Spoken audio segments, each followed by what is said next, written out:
welcome, ladies and gentlemen, dropped straight in there. But we are back. Another day for the CCT series. Number 4 is now here, and we have 2 very, very important series coming up for you guys. The lower bracket finals, 2 lower bracket finals. Technically, I don't know the exact name for it, but even still, they're big stuff. Lower bracket semifinals and lower bracket finals. There you That's go. The one. There we go. Yeah, we're just gonna go straight to the schedule. It's Dragon Esports versus DMS, and the winner goes against Navi Junior to secure a spot for tomorrow's grand finals, the best of 5. Today, every match is a best of 3, and yeah, I mean that's kind of cool. The first match, besides the fact it's all of elimination, every match is also you get more and more money. If you win the first one, you go from guaranteed 2,500 to guaranteed 7,500, tripling your money. Blue Scale, how's that sound? Sounds good? Oh, I mean, given our discussion we've been talking about, that sounds absolutely beautiful. You know, just all about getting as much dollars as you possibly can. Yes. I mean, you can't blame it. You know, that's groceries, Atomo. Groceries. I know, and yes, me and Blue Scale, we love discussing money, which is all we talk about before this.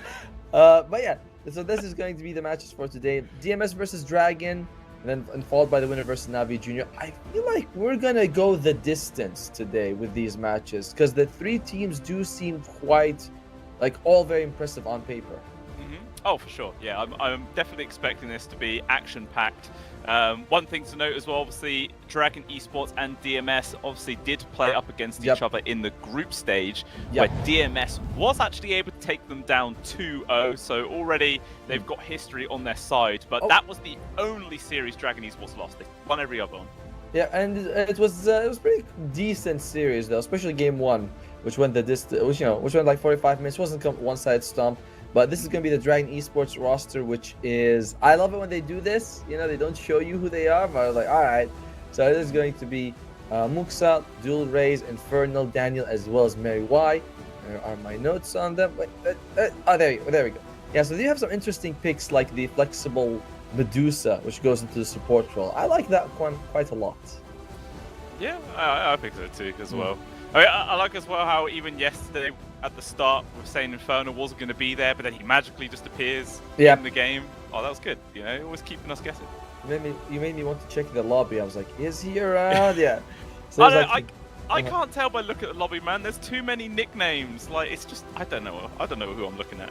Oh, I'm sure he's Miss Atomic Bomb or Requiem of Eternum. Yeah, I love their names. They're so different from their pro name. But yeah, this is a impressive team. Dual Race has also played a lot of like surprise Huskar and mid and last pick snipers to win them. Overall, very solid. Let's look at their opponents, DMS, who has some, you know, a former, I don't know if I was going to say former legend, but they have the Haka on it, which is a TI players. They also have Shigitsu, Melajul, Problems, as well as Ike. One interesting thing about this team is that Problems is very sacrificial as a 4. He plays like almost like a second position 5, basically. I mean, I feel like you kind of have to when your offlaner is the Huck, who, in my opinion, is a bit of a wild card. There are some times where he really pops off, and there are other times where he plays interesting heroes and it doesn't really work out. It's like when I was casting these guys a couple of days ago, his first game was offlane Batrider. Unfortunately, he didn't really get a chance to do anything in that game. Didn't look too good. And then the second game, he played his very traditional Nature's Prophet. And again, it just didn't really quite work in the plan that they were going for. So hopefully, you know, they're going to give him something a little bit more traditional. I know that's hard to say because it's the Huck. He loves playing crazy, wacky heroes. But I don't know. I want to see something different here. I agree with you, and I've had that very same experience as casting the Huck, where there was one game he was playing against a Tinker. I'm not sure what he was. I think maybe it was like a Nature's Prophet, something like that. Something with decent damage. Support Tinker jumps on him and he tries to kill the Support Tinker, but Support Tinker keeps using the Warp Flare, which is the shard ability, and sends him back. The Hawk walks up to him, Warp Flare. That happened 3 times. He killed the Hawk solo, and then the Hawk just GG'd out straight away. He's like, nope, we're not playing this game anymore. Yeah, I think that was when he GG'd out and immediately disconnected from the server. Yes. Just for like ultimate salt. He was I think not happy. That's the standard, right? After you GG out, you have to instant disconnect to show people you're annoyed. You're like, all right, I want them to know how pissed I am. Yeah, you know, that leads to some very polite chat in their Discord, I imagine. They're probably like, oh, that was a fun game. Really enjoyed that one. But hopefully we don't see that today. Yeah. Just rub it in the wound even more. Well, so yeah, of the 2 teams, maybe Dragon Esports comes in with a little bit more. I don't know. Maybe I think I'm not rooting for them, but I think I believe in them a little bit more. DMS, to be fair, I haven't cast any of their games. And that's always a problem when you cast like these long tournaments where there's so many games. You end up, casting one team 5 times, another team you never see them, so you just lean more towards that side.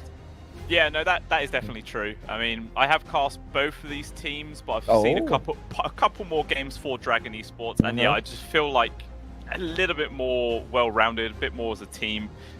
Especially their performance yesterday, obviously the first game that we cast, where they're up against Quantum, absolutely smashed Quantum. Like, it didn't look close at all.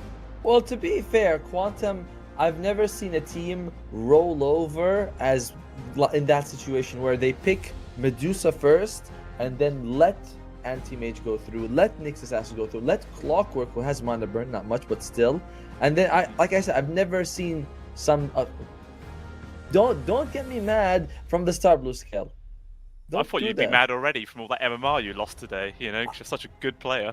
I didn't double down, so it's okay. And as long as you don't double down, you always have that thing where it's like, I win one double down and I'm back. That's true. That's very true. But then you double down, you lose, and then all of a sudden you lose your number, mate. And I know you'd be very sad. And if I keep losing, one day I'll even reach your MMR. That's a low blow, man. That's a real low blow.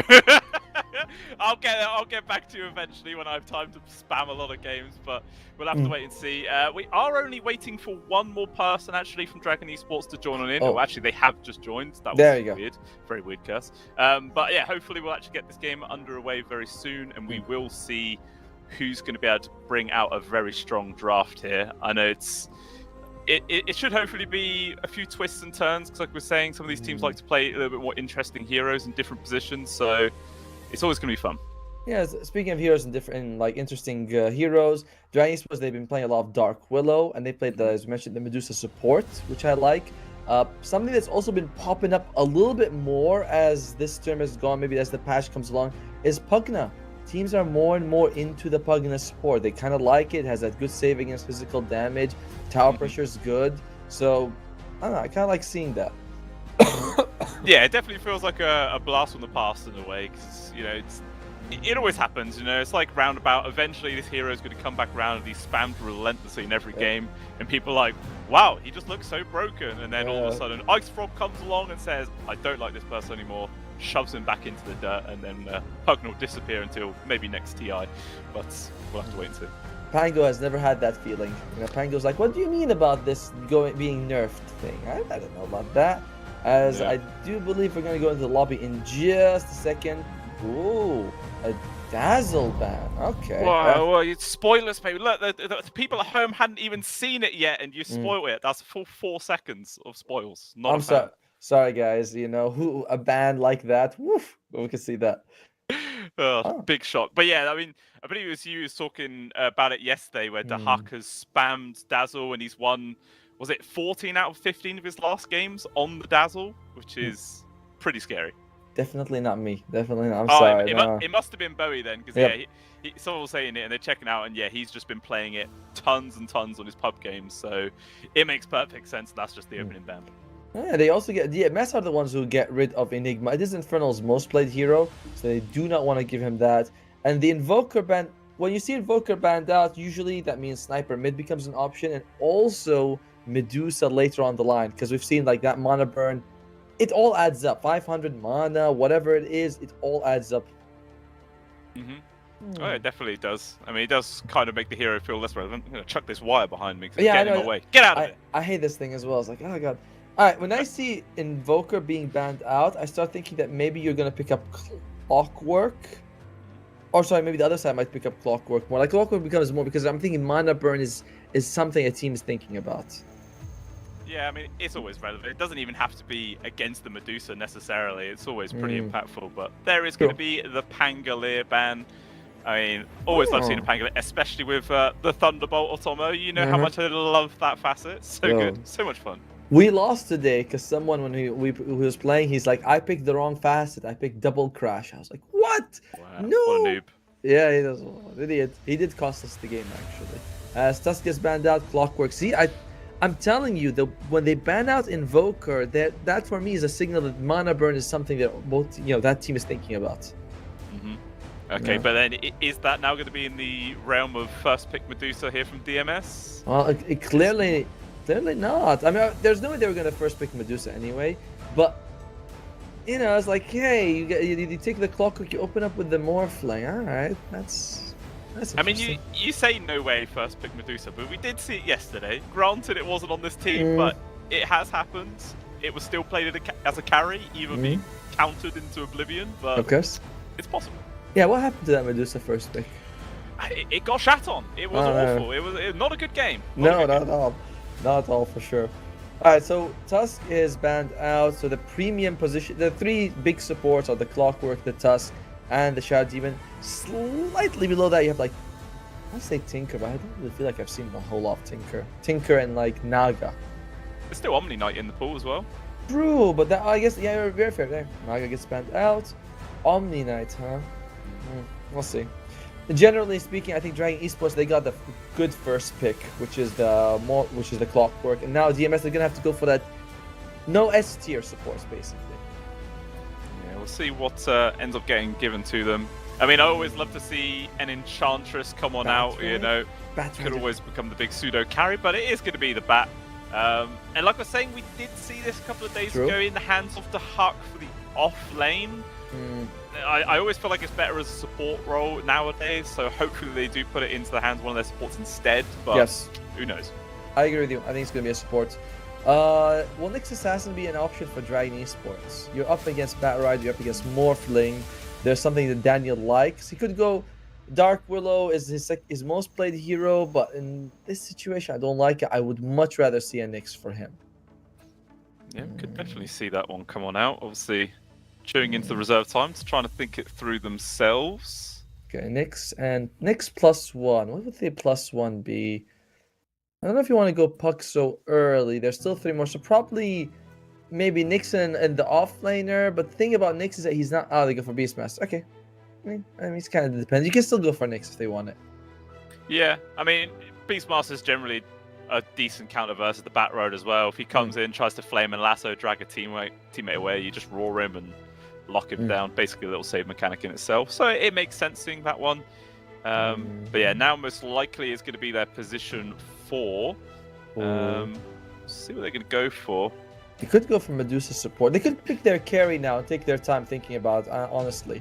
Like, that's not the worst idea if they wanted to go for a carry. The thing is, the carry is like, no, they're not going to pick a carry on DMS. So you can save it and, see the matchup more. Or you can pick a support right now like Nyx. But then if you don't do that, you might worry that DMS takes, do you want to take a carry or your position 4? Take the AA. All right. Okay, I like this. Yeah, always fantastic versus the Morphling for sure. Yep.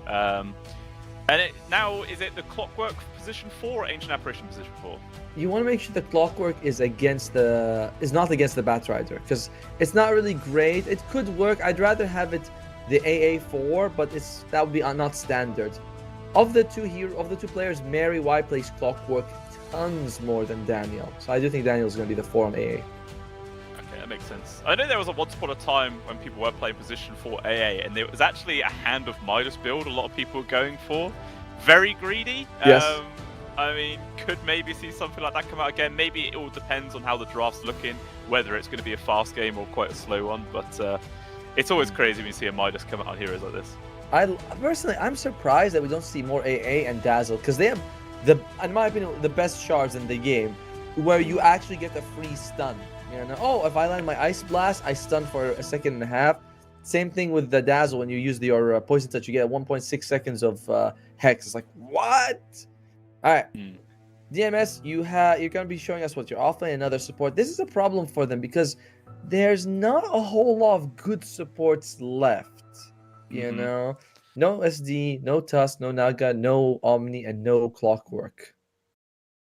Yeah, it's not going to be the simplest choice. There is going to be the Ench. Okay. All right. Yep. Can never really go wrong with the Ench. Just solid support in the lane. And if the game goes super late, you're basically doing all the work for the team. Who really needs to carry at that point. Yep. And DMS, I wonder if they're still considering playing this Batrider as the position 3 or not. I mean, this pick will probably decide that. And okay, go for a puck. So potentially they are still leaving it as a flex, but we do definitely hope that it's going to be a support bat. Alright, if you wanted to crush mid, you can take the sniper, although that's not something Dual Race plays a whole lot of. Puck's gone, Voker's gone, Pango's gone. Quap is not great. He can take OD, Huskar. He does, by the way, Dual Race plays some Phoenix mid. It's actually okay in a game like this. Oh, he goes Huskar. Okay, that's fine too. Alright. Yeah, that seems pretty good. Vast majority of the damage so far from DMS is all magical, so it works. We named him, right? We said that's one of the ones. We threw out a bunch of names. We stuck it on the landing. Yeah, I mean it was before the draft even begun. We mentioned him, so that's bonus points, right? A double, you know, if you could. That's like when you double down, and then it comes out. You're like, all right, see, I did. Yeah, I suppose that you still lose your though. Dragons... it depends if the Huskar wins. Ah, that's true. All right, Dragon Sports, they do need a carry for Muxa. DMS, they're more flexible. You can see Dragon Sports, they're using some of their reserve time because they're also not sure. Bat Rider, is it going to be the Hawks heroes or is it going to be a support being picked up? And I believe they have overall last pick on DMS. So this Bat Rider is creating a bit of this drafting issue for Dragon Esports. You don't know where it's going to go and you don't know what lane it's going to be. Because I don't want to go against Clockwork also. Yeah, that's true. I mean, if you are on the side of Dragon Esports, would you be more afraid of a actual core Bat Rider this game, or would it just be a support that's actually more fearful? I've never really, but honestly, I think I agree with you that support Bat Riders is a bit more dangerous, right? Great at farming, pretty elusive, decent damage. The core Bat Riders also been like, some of them go Witchblade, and like, oh, what the hell is that? You know, you see that, right? Ew, brother. You know, oh, ew. Brother, ooh, what is that? Yeah, it could be that. One thing I will mention is that the fact the Nature's Prophet is actually still in the pool. That is obviously a Dahak classic. Yes. It's not bad versus Huskar either. You know, you can trap him in the sprouts, try and kite him out. It's mostly physical damage in the late parts of the game. There you go. Medusa though does come out. Okay. I mean, the Muxa wants it. He's like, let me go for the Medusa. Whatever DMS gets, like raw damage isn't that much of a problem for Medusa. What you care about is if there's any mana burn. Unlikely to get it at this stage. They could. No, they don't play a whole lot of Nyx is a problem. I was like, maybe you could put the Bat Rider as a core and get the Nyx Assassin now. Yeah, that could be a possibility. Maybe just someone who's like a good natural diffusal builder, and it's actually going to be the Lycan as the final pick of the draft. That is definitely a bit more unique. I love seeing that. And not a bad builder for I mentioned the diffusal blade, right? This tier usually can go for it if they want. I think you're more likely to go. I've seen more a harpoon than diffusal Lycan, to be fair with you, but it can work if you want this draft. Overall, I mean, would it be greedy just to get both the harpoon and the diffusal? I mean, yes, but a lot of times Dota's kind of decided by when you have your first major item. You know, like, not saying decide the whole game, but your first major item should have a big impact. That's why we always talk about, like, oh, the 12-minute blink and things like that. So, if you're thinking of going Echo Saber and diffusal, it can work, but the order's gonna make a big difference. Yeah, for sure. But okay, now we see all the lineups here. Which sort of lineup is actually speaking out to be a bit more powerful? In my opinion, Dragon Esports looks a little bit more well-rounded here, but do you think this last pick Lycan could actually be the big difference maker? It's definitely very good, because it actually shreds like AA. AA hates going up against heroes like the Lycan. Yeah. But overall, on one side you have Medusa and Huskar, two very opposing heroes. One's all mana, one's all health, so I like it. And you have AA versus Morphling. I think Dragon Esports comes out looking very pretty about this. I'm going to give him that 69% chance I'll take it. 69, I knew you'd go for that number, Johnny Sims. You just couldn't avoid it, could you? But no, I think I agree as well. Like their team fight is pretty good. They got solid counters versus the Morphling. Medusa is always terrifying, especially without all that mana burn coming on through. I think like the Hawk should still have a good time on this Lycan, but whether or not that's actually going to be enough to sway this game on his own is another thing entirely. So yeah, I feel like I'm going to go Dragon Esports. Ah, alright, cool. We're in agreement. By the way, the Hawk has gone for the pack leader facet, which is that when you kill people, the duration of your shapeshift is longer. That's kind of cool. I mean, against the hero like a Ancient Apparition who's pretty much guaranteed to die by it. That's Exactly. always nice. It is very good. Anything on the other side? Pretty much the same things you expect. Incendiary is going to be the Bone Chill, which reduces strength. That's kind of a nice one for the AA. You know, I don't actually know what the other one is. The other facet. It's just not worth it. I think Cold Feet is a very small AoE. Is that it? I think that could be it. It could be, yeah, it could be because it's not in the talents, and you usually don't have a talent and a facet the same thing. So I think you might be right. Yeah, yeah. Cold Feet is an AoE depending on the level of Ice Blast. So yeah, I definitely feel like this one is better. Just reduction in more strength is just fantastic. I agree with you. And generally, like, how often are you going to proc Cold Feet on one guy to proc on like several, right? Like, oh yeah, and then you have to hit it. I don't know. You're very situational for sure. Yeah, I feel like if you're playing with a Darkseer or a Magnus, something like that, then you can probably make an argument for getting it, but not going to be this case. It's actually going to be 3 bounty runes going the way there of Dragon Esports. Nearly was the 4th, but with the problems taking the cocktail first, was able to secure that one. So yeah, that's gonna be a nice 400 gold bonus here for Dragon Esports advantage. And mid lane is going to be the Huskar versus the Puck. Generally, not fun for the Puck. You're low health. You kind of outrange the Husk, which is nice, but that's about it. You know, you take a few spears and you just, as you reduce his health, he gets more regen, and he's gonna have more magic resistance. It's not ideal at all for Melody. Yeah, very frustrating. Like Dual Ray is just gonna sit as close as he possibly can to the border of this tower and just constantly spamming out. I mean, like, yeah, sure, you can phase shift dodge one spear, but it's just not really worth it. I mean, is he even really gonna bother leveling phase shifts in this lane? Probably, because as you mentioned, like, you might be able to dodge one. Oh my god, look at his health. It's horrible, man. That He's is burning down. Oy, oy, oy. Man had Tanduri last night. Had what? Enduri? No, yeah, well, you know, it's because it's spicy and he's burning. Right. Bit of Vindaloo. There you go. There we go. What? The laugh track spicy is on the way in and on the way out. The laugh track is right when I need it. Top quality jokes in this stream, mate. Oh god, stop it! You're making me feel bad. Alright. So bottom lane, this is the one that should go okay for DMS. It is going to be Morphling Enchantress versus Beastmaster as well as Clockwork. Now that you don't go boars as often, it's not as great the Enchantress matchup, but it's still I favor DMS, or at least they should farm well. Yeah. I mean, do you think it was also the correct choice to put the Clockwork as the position 4 rather than the Ancient Apparition this game?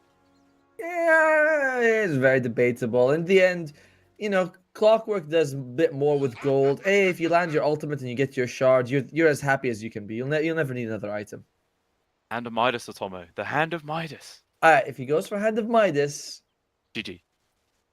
Yeah, well, yes, but... I was gonna... Yeah, well, if he goes for Hand of Midas, I'll be very surprised. I'll stick to that. Oh my god, Melajewel. Oh, that's a good point, right? The phase shift does allow you to regen a bit of health and mana, so definitely you want that value point. Yeah, that is definitely true. Oh, see? He dodged it. He actually walked into the tower just to dodge. That was actually pretty impressive. Yeah, they add up. I mean, it's a free spell. It's no mana, so it's like you can just do that every 8 seconds just to get that minor bit of efficiency coming on through. It even makes Dual Rays not throw his spear if he's not sure he's going to be throwing like 2 or 3 others, right? Because it's not worth if I throw just one to harass and he dodges it. That's true. Yeah. So, then he ends up healing himself more than hurting but him. Then, does the dodge account for the actual burning spears damage? Because technically that wouldn't apply. Well, yeah, because you would dodge the whole thing. You wouldn't burn anyway. It's like as if you didn't eat Tanduri. I suppose. Yeah, it kind of makes sense. Meanwhile up top, looks like Mux is having a really good time. Easy damage on Dahak. Seriously pushing him back right now. Him and Problems both super low on HP.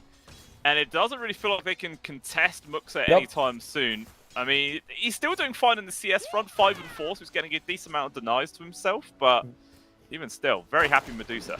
Yeah, and the like 2 seconds of root, which is very nice for Muxa, combines with the cold feet. It's very difficult. Problems.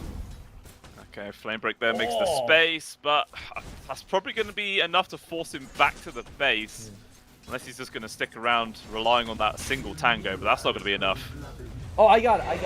If Mary buys a hand of Midas, I'll get you Tanduri. Because it seems like you don't know what the hell that is. Oh yeah, I know Tandori, like, what's remembered it. I'm not a massive fan of curry though. You're not? Oh my god. I like it every now and then, like a good katsu curry or something like that I do enjoy. Depends how spicy it is. I'm not like...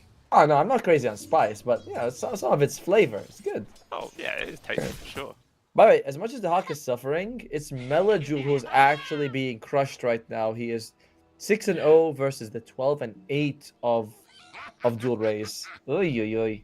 Yeah, I mean, the creep wave even got dragged all the way into the dire jungle. I think it was this Melajul trying to get some more bottle. I think it doesn't even have a bottle, so what the hell is he dragging the creeps all over here for? Probably just because he can't. Well, here's the thing. If you are in a very, very bad lane matchup, you want to disrupt the lane equilibrium and the lane, creep pathing as much as you can. So he's doing the right thing. I suppose, but then it doesn't look like he's been able to farm it at all because the creeps are just going to go back to the lane like normal. Jewel Razor's dragging it back as well. Connection issues, maybe. Let's just. Right. The classic, blame the lag. Of course. I was actually wondering if you might consider putting more points in phase shift just to reduce the cooldown, but then I look at it, it's like half a second. Not worth it. Nah, definitely not. No. See, he's just ignore that entirely. He might just rely on a semi-early rotation. Like, could maybe even see him make a move before level 6, perhaps. I mean, Mary would be pretty much a free kill up top of the Ancient Apparition. Yes. Maybe they can even find a kill on towards Muxa if they can whittle down his mana before rotating a bit more. That could be a potential play they look for. Well, bottom lane. This is the as we mentioned, this is the lane that should go well for DMS. We say that, but it's still the best lane for Dragon Esports with their Beastmaster getting the most CS among everyone. Yeah, he's having a pretty decent time at 18-5. Look at that. Again, the pauses just come out. There's something going on here with DMS. Yeah, I think have all the pauses been from problems as well? Yes. They have. Yes, they have. Okay. Hey, well, they have a lot of pauses. It's okay. Me and Blue Skill can go play a game. Yes. Yes. Should we stream it? Oh, we could do. I don't mind streaming, losing some MMR. Yeah, it's all good fun. As they unpause, Muxa, question marks, is probably just standing there. Yep, there you go. I was like, this guy's not moving. He's the one who's having an issue. He's forced to disconnect. Yeah, this is very sad. Like, you never like to see someone having this bad of a connection issue. Like, especially in a very important game. Like, this is the decider to see who goes forward to play up against Na'Vi in the lower bracket finals to try and get to play Virtus Pro tomorrow, so it's extremely important. Elimination match, $5,000 as well on the line if you win it. There's a lot for this. Oy. And plus, all this pausing isn't giving us a game to watch. I know. Absolutely atrocious. Should we load up chess or something? Play some chess. How good are you at chess? Once upon a time I was good, but I've not really played it properly for years, so I'm probably awful. Oh, that's good. I'm roughly the same, Once upon a time I was human level, and now I'm probably awful at it.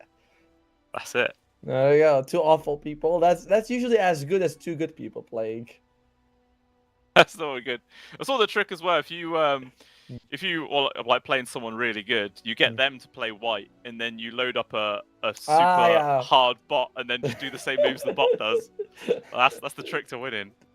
Don't do that all right? Listen, that's not fair. All right, G, they're ready to go. All right, let's hope this is the end of the lag here for the side of problems, but the biggest problem is still on poor old Melajul, 7-0 only. He's got no bottle charges, he's only on 180 HP, he's hiding underneath his tier 1 tower. It's a pretty awful situation. I mean, you can't really rely on any rotations from your supports either. Like, I don't know how much they can help. Exactly, it's Enchantress. I mean, oh my god, that was very close. Nearly ends up dying under the tower. Vampire is keeping him pushed proper in there. He does kill his courier, and he does just get the kill. Easily done. Well done. Throws a blood grenade and gets it for himself. Very nice for Vampire over there. And Vampire's... I think he wants... Okay. Oh, okay. I thought he wanted to die for a second. He just really wanted that Centaur gold, risk dying for that one. That's worth it. If you're a support, that's a lot of gold for the early on. And first blood going for Dragon Esports right now. Your point about Melajewel, one nice thing about the puck is that you do recover. This is not the tempo hero from 10 years ago where you get blink and you're just very elusive. You do damage. Witchblade, Parasma, Ags, Gleipnir, not Gleipnir, sorry. The other one, Molineer. You can do a lot of damage with this hero late game. That's definitely true, but I mean, this strong of a start on the Huskar, it just depends if you can actually get to that late game or not, 'cause it's going to be extremely difficult to do so. Looks like he's finally going to be able to bottle up this water rune, but it's just, he can't get anywhere near the creeps, Atomo. 25 and 17 right now to Dual Raise. And, okay, he's going to try some cute creep cut in. He gets the that's catapult. nice. Did you see what he did? He was hoping to get the creeps into the tower. Like the enemy, his own creeps to the enemy tower so that they get killed very fast and they push out. Oi, oi, oi. Oh, well. Okay, well, it does manage to actually get with 3 CS there, that's it. That's a flag bearer, by the way, that he just got. Not bad. Imagine if that was an uphill miss. That's the point when you're like, you start worrying about their keyboards breaking. Where's the escape key? We're like, piece of shit, keyboard. Oh, okay. Okay. Very aggressive jump force from Dual Raise, but it's literally just to scare the living hell into Melajewel right now. There's just no way this puck can feel safe. And we do actually have Mary rotating in to secure the 6-minute rune, but the Huck will actually deny it there with his Wolf. So nobody gets it, but I still think Dual Raise doesn't care about that. He's just continuing to jump forwards here. Yeah, if you're like Sniper, Invoker, Huskar, you don't care about ruins so much. It's just making sure the enemy side doesn't get it most of the time. Oh my. What's the win percentage talking about right now? It's definitely not even. 61% in favor of Dragon Esports. This is not that bad because you do have Lycan. You know, you do have Puck who can rotate. Like the laning phase, it's not gonna completely crush DMS. Oh, Melajewel though. Oh, well, he gets a couple of creeps. There you go. That's nice. That's something. They've actually rotated till the end up top as well, so they're looking to try and make a play. Oh, you might get A. Mary looks like he's getting low, trying to run into the tower, but nice flame rate will secure it. But the TP comes in from Dual Raise, not really in a good spot though. So everybody on the side of DMS just walks away from him, and that's just a lot of wasted time there for the Huskar. And they're still here from DMS. They might look to try and continue a fight on towards Buxa. Okay, he's really low on mana. Yeah, gets a mango past him, but the Wolves just get rid of all of his mana. You know that when you look at, by the way, Dragon Esports, their draft, it's not very mobile if you remove the clockwork. Like, look at these, look at the other four. Oh, Muxa is in trouble.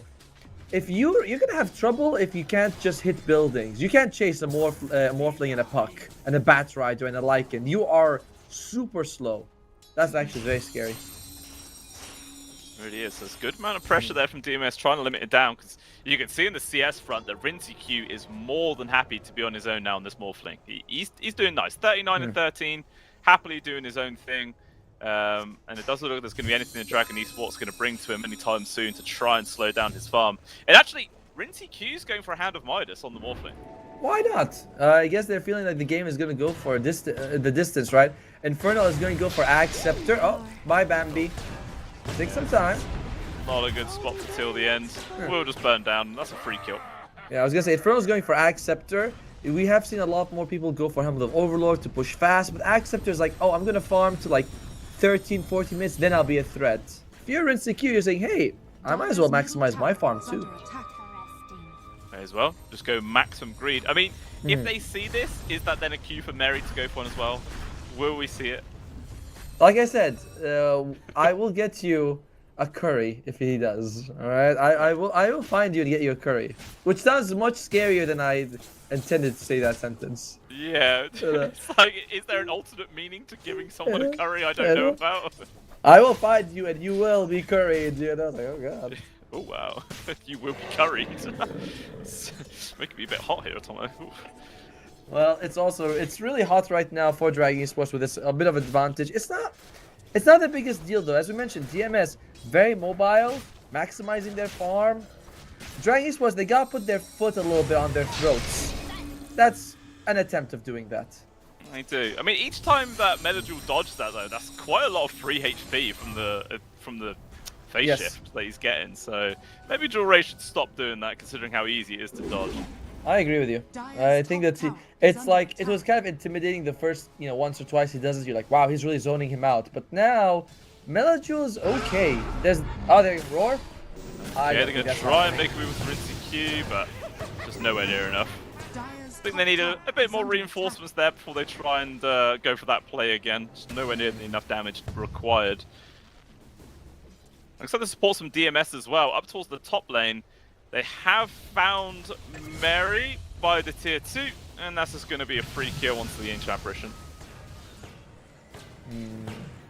These are relatively... Again, I don't think you should be too comfortable with your dragon.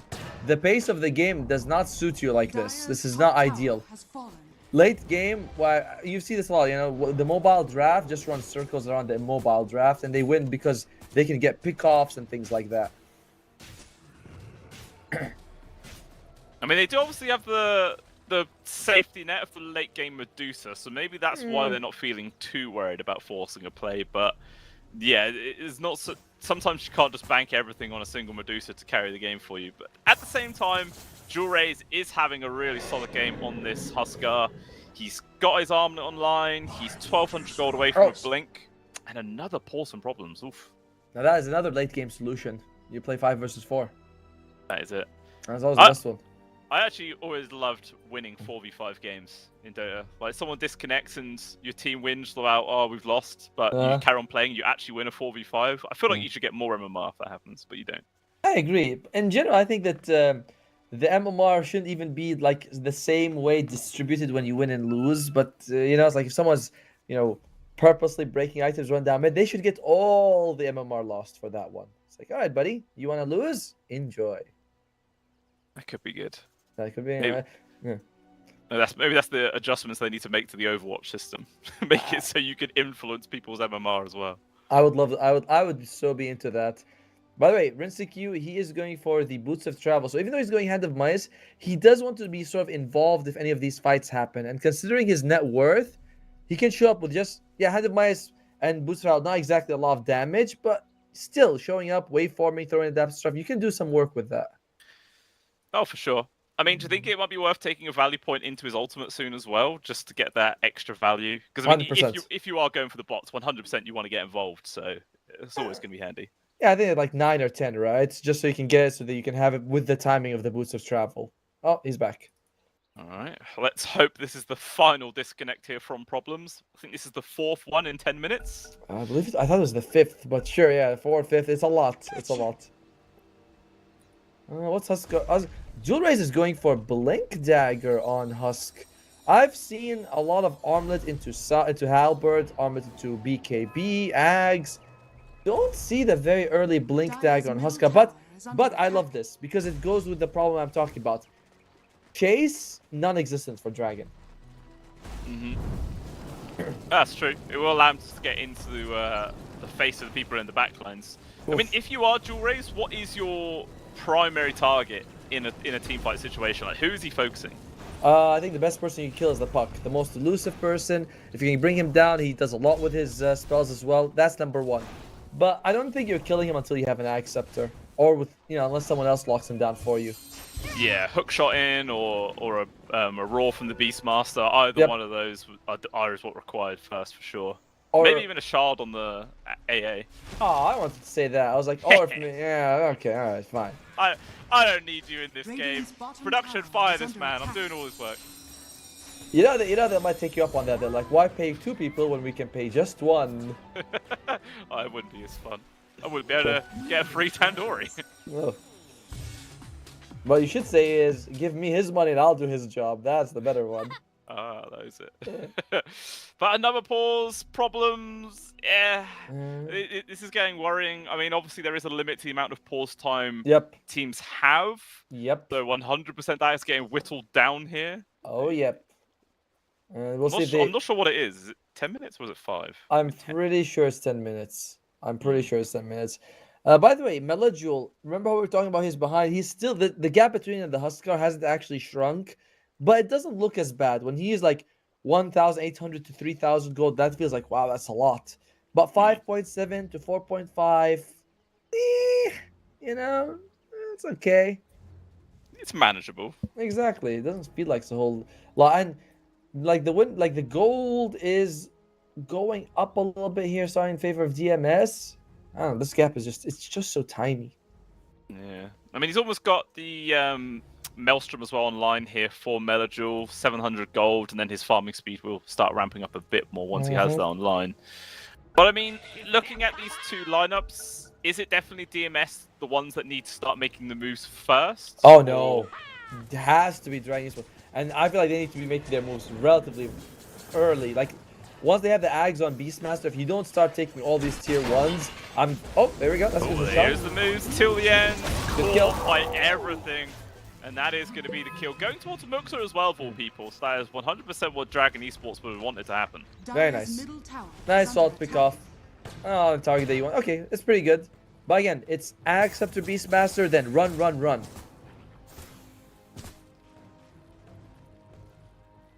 Have to be like, oh, blood is all I want. You can see the Hawk, he's going for Helm of the Overlord. So, one nice thing the DMS can do is that the moment Dragon Esports pushes a lane heavily, you split push. Because you have Puck and you have Lycan, so you can't do it. Yeah. Imagine if the axe on the Lycan, right, Wolf Bite.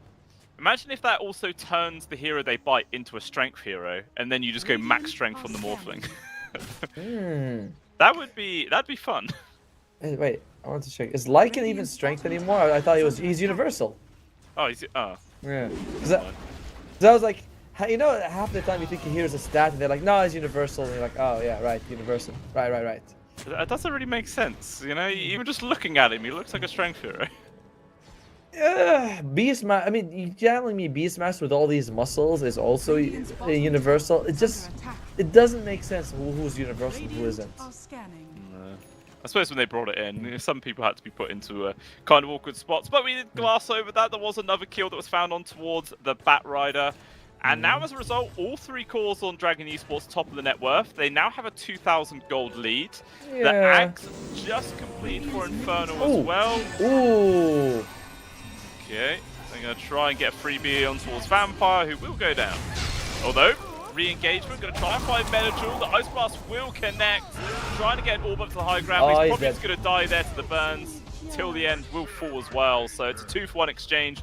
Big favouring there for Dragon. And Beastmaster's got the Axe. All right, now it's Dragon Esports timing. Now you can see how much damage they do right now is going to impact whether they win the game or not.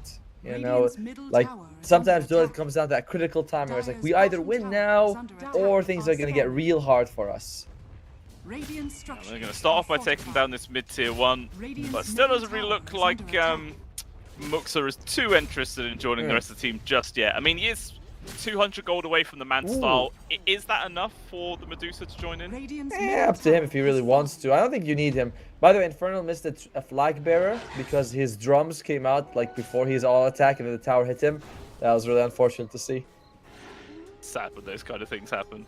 3 people in chat were like, I wouldn't have missed that. I would have gotten it. Yeah. It's like when you get a crit when you don't want a crit, yes. and then it messes up your last hits. Or a bash with like a bottom bashing heroes. You're like, no, not now. Oh. Too many times that's happened. All right, they're looking pretty damn good now. Dragon Esports. They have taken the mid-tier 1. Looks like they're going. Oh, big jump in there from Jewel Ray. There is going to be the Ice Blast coming on through. They want to focus on towards this Huskar. They will be able to bring him down. So far, though, both supports of DMS have fallen. The Hawk with the ultimate use. Rinseq in danger right now. Infernal thinking about using the ultimate. Will actually use it, but where's the follow-up damage here? Maybe he's got it on his own, and he does. Infernal just bullies him down. The Hawk with the creeps to help of Melajul are able to get the response on towards Mary. But it's a 2-for-3 trade, favouring Dragon Esports, killing the enemy carry as well. I think they're happy with it. I think so too. But you do bring down the Huskar, so it's not a total loss. Again, you got something for it, but Rinseq showing up and losing his life definitely is gonna put some salt on that wound. For sure. I mean, you can see now that they're trying to get the BKB on the Huskar, which would be a big help to keep him alive in those situations in the future. Yeah, it's still very odd to see a Blink Dagger first on Husk. I do like what we're seeing coming out from Beastmaster. Infernal's like, let me get a Blink so I can start fights, and now suddenly the enemy's mobility not as big of a problem. It looks like though with that space made, Dragon Esports are actually going into the Roche pit, and it dies so damn quickly, man. It's no way that they can respond to this one. And it is going to be the Aegis into the hands of Dual Rays. And like you were saying, they want to try and make the moves early on, so let's see what they can do with this first Aegis. Well, maybe they disagree. Maybe they think that late game is really good for them. And like they agree with you, maybe. They think, alright, we have Medusa, we're happy to go as late as possible. I don't really think that's the choice, but we'll see about that. Yeah, you know, there's always different opinions on how to play the game. That's why Dota is so damn good. You know, there is no definitive answer that, yes, this is always better. That's one of the best things about the game, right? It's like you can be good at very different areas of the game and like be a really good player, and you can be like, oh, I'm bad at this thing, but I make up for it in this other skill. It's nice. Very good. What would you say is your best thing about Dota? I've got a good bit of PMA. Oh. That's it. Oh, so you're not really good at Dota. Oh, okay. No. I never said I was. Maybe I was like a few years ago when I spammed the hell out of it, but looks like there's going to be a free kill here on towards Vampire is there. He does get the hookshot onto the creep wave. Maybe wants to hit the cogs to push them back, but instead just trying to run back to the tower.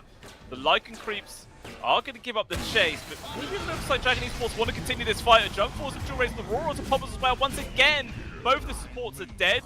The Dragon might just burn down to the spears, and that will go as well. Another 250 gold on top of everything else. And this is Dragon Esports 100% trying to apply the pressure.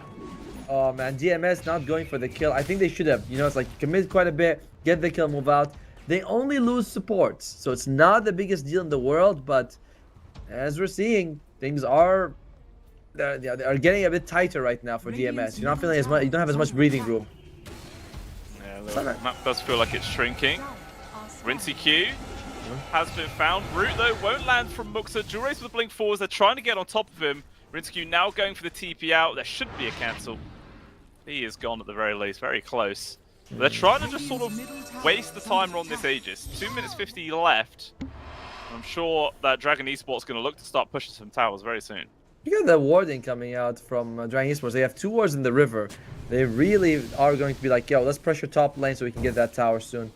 Nice D ward coming out there from Problems. Anything you can do to delay the game feels good. Even though he's playing against Medusa, which doesn't feel good. Yeah, I mean, they're still not really able to do too much to push Dragon Esports off those top 3 farmed cores. But it's still relatively close between Muxa and Rinsey Q. Only 1,000 gold. Yeah, I think he's having a good game. Yeah, he's finding everything he possibly can. Obviously, the Hand of Midas has been a big help for that. And only 600 gold away from having his Manta completed. And the big item they have right now is that they have a Blink Dagger on the Bat Rider, so he can jump catch someone. He's also got the Eye of the Vizier. I like this item very much. It's going to give him that extra cast range. A lot of extra cast range, actually, for the Blink and the Lasso. Yeah, it's always really good, actually. Sometimes that minus 15% max mana can be painful, but certain heroes it doesn't matter. I mean, for the Bat Rider, it's not a huge problem. No, it's not. Husk has got the Grove Bow, which is really nice when you're throwing out those burning spears. Oh, yeah, more range, more damage reduction, and a hero reduction. This Problem does die. Maybe he maybe disconnected there. You know, let's say that.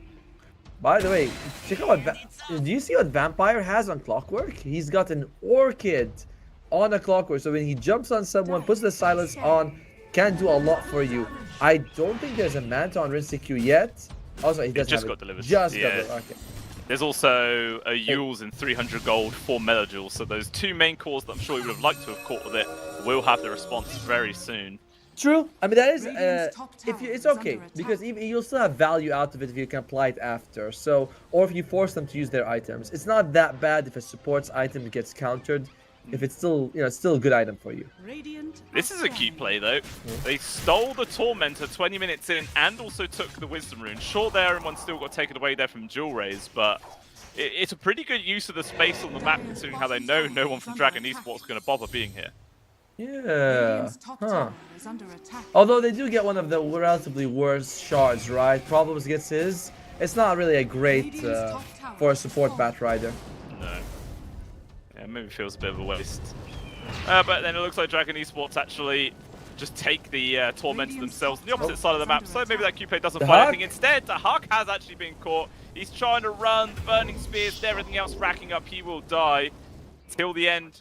is trying to run away, TPing out, no cancel for that. Nice He's going to be good. Meanwhile, like, Clockwork has actually been found inside the jungle, just walks into two very heavy hitters. He will go down, but even still, it's a core getting picked up there for Dragon. They don't really care about losing their Clockwork in that spot. It's nice to see what Muxa's item going for. That diffusal blade is going to be very, pretty good at making sure that enemies run out of mana. They can't move around as often. I like it. It's a slow burn, but it is very much in favor of Dragon Esports. Every encounter has gone better and better for them. Yeah, slowly and surely they continue to further their lead. Up to 7,000 gold now. What does Gaben also say on the win probability here? I imagine it's probably going to be quite favoring. I believe he gives DMS a 13% chance to win it. 13? Yeah. That's pretty rough. Well, 13 reasons why. Never watched it. Same, actually. I know it's about high school, that's about it. Yeah. Who doesn't love a bit of team suicide? Oh, Melajul! Okay. There is going to be the Yules forced out. Can he still escape this? Cogs easy there with the push.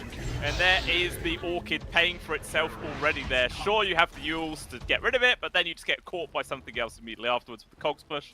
Perfectly done. Yeah, being forced to use it like that to remove the Orchid, because when he lands, I was like, oh man, when he lands, you don't actually have a blink or anything to move, so you are going to get roared 100%, and poor guy loses his life like that. Very nice use of the Cogs, though, to catch him like that. And it's just Dragon Esports, that's what we said, right? This has the better draft, they're playing it really well. Slightly slower than I thought, but they know what they're doing, they're the pros. Yeah, I mean, it's just always been an uphill climb for them so far. They continue to further their lead. The Disperse was online here for Muxa, working in towards the Butterfly next, but still a ways away from that. Just going to start pushing these tier 2s now. Oh man, Rinseku is going for Lincoln Sphere. I like Lincoln Sphere, I love this as an item, but it tells me that you're not going to get more damage for some time on this Morphling. And when the enemy is knocking on your door, you're going to have to think like, yo guys, how are we going to kill them? How are we going to win a team fight? A Link is... We'll see. It might be just the thing that he needs to split push at least. Yeah, maybe he's trying to preempt this Aghanim Scepter coming out from Jewel Rays, which to be fair is up in 20 gold. Yeah, so that will be a big catch. Yep, it's coming. There's a lot you can dodge with it. The Roar as well as... And they both have blinks, right? The Huskar as well as the Beastmaster. So it's nice. Yeah, but lots of form of catch. Yeah, but you're buying items to solve problems. You're not creating a problem for the enemy situation. Now let's see what Dragon Esports going to do with that. They go for an immediate smoke. Bomb lane. The Huck he's fine for now. Mary might see them though. He places this Observer Ward. And he sees problems in the Huck both here. But it looks like, okay, they are going to start TPing back to their tier 2 now. Problem stuck behind. He is dead. There should be enough time for the Huck to get away. Although, the last shot, they spot him out. No escape for the Wolfman. And he will go down. Kill going the way of Infernal. Perfectly done. Ping it out. There's a ward there, guys, but it did its job. I would say it was worth it if only they lost problems. But losing the Huck as well, you're like, ah, man. Because they were hoping to alleviate some of that pressure that's coming on them. Alright, the Aegis did time out. A little while ago, actually. So, yeah, not really used, but yeah. It kind of feels like Dragon Esports don't even need it at this stage. I feel like they could just group up and start pushing down one of these lanes, perhaps. Maybe they might wait for the second Roche, which is a minute and a half away. We'll have to wait and see, but that Lincoln Sphere just picked up now for Rinsey Q, so a little bit more safety for this Morphling. Nah, that'll help a lot. Melju, when he has the Blink Dagger, will also feel a little bit more threatening. But again, these are like escape items, mobility items. They're not going to give you much damage. Yeah. Literally none. Like, the only thing you could say as an aggressive item really is the Manta style. Apart from that, his whole itemization has just been to either prolong or just support the rest of his team. Yeah, don't be such a Debbie Downer. Come on, DMS has a good chance, don't they? Oh, I mean, they definitely do. It all just depends on how they take the fight. If they land a good lasso, pull someone out of position, just try and kite them around perhaps, but it depends if they can get all that in good conjunction. We're still yet to see really a solid 5v5 team fight come out in this game. So maybe that's going to be the big tell as DMS. They go for this smoke. They're going to see Jewel Rays. The jump there with the lasso, the immediate delete. Dual Race is just gone. Here comes the engagement though. Infernal gets the jump on towards the puck. Ice Blast not going to land onto either one, but Rinsey Q might just be in danger. Silence actually onto one of the illusions. He has TP. Oh, well done. Well done by Vampire to get. They're trying to stay right on top of him. Trying to. Rinsey Q still down elusive. Dahak actually now turning up to fight as well. Still the end. DMS, they're willing to take the fight. Vampire gets torn to pieces. Books are now stuck in these cogs. Will be forced to disengage. Getting quite low on mana. Does have the Lotus at the very least to give him a little burst. Might not be enough really to change the outcome of this one, as he's just so damn slow. He will fall, and it's a big win here for DMS. Do you see it? Do you see it? A whole game we've been talking about what? How mobility on DMS is a big in their favor. And Dragon Esports, I kept thinking, man, you guys need to play a little faster. Because once those blinks and Yules and stuff come out, it's going to be tough for you to catch them. And that's just what happens. They just can't catch, they can't get on top of people as easily. Of course, losing Dual Race early is not good either. Yeah, it was just like the perfect start to the fight for them. Picking off the Asgard immediately was huge. Oh, Rinsey Q. Oh, there goes Mary. That's a freebie on towards the Ancient Apparition. And immediately Dragon Esports now just have to disengage. And it kind of feels like this game's been swapped around in momentum here at Tomo. It just feels like all DMS now. I wouldn't say like that. If they like go and butt heads, Dragon Esports could still win. But these scrapes, when people are, you know, oh, I'm gonna go in, go out, I'm gonna poke, it's so much in favor of DMS. If they can steal this Roche, it's gonna be huge. It's super low. There's not gonna be any way to steal this one. Hook shot in. Oh, he's able to get the banner, but unfortunately not the actual axe itself. Melisol still secures that one. Vampire's trying to run, jumping from Dual Rays, and the axe is immediately stripped away. Books are now also turning up to the fight. They want to try and take this one. It looks like DMS are going to try and disengage themselves. Vampire eventually dies to the creep army. So far, it's just really the clock to lose their life, but the Aegis taken away is also still a big win from Dragon Esports, but they would have liked to have had it themselves. But it's, yeah, man. Even so, you lose a kill. You were the team that was in the lead. I mean, if you're DMS, you still got the Roshan kill. So the net worth advantage, it's nothing at this point. Yeah, only 2,000 gold at 29 minutes in. Hardly anything at all. And now you're gonna be suffer on Dragon Esports. You gotta find some way to get a 5-on-5 and not get split pushed to death. Oh, and they just lost both bounty runes, wisdom runes. Sorry. Yeah, just more experience. It's starting to feel like maybe Dragon Esports have just completely lost their momentum here. Obviously, they do still have the late game Medusa. That is something to bank on, but they're definitely feeling a lot more uneasy right now. I agree. They also have Shiva's Guard coming out on Infernal, so that's gonna be a nice bit of, you know, extra damage coming out for him. Oh, hook shot. Yeah, Vampire jumping forwards. They got the raw Ice Blast as well. All the chain stuns. That's a huge kill to find. 4 kill streak. That's a lot of money. And exactly what they needed to halt the progress of DMS. 80 seconds without this Morphling as well. You're not going to get a whole lot of these. If you're Dragon Esports, every one of these big Morphling kills has got to lead to you like knocking on the high ground as soon as you can. Because again, they're going to whittle you down. And looks like they are going to go top here. Maybe get a couple of towers on the way. Try to anyway. There is still obviously the glyph from DMS to slow this down. 50 seconds without the Morphling. Maybe they might lose the tier 3, but actually everyone on side of Dragon Esports is still quite split. Dual Rays and Mary are just chilling in the mids. This is bad. Muxa is solo charging at people in the mid lane. How often do you see Medusa catch Bat Rider? Not really ever. Well, not this time either. 30 seconds left. I do feel like you could, well, they're starting to groove out in the last few seconds. That's not so bad. And banner comes down. Yeah, they are committing, but not 20 seconds. They have a glyph. Yeah. That was actually kind of awkward. The Enchantress stole the creep, which actually kept the creeps inside the banner radius. She's just keeping these going for a bit longer. Jump forwards there from Dual Rays. Got the taunt on towards till the end. Ice Blast comes on through. Will be a dead Bambi. Does have buyback and Morphling respawning now as well. This could be the chance of DMS to take the fight, especially without that Ice Blast available. They're gonna lose this full set of barracks. Actually, meanwhile, Dahak is pushing the bot lane right now, trying to do a move of his own, but Dual Rays TP's back here to catch him. Burning Spear stacking up, trying to TP out. He will make it. Oh, hook shot not in time. Meanwhile, though, the fight continues on the Radiant side of the map. Muxa and Infernal in a 2 versus 2. The Beastmaster will TP out. Muxa abandoned. He needs some help for the rest of his team. He can't just TP out himself. And now the rest of the squad is just going to try and get back here as fast as they can. But actually, it looks like Muxa's fine on his own. Oh, it doesn't even need his team. They pressure the top a bit, but overall they lose this set of Barak. It's a nice win for Dragon Esports. Everything went well for them, even though at the start it looked like it might not. So that's fine. By the way, DMS, every core is building Lincoln Sphere or has a Lincoln Sphere. They all want to make sure they're just uncatchable, and you can stack it up on Rinse Q. That is very true. It will be a big, big helping hand for themselves.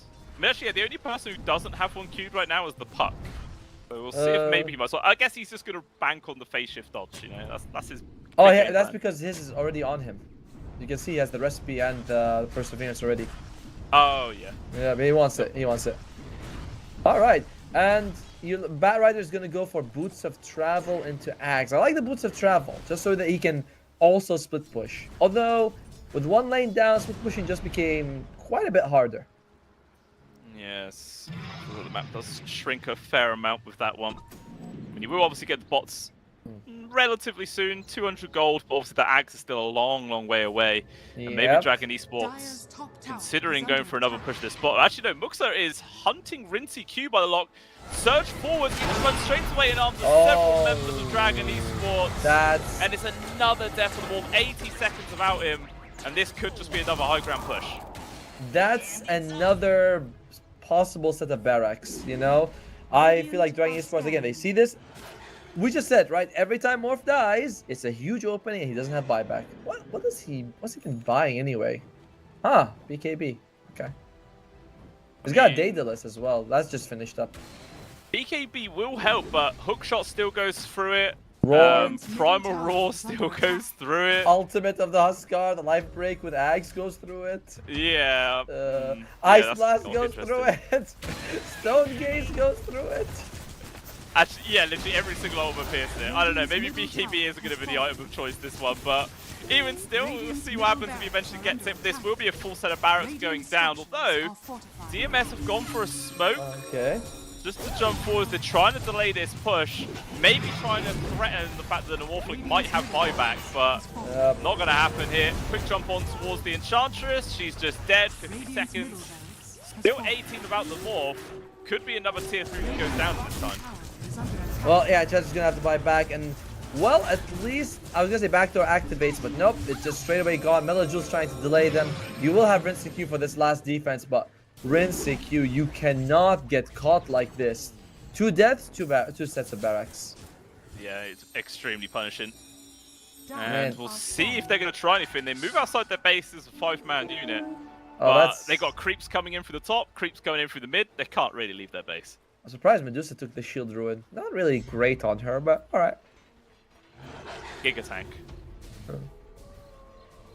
Actually, no, it's 280 armor. Yeah, that's absolutely trash. Exactly, it's based on your it's half your health. So I'm like, why would you take it? Give it to someone else. Give it to Dual Rays. You know, or the Beastmaster. You will get 1,500 shield. I feel like Dual Rays kind of wants to take damage. Yeah, I feel like Inferno would actually be the person of choice. Fair point. Yeah, it looks like Dragon Esports not gonna just full on barrel down this mid. Maybe they're waiting for the 3rd Roshan, which could be up in 55 seconds. And with that Aegis, maybe they'll go for the final push, or maybe they're just hoping someone from DMS just steps outside their base. I think Dragon Esports could afford to at least, you know, poke high ground a little bit, see what happens. Because Aegis, Roshan could respawn 40 seconds, could be 340. Oh my! Hookshot and Raw, all focused on this Enchantress, dead for 77. They do have the last one towards Muxa, but that means absolutely nothing to Tomo. Meanwhile, Dual Rays just Hercules himself straight into the middle of everyone. Ice Blast will not connect. So they're just going to disengage for now, but it's still 5 versus 4. Dreamcore used on towards Infernal, but again, doesn't really mean anything. Stonegaze makes space for him. These buildings are still taking damage. The Illusion's just trying to keep people at bay. It looks like now Dragon Esports are actually going to decide to disengage. Looks for TP's back to base, and we'll see how quick this 3rd Rosh is going to be. They get the dieback on the Enchantress, they get a tower, and again Roshan, yep, it's fairly quick, 45 seconds only. So So it's a very nice. Oh, did you just walk through gym? Just picks it up. What the hell was that? Is it his own gem? No, it's Mary's gym. What the hell? Okay. I guess he just dropped it in front of him, and then we didn't see that. Yeah, maybe. Pretty cool. But yeah, you can see Dragon Esports, they just go for the twin gate. They're going to set up this top part of the map. And if you're DMS, it's pretty much like you have to contest this, don't you? You can't let this go for free. And I think fighting the Roche Pit's actually pretty solid for you. They don't have any BKBs. Actually, I'm sorry, they don't have BKBs on Medusa, so you can deal with that. The other 2 BKBs are on cooldown. It would be good to start the fight on your terms, rather than waiting for them to push you to high ground. It looks like they're a bit indecisive for now, though. Oh, They're yeah, not you quite willing can't. to send it. You gotta be gung-ho. Divide. Actually, I heard people scream Divide once when in pubs here in Europe. It's kind of cool. Yeah. Yeah. It's a term that we use relatively frequently. Don't have to speak the whole language to use a very important word. That's the only one, right? Go! That's all you need to know. Well, this is a problem right now. You gotta find Mary. Mary would be ideal to kill first, because that would allow Morphin to actually play the game. They might find him. Melajewel with the back lines. Oh, the boar actually scouts them out. So unfortunately, the element surprise is gone right now. And immediately, Dragon, they're trying to find somebody picked off towards the north side. If they can be popped, they've got the stun on towards Princey Q. They're controlled up. He's dead. Has to buy back. Can he get here in time, though, to really change the outcome here? They're running around in circles. The use of the Stone Gates looks to hold everybody at bay. Meanwhile, Melajewel, he's stuck amongst several heroes of Dragon Esports. He's just going to fall down. He managed to take Mary with him. And another buyback expended. Everybody's throwing everything into this fight. They have to come out on top DMS, or it could just be the game over. And they've got to somehow come ahead. Coming through the twin gate, Melajewel, he's able to disengage until the end. Caught the Enchantress, trying to run, but unfortunately the damage is just too much to deal with. Bambi is gone for 50 seconds. It looks like now DMS have to disengage. They've got creeps in their base as well, Tomo, so there's just too much to deal with right now. No, very unfortunate for them. The buyback from MCQ, I forgot he had the boots of travel for a second, but he was like wondering how does he rejoin the fight. And now it's just going to be Dragon Esports taking this Roshan. It was still a good idea by DMS to contest it here rather than their base. Yeah, they had to do it. Like, they couldn't just give up for free, otherwise it just felt like they've been super far behind. But as a result, so another free objective there for Dragon Esports. TP back to base just to start pushing out this bottom lane. There's even an Axe now brought up here from the Clockwork, who also has 2 gems, you know, 1 for each eye. That's very good, actually. Sight beyond sight beyond sight. Yeah. Imagine if you could, like, upgrade the gem to increase its radius. Like, you buy 2, and it goes from, like, 900 range to, like, 1300 range. By the way, do you realize that the description for Gem of True Sight is a poem? That's new. Is it new, or is it just the first time we've noticed? I mean, first time I've noticed. I didn't realize he has a poem. What was Ice Rock feeling artistic that day or something? I feel like it's probably... I don't think he comes up with a description on majority of items. Fair, I feel like he just goes, yeah, I want this idea, and then he passes it off to some other division in Valve, and is like, you do the work. Yeah, I'm just surprised that of all the items, this gem has a poem about it. It's kind of cute. I like it. Some of them don't, though. Wraithband... Oh, no, Wraithband does have one. Okay. But, yeah, speaking of the situation of the game, though, it is very bleak for DMS. Like, you only have to push 1 lane on Dragon Esports, which really simplifies Dota for you. It's very easy. Like, all of us go 1 lane, and that's all we have to do and hold hands. For DMS, you have to always think about, do I split push? Can I force them back? There's all the tier 2 still standing in the top and the mid. I don't know what item actually gets you back in the game either. Yeah, I mean, sometimes at this stage of the game, you like hope that your Enchantress is getting to the point where she can start transitioning into a real damage dealer, but he's still like 1,000 gold away from having Hurricane Pike completed, and then he still needs like a Moon Shard or something like that afterwards. Yep. Yeah, it's still ways away. To be fair, though, he does have the other items, right? He's got the drums, the Grove Bow, he's got the Force Staff, and the Shard. Like, he is dishing damage, but you're right, it's not enough. Definitely not. They need something else. At least, you know, Rinsey does have the Daedalus, which is something. Melojul, he doesn't really have much. He's trying to build in towards an Aghanim Scepter next, which maybe will help, but it's just a drop in the bucket compared to what Muxa has. He's 34,000 net worth compared to Rinsekyu's 21,000. It's a huge difference. Yep, I don't know. I mean, DMS. It's we'll see what they can do. Their last-ditch efforts right now. By the way, there was no hand of mice on Mary Y, so just want to make sure we highlight that. The game is not over, Tomo. You could still do it. Just before the game ends, sells the Solar Crest, sells the Ghost Scepter, just buys the Midas, and then I get a free Tandoori. I'm free. Yeah, all right. I'd love to take you for that. It's a shame you only live like 6 hours away by drive.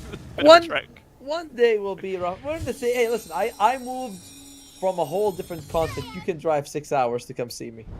Jeez, I suppose that's fair enough. I suppose I can't argue with that. Well, it looks like they want to do something funky here on DMS side. I like this. Try to get a backstab. Try to get a pick off. Find someone before they stick together. If they can get Vampire before he rejoins the team, that would be a big thing for them. Oh, actually, he's going to walk into the Watcher, so they will see Vampire. That's a big chance. There we go. Jump on in. Silence. He is dead. The question is, do Dragon Esports commit for a fight, even though there is going to be 4v5? It looks like they're still coming over. Oh, that's interesting move. Yeah, if you're DMS now, it's like, yo, if we can get another one bit of a chain kill, that would be great for them. You certainly want to. They also got a free gem from that, so that is now into the hands of Dahak, which is always handy. Maybe they can get rid of some Observer Wards with that one, at the very least. But it feels like they've slowed down this push. Yes. The illusions from Rinseky basically killed the entire next creep wave. There's only a catapult left, but there is still this one that Jewel Raze is babysitting right now. If you were DMS, honest to God, you might be thinking, let's try and kill Clockwork again before he rejoins the team. You know, like, we can see them, they're mid. We can expect that he's going to try to get to them. Reasonably, Dragon Esports won't want to fight 5 versus 4, so that could be an idea. Melojul. Yeah, Melojul in danger. Jump forwards with Infernal, trying to TP out from the high ground. And he's away. Nicely done. That's about a bit of time wasted from the Aegis, down to 3 minutes. DMS is doing all the right moves. I'm quite surprised that Dragon Esports abandoned the wave of the bot, though. They just completely left it, and now they're going mids, which I suppose, they still bring down the backdoor protection. It's not like they need the creeps to tank the tower. And the tier 3 is going to drop extremely quickly, but already the shapeshift has been used here from the Hawk. He's going to try and get into the backline, so they've got to move quick. Their buildings are dropping fast. Only this melee barracks left between them and Megas right now. The Hawk, he's in the back, trying to get the jump, controlled up from Jewel Raze. Ice Blast on top of him as well. I don't think the Lycan is long for this world. He will eventually fall. Meanwhile, though, Muxa is just holding back 2 people on his own. Till the end, can't do too much. Jewel Raze is actually going to die. Rinseky finds the kill. A buyback as well from the Hawk. Raw, though, will lock down on towards this Morphling. Rooted in place. Will he survive? He won't. Rinseky dead for 2 minutes. Could just be a buyback that comes out from Jewel Raze as well to try and end this game. Because I don't think there'd be any way for DMS to defend if he does. This Muxa is going to finish off the final building. Yeah, I'm not sure whether you're saving the buyback for of your Huskar, but I guess he just feels like, yo, I don't want to use it. It does give a win condition if he does, and that's going to be very creeps for Dragon Esports. A decent few attempts from DMS to delay it, but this is just an overwhelming... Like, the mid-Huskar crushed Melojul, he never did anything in the game. Oh, the hack! He went out the base to try and grab himself an Ancient Creep, but unfortunately he just gets found. He's also gone for 100 seconds, and that's just it. GG is called, and Dragon Esports take game 1. Very convincing performance. Like that pick of Huskar doing really well. The Medusa giving them no easy target to kill on the carry. And of course they banned out the anti-mage, which is, seems very standard, but it secures them the victory. Well, I mean, judging by what we saw yesterday, maybe not standard enough for some teams, but even still, yeah, big win comes with Dragon Esports. Did look dicey at one point. DMS were able to bring it back. The game was basically dead even in terms of golden experience. Really could go either way, but it was just some great initiations and fights coming out from Dragon, which took it in the end. Maybe a couple of mistakes from Rinseky as well. Like, he died twice without buyback, which cost them their top and mid set barracks, but I don't know. It's hard pointing fingers. Well, yeah, that's an issue though, right? Is when you're like this very elusive hero and you get caught twice and you're dead 90 seconds each time, and that cost them. And the itemization is very hard. You're buying Lincoln Spheres against 5 and BKBs against 5 heroes that can like 2 of them are AoE. Stone Gaze and Ice Blast don't care about either, and the other 3 also pierce. So it's very difficult game. Unfortunate outdraft for DMS. Yeah, so hopefully they don't get put themselves in that position next time. I mean, obviously, this Morphling was even the first pick that came out for the side of DMS. Was that a big problem, do you think? Maybe if they didn't first pick it, maybe they brought it in later, would it made any difference here? You can first pick it, but I guess they didn't expect that AA would come out, but AA really ruined Rinsekyu's life. Not so much that he was getting solo kills, but you can see Rinsekyu hangs back, waits for Ice Blast, and he jumps in. He's not going to go in until he sees it, which is fair, but bad for your team. Yeah, unfortunately, this couldn't quite work out. Even this last pick, Lycan, which, you know, when we was talking about it in the draft, it seemed quite good. It was ticking some of their boxes, but unfortunately, it wasn't quite enough to completely round out the draft for themselves. And as a result, that is now Dragon Esports 1 game up in this best of 3. 1 winner now from pushing themselves forwards to play up against Na'Vi later on today. But now it is do or die time for DMS. They've got to take the next one and then a third to keep themselves going here in the CCT Series number 4. But we're going to jump over to a short break, guys. We shall return in about 5 to 10 minutes' time, and then we'll see the conclusion or the continuation of the series. We'll see you soon.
Welcome back on in, ladies and gentlemen. The second game and second draft is Mm-hmm. now underway. And let's see what's going to go down here, whether if DMS might put themselves in another awkward spot, or maybe they could figure out some issues after that first draft and have a bit of a better time here.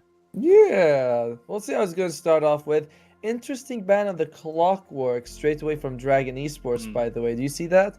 That's interesting. They don't want DMS to get it. They must feel like DMS is probably going to first pick it.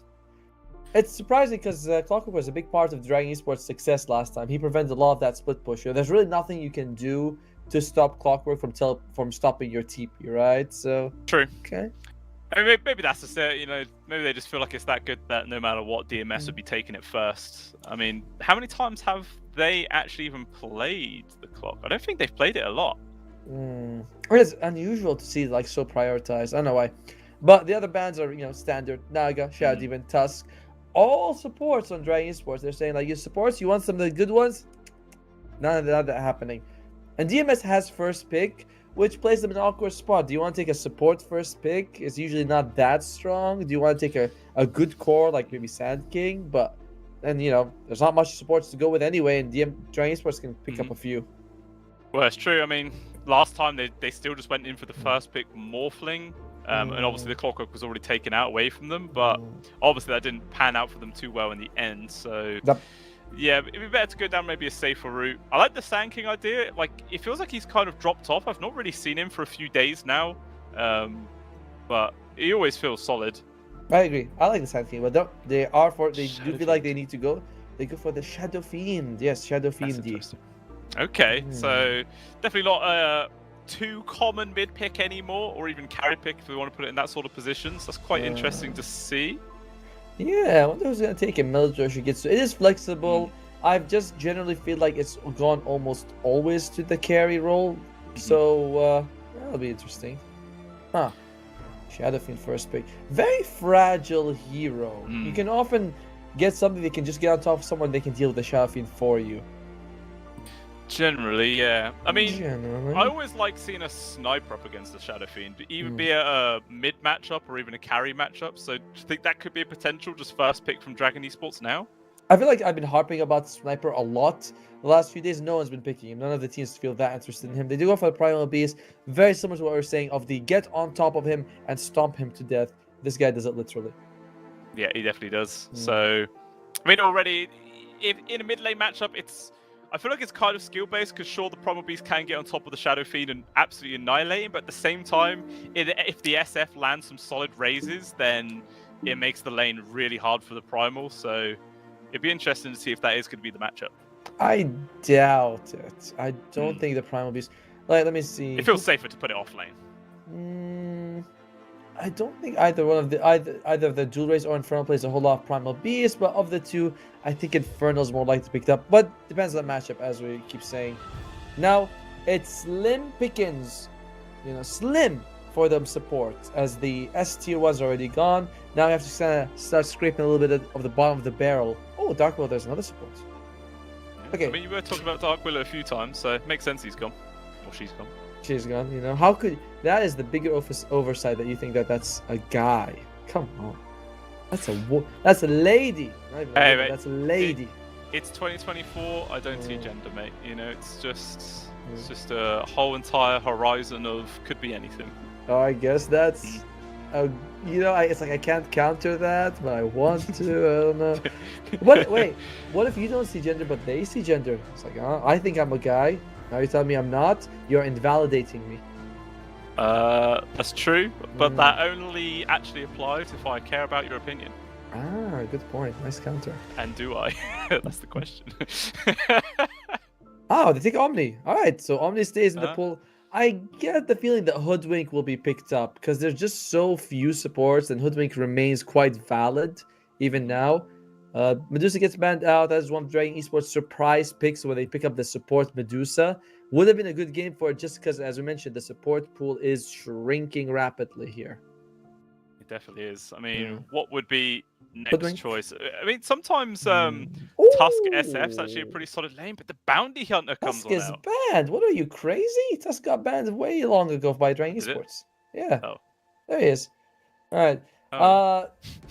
Bounty gets picked up. Okay, this tournament has brought up quite a bit of bounty. Quite a lot of people have been playing this guy. I imagine there's gonna be problems hero. So do you want to take a Battler? Battler is actually solid in this one.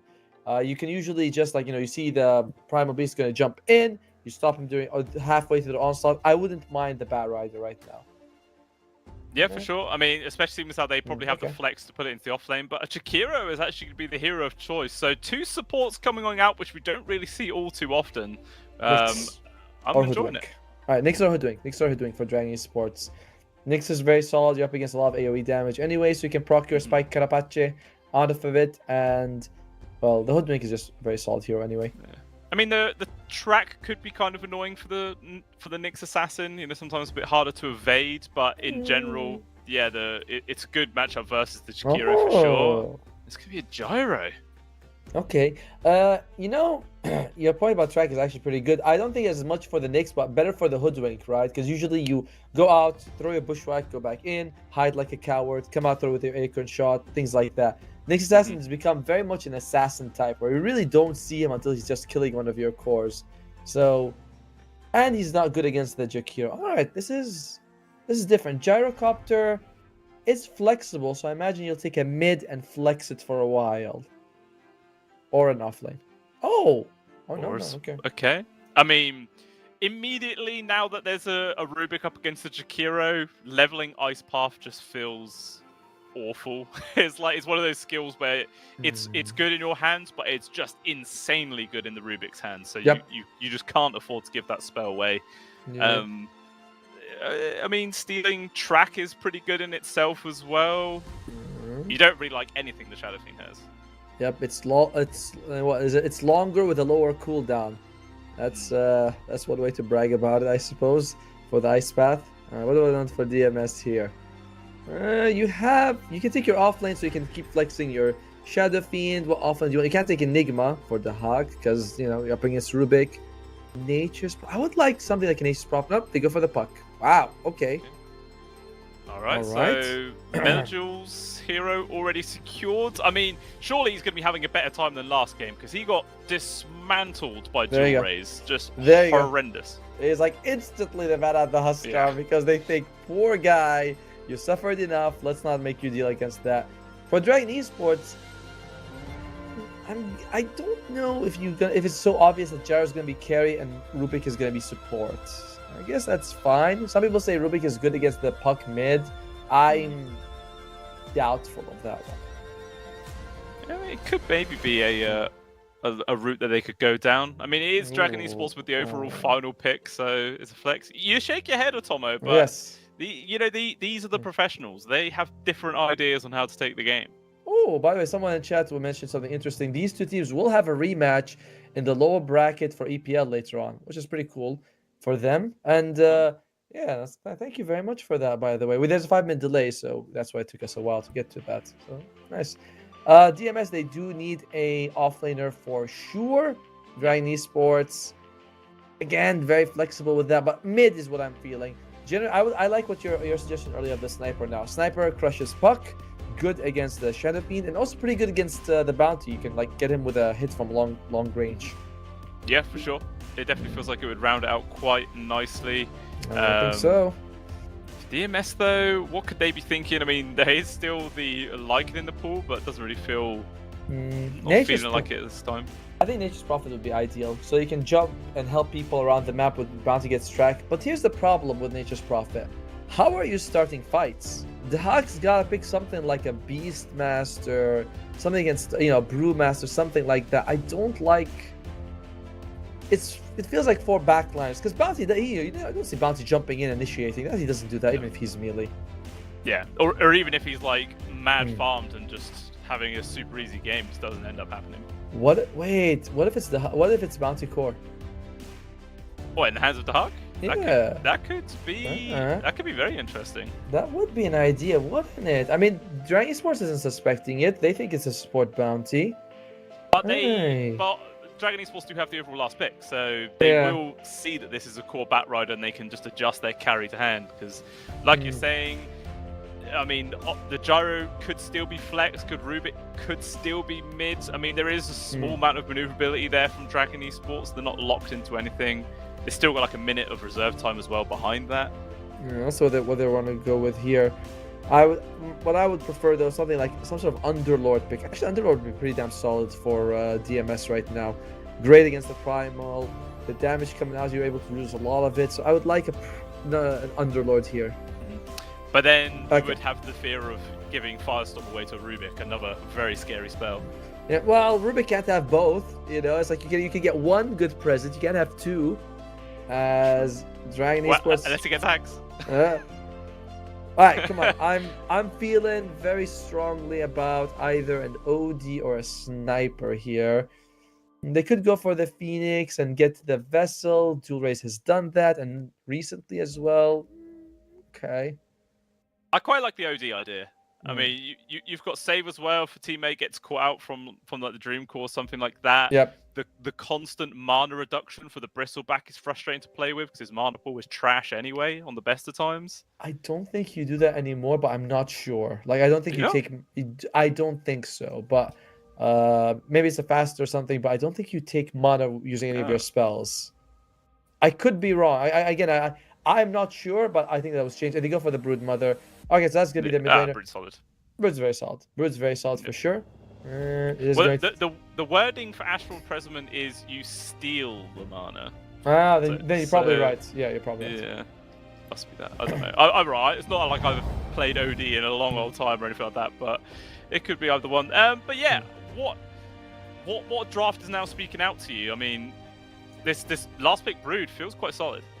It does, but it's actually not that great against like Bounty Hunter, right? Honestly, I kind of like DMS's draft quite a bit. It feels way more even than game one. Game one, I was like 100% Dragon, 69%, and I was feeling very strongly about them. This one, I don't feel like either draft is particularly better than the other.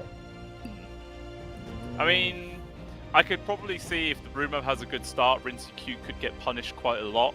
I mean, especially if the Brood goes for like a relatively early Orchid, and then it's just like nothing Rinse Q can do there. He would just be dying constantly, which is always very frustrating. So maybe, it's going to be quite dependent on how the lanes actually just go. That's going to determine this game. Let's see. The lanes... Man, I know that Till the End is like an amazing Jakiro player, by the way. Ike is really good with this. I've seen him do very well. You also but you have Bounty and Bristleback together. They're up against a Gyro and Omni Knight. Shouldn't be much of a problem for DMS's side. I don't know. I really can't pick a draft on this one. Yeah, it does feel hard. Yeah, it does. I feel like they'll ask me for. I can't really, invoice this game. I'll be like, no, you didn't predict which one, so you don't get paid. That's how it works. That's how it works. Yeah. I mean, I feel like I want to lean more towards DMS just because I want to see how this Bounty Hunter works out. Obviously Takiro is quite a unique position 5 support. Obviously it's still solid, but it's just not really the most common ones you see nowadays.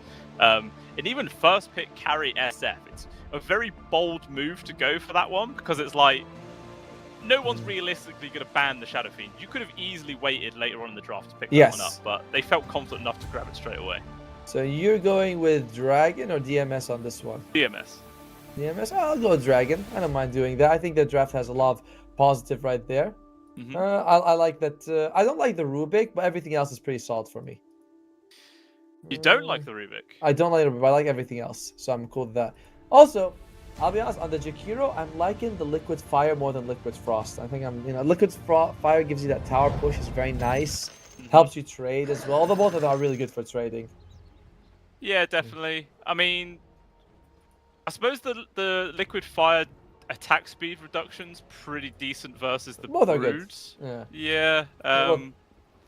Both are very solid for sure. Oh, one nice thing will be that Bounty Hunter did take through and through.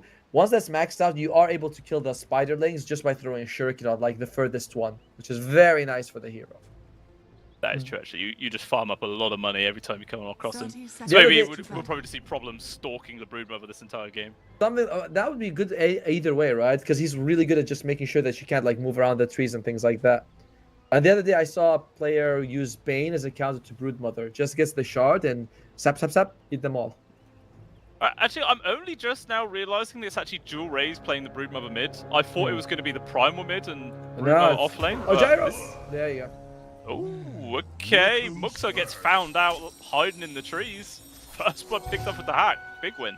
I'm very sure that our logos should be switched, right? Isn't DMS the one on the Dire? Yeah, DMS is dire. Yep, and Dragon is the one on the Radiant. Okay. Well, that's Well, right. just so people at home will know that, hopefully production will swap those one around whilst the game is going on, just to avoid confusion as much as possible. It's right. It's right. You know, production's like making sure who's paying attention. You know, they're like, casters are awake. You know, they picked it up. I mean, even though this Broodmother mid is kind of a surprise, it feels like Metajewel's going to be having a better time compared to that Huskar, but yes, I don't know, 100%. do you think there is some skill where maybe Dual Rays could just somehow bully his way ahead again? Maybe if you can get like a like a HP advantage, you can go in, harass him out. But overall, I think mid lane is going to be very nice for Metajewel compared to last time. Like last time he had no game, this game he'll be like, yeah, whatever, I'll be fine. What did he take in terms of facet? He did not take the reduction one, so you get the full value of the bottle as well for the puck, which is very nice. It is always extremely helpful. This up top, this Rinsey Q, obviously you're up against Primal Beast and Rubik. I feel like at level 2, we could even see Dragon Esports get aggressive in this lane, because you telekinesis pull someone out of position, an onslaught plus trample, and they're probably dead. Although Infernal has actually taken up for level 1, so they might actually have to wait for level 3 then to do this. Yep, yeah. Well, since you have upper level 1, to be fair though, upper level 1 or 2 is fine. If you pair it up with trample and you get the slow, is really valuable. But in general, you take upper level 1 so you can get better last hits and denies out of it. I've seen it. I'm okay with it. Look at that, nicely done. Gets it with the raise. Has been killed. Yeah, both sides hitting those level 2s now, so we'll see if that aggression does come out. I mean, if Rinsey Q gets too close to the Primal anyway, like a telekinesis into it, probably enough to get the kill. Meanwhile, Vampire, what the hell? He's dead. Buddy? Rinsey Q's going to come over, a raise, although telekinesis throwaway, trying to make some space. Oh, The raises will dodge! not land, they don't predict No where he's way. going until the end, will still die, but Vampire actually lives there. It was kind of like a guess for Rinsey Q, and unfortunately, he just guesses wrong. Look at it, and look at him. He's come on, that was too cool. I did not think he'd be able. I thought the same as you. I was like, he's dead. He's 100% dead. But no, it makes out just fine. Dahak is suffering the bomb lane a little bit. He is a melee hero up against an Omni, which you don't want to go close with the omnipresent facet, and Gyro. And Bounty Hunter is garbage. He's not gonna help you in any way. Bounty Hunter is, I don't want to say he's a grief, but in the laning phase, this hero is just so bad. I mean, it's on the same line as the Nyx Assassin, isn't it? It's a hero where there's nothing you can really do. You just got to try and drag the creep wave, I guess, to make it as easy as possible. But it doesn't really look like he's been able to drag any creep waves yet. I'm sure he's going to start soon. Honestly, Nyx Assassin is not as bad of a laner as Bounty, because you can use Mana Flare to like kill the range creep, to farm the jungle. Like, you have value. Bounty Hunter is almost like a 2 out of 10 in the laning phase. Yeah, not going to be easy. I'm trying to think of already 1k gold lead here. I'm actually trying to think of a hero who's a worse laner than the Bounty. Me? No. You're beautiful. Oh, thanks, buddy. No, but I appreciate that. I only speak truth, man. Look at that. The Dog goes in the lane, takes a hammer to the face. Not feeling too confident that he can actually last hit. And he's got out of mana as well. Yeah. Oh, look at that. There, go on. I was gonna say, Gyrocopter's got a full magic wand as well, 20 charges, so you're not killing that guy. No, it's just not at all. There's nothing you can do to him. It also feels kind of sad being a bounty hunter and not having Janada early on. Just like, think of all that extra gold you could be stealing. I agree. Oh, look at that. Look at that. Pressured with the barrage. It's just a free kill. Mary getting the final little love tap there to secure it. Even a tip comes out from Muxa just to really push it home. There's nothing this Bristol could do. Look at that. He's only got 10 CS. And problems, I don't know why he's in the lane. He needs to go and start pulling creeps and dragging them behind the tower, because you're not laning. This is not working out for you, buddy. Yeah, it just feels like there's nothing you can really do. I mean, at the very least, this time Metajewel is having a better time, but it is still Dual Rays in the lead. 24 and 11 to the 18 and 5, but it's not a complete shutdown by any means. So hopefully the Puck's going to have a slightly better earlier presence to help out his team with. And you always have that comeback mechanic, right? Guys, it's okay if we lose the laning phase. We have bounty. We can just get a few pick-offs and we'll be fine. And that is, you know, legitimate. It definitely is. But I mean, yeah, it does kind of depend on how badly this lane goes. I mean, Problems actually just takes 2 points into Shuriken. He's not even bothering with Janata here. it's good damage. The scaling of the Shuriken is very low mana cost. 170 damage for 70 mana. Like, the mana goes from 65 to 70, but the damage nearly doubles. So, well worth it. Yeah, for sure. Oh, man, he could be in trouble, actually. Like, Yeah. Look at that. Okay, Wait. he's got poking onto Muxa. But yeah, if they get the stun plus Shuriken toss, you can maybe see him die. So Muxa just stand his ground. Like you said, he's got all those stick charges. Actually, though, with the rotation that comes in from till the end, there's going to be the repel on the heels, and Muxa should be fine. And unfortunately, there for till the end, it's just kind of a wasted rotation. Doesn't end up finding anything. Oh, Muxa's... They're trying to cut him off. Oh, courier! Free courier. Thank you. What does that do there? I think it teleported after him. He was like, "Don't leave me, daddy." Oh, that's sad. That's a TP scroll as well, gone. Okay, Pokemon towards Mary though. Oh, I think they're committing to keeping till the end here for a while. Melajul... Oh, the mid! Melajul goes down, a rotation from Vampire. They dive past the tier 1. Now look at that, Dual Raise. He's nearly level 7 at 6 minutes in. They've got a cap on waves. This tier 1's going to be taking a lot of damage as well. Have you ever gone dancing? Like, as in proper dancing? Yeah, like proper waltzing? dancing. Yeah. No, I've not. Not, you know, you in the pub at 2 a.m. Not that Yeah. I'll throw some shapes. I can sow some seeds. But as in terms of elegance, no, not for me. Well, just like dancing, there's a lot of pulling and pushing in Dota. Well, not exactly pulling and pushing, but like you move one side in direction, the other person responds and going by the other direction. So you move the Jakiro bottom, and suddenly Vampire is free to do what he wants, and he goes and kills the puck. Yeah, it was just a beautiful response, and it's just netting like a further lead here for Dragon Esports. Just like dancing. I can tell you go a lot. You must be quite the waltzer. You must have some good hips. I took dancing for like 6 months. Once I got married. You were just too good. You had to quit, right? You know, making all the other ladies jealous. No, I like my wife was like, "You're not stepping on my foot anymore." They're like, "Alright, we gotta go again."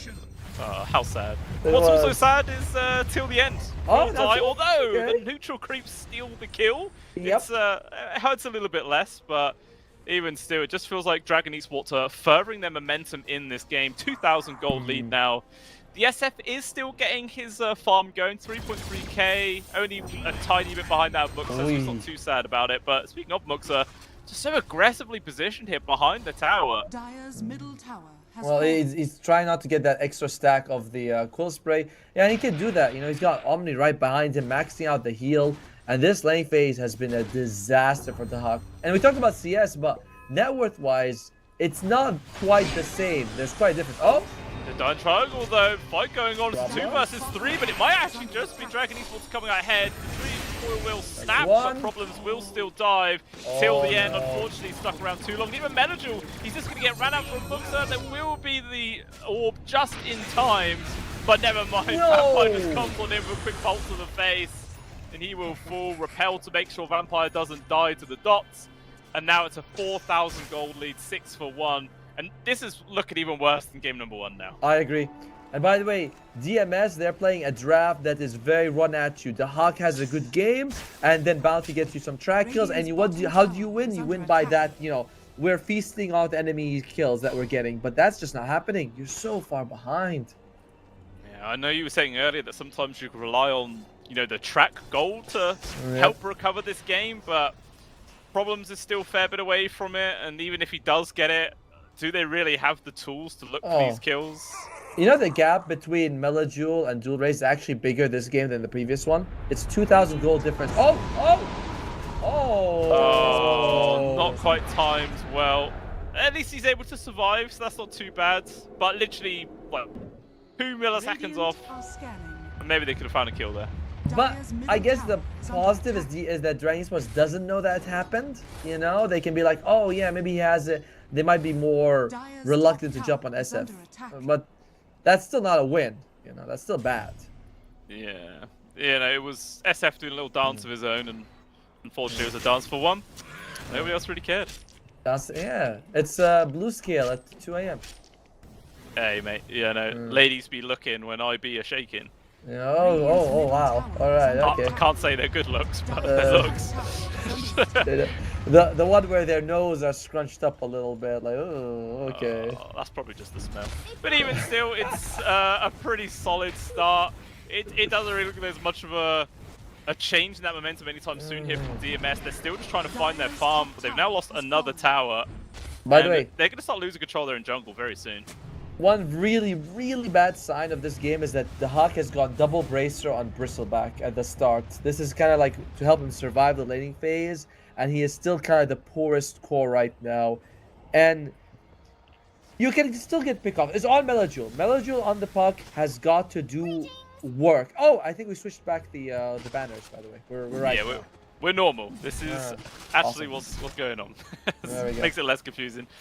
Oh, someone said in chat was saying that Pudge is worse than Bounty. I disagree. I think Pudge as a laner is actually solid with that hook facet.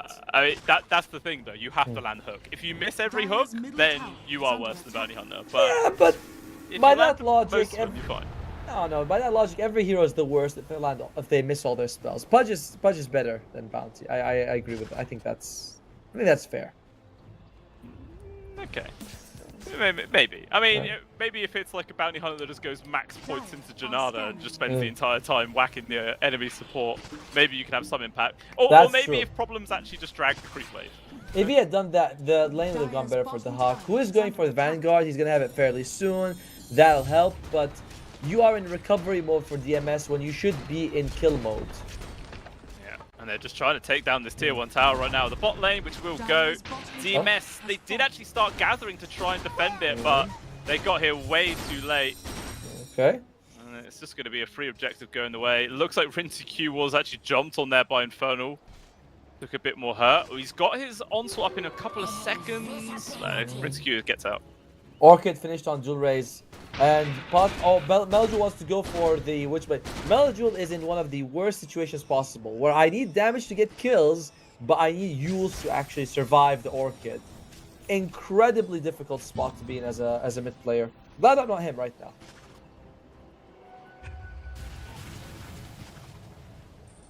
We'll see how he's gonna be able. How they're gonna play with that reveal of the Orchid. Track comes out, but doesn't really do too much. The Huckies are stuck in these trees. He's just dead.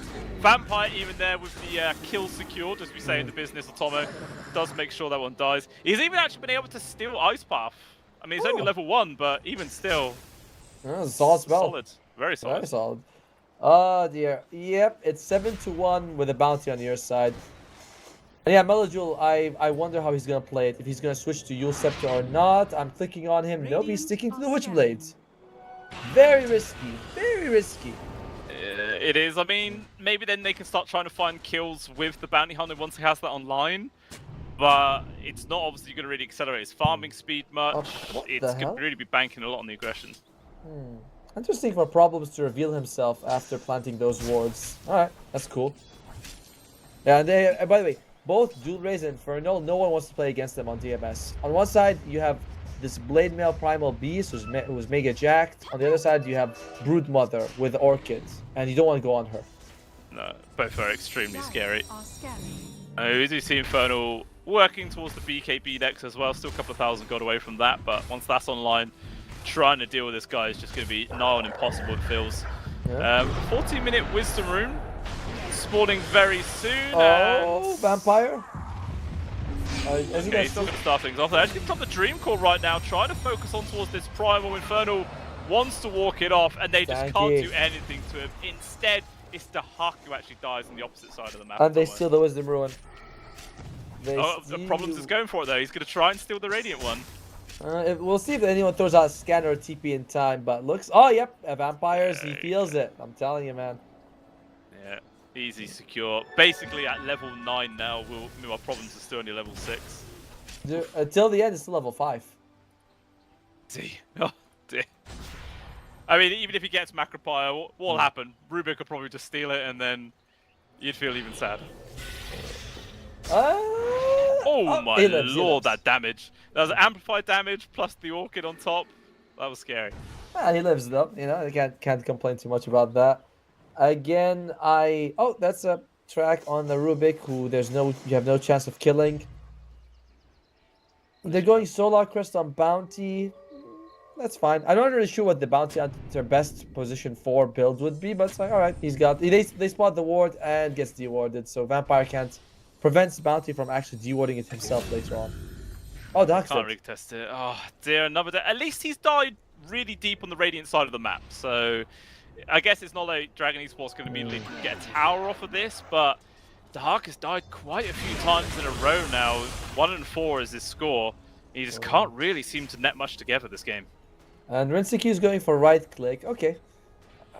If you went for a magic build, in situations like this, a magic build is better. Why? Because you can jump in and burst someone down. A right click build is kind of like relying on you out farming the enemy to win. But he's a carry Shadow Fiend. What else is he going to do?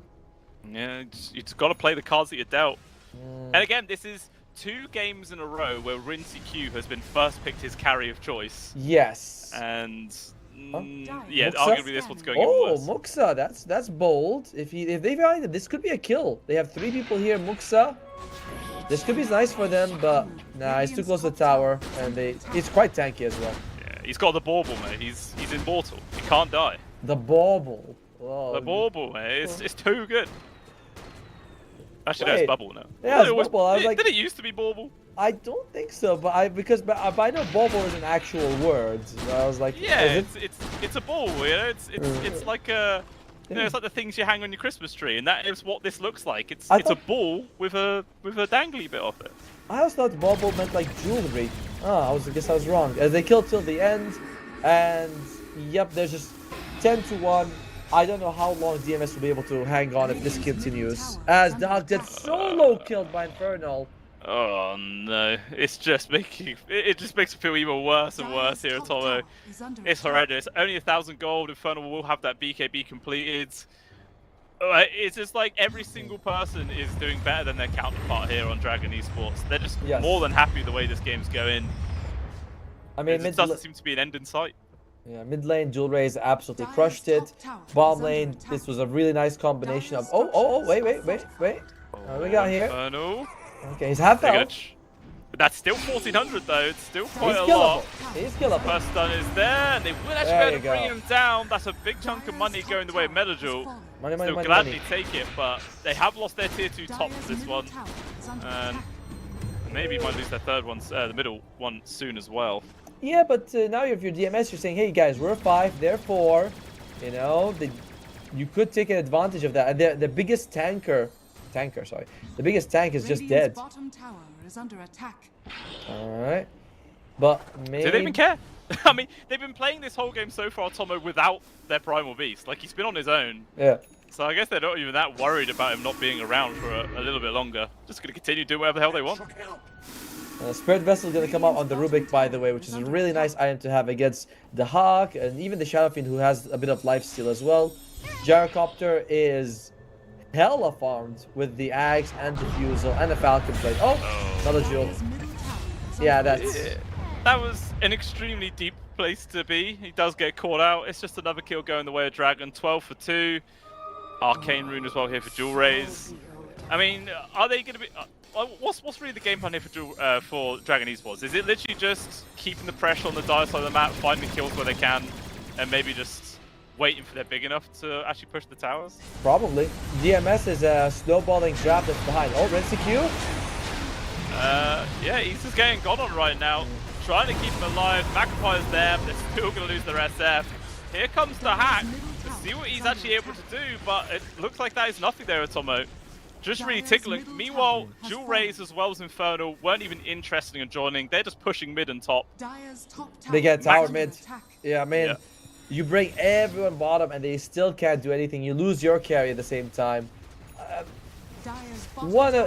It's really hard to be a caster in games like this because it's just very one-sided. It's everything going well for Dragon. It is. Well, maybe we start theory crafting what the big turnaround here is for DMS. Is it just mass Dagons, just blast the same person, hopefully they die?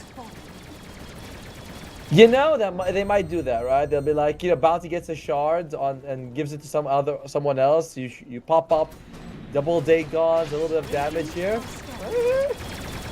There are worse ideas out there. Yeah, not many worse ideas, but I guess there's somebody more. Infernal. He just solo kills Melodul. Oh, dearie me. How do you do that? How does Primal Beast kill a Puck? Okay. I don't know. It's just nothing is going right. 16,000 gold behind now, 20 minutes in. Maybe Dragon Esports might have to rely on the first Roshan soon and then try and close out this game with that big Aegis advantage. Or maybe they're happy just to keep looking for kills. There's problems. Okay, there was a TP back, but doesn't look like they better find the bounty. Or Yules is coming out soon on the Puck. That'll help you remove a lot of the, like, you know, the shields coming out as well as the Orchid on you. And if you can, oh, Inferno, they have their eyes on him. They're gonna go for it. There's not a single other member of Dragon Esports anywhere nearby, but BKB, TP out. I mean, even still, that's actually a pretty good win there for DMS. They force out that 9-second use, they make some space to farm, but the only thing is that's just space for Dragon Esports to take out Roche. They get a bounty, they kill a courier, some small things here and there for DMS, but the courier is the big one. Oh! Sorry, the Roshan's the big one. Another courier dies, okay. 2 couriers is a lot. Yeah. I like, sometimes you can tell a player is hopeful. RinseQ takes the presence affects buildings talent at 15. I'm like, I don't know if you're going to be seeing any buildings, but okay. He's thinking about the long run there. Right. I would imagine you want to take the Shadow Race damage, because that would have been really good for him right now, but okay. Who knows? Maybe it'll make a difference. The Hawk actually farming up the Radiant Triangle area, trying to find whatever farm he possibly can. He's actually going in for a Yules, which he'll have up in 600 golds.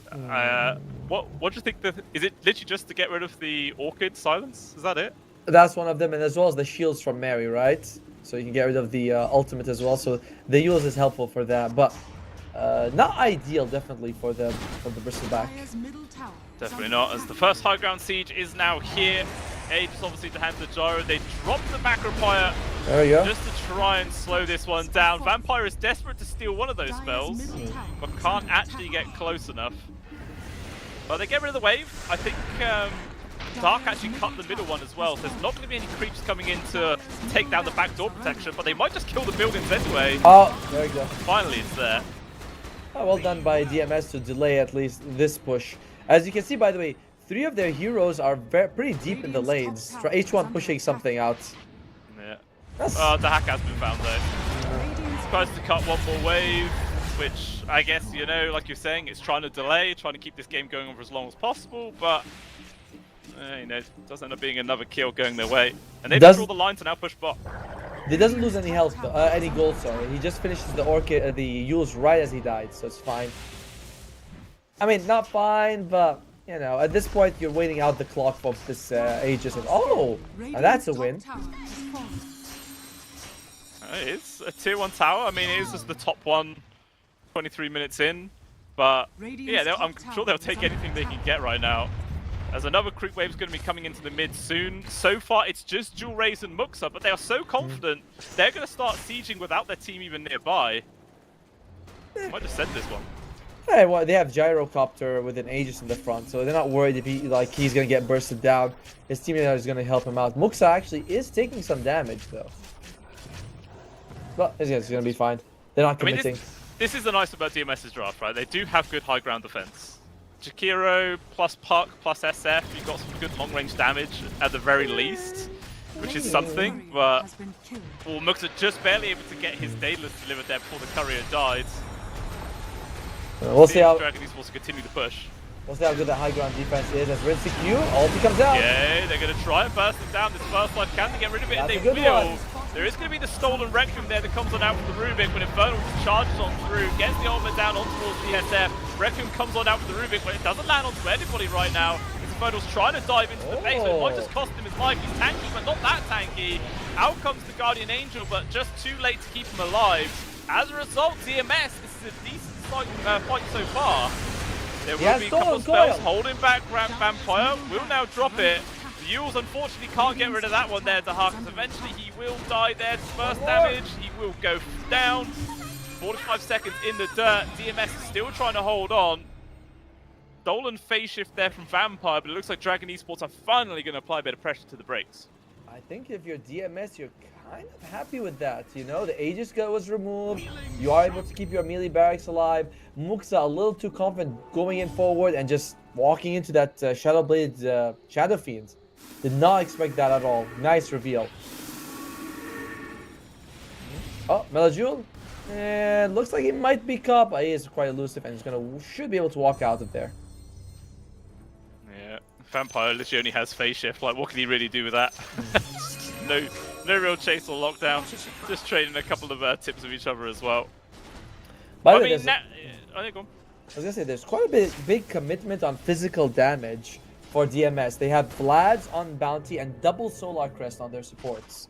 They're really all in on like mitigating that. Okay. Oh. I mean, going off how that last fight went, it's not too bad. They can definitely hold on here.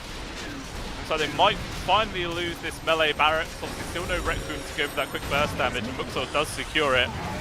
The dual raise, thinking about going for the re-engage, continuing to poke on towards this gyrocopter right now. Dreamcore does land, taking a lot of damage. He's actually just going to die. Was not expecting that amount of DPS to come on through, but the SF gets caught out. Infernal and dual raise are able to get the trade, so it's 1-for-1. Guardian Angel using the backlines there from Mary, as Melajul is trying to run. Another orb off to the side, Infernal, trying to cut off the retreat. Silence is there. Doesn't look like there's much communication with Dragon Esports to fully go for this kill or not. And finally, they're going to go back. So it's a 1-for-1 trade, which does favor DMS, but they still lost their melee barracks.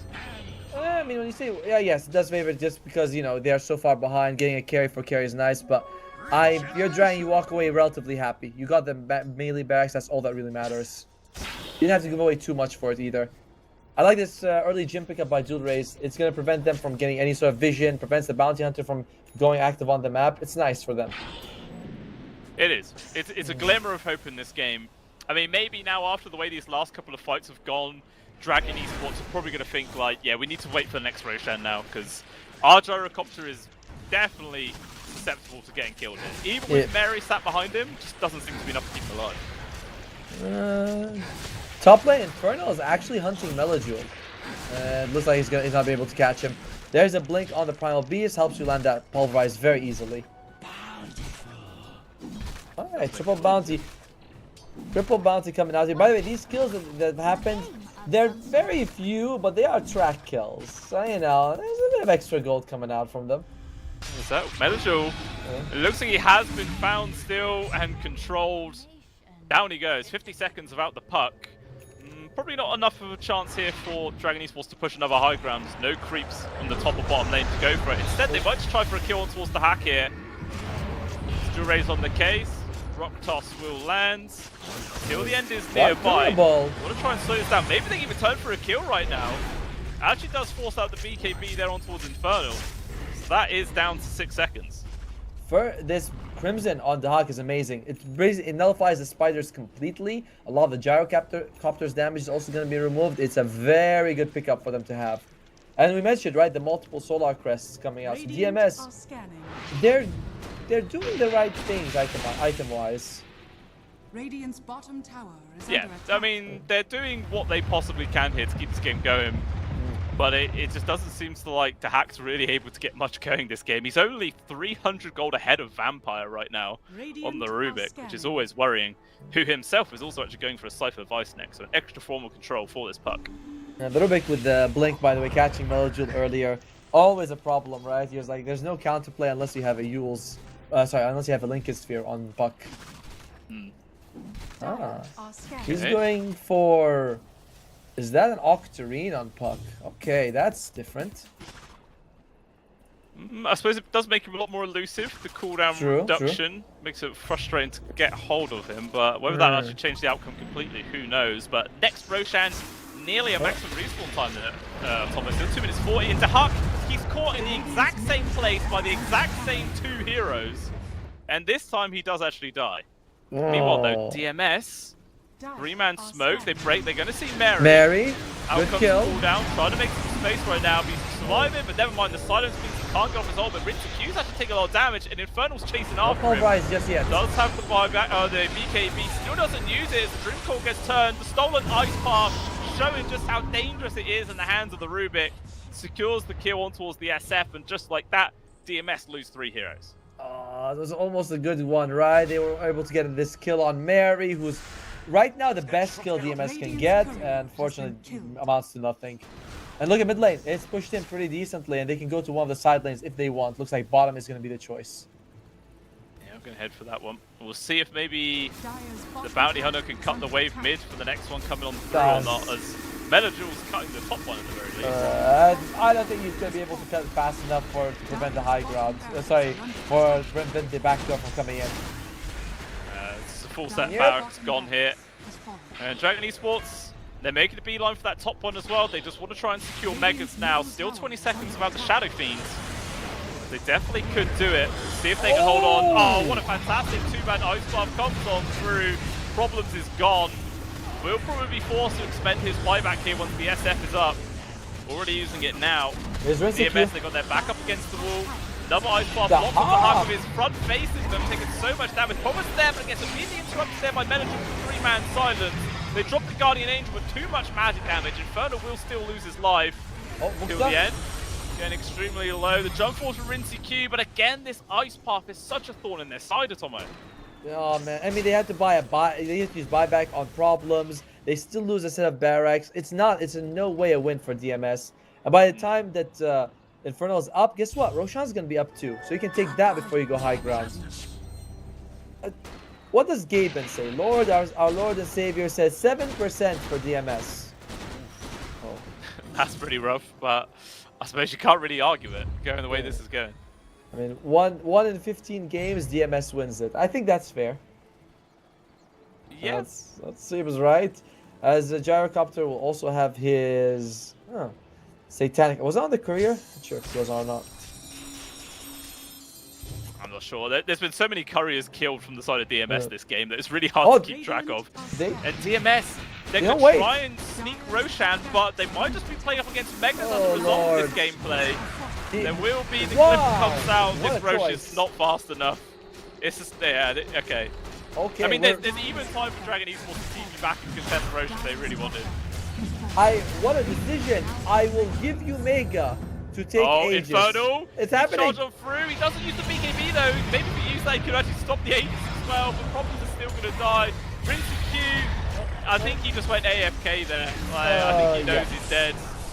And this is just going to be game over here. DMS, nothing they can do to turn this one around. Ice Pass misses. BKB Requiem does get the fear, which might snap That's off good. Smoke's on. They are actually going to find the gyro as well. Dead for 70 seconds, but in comes Dual Raid.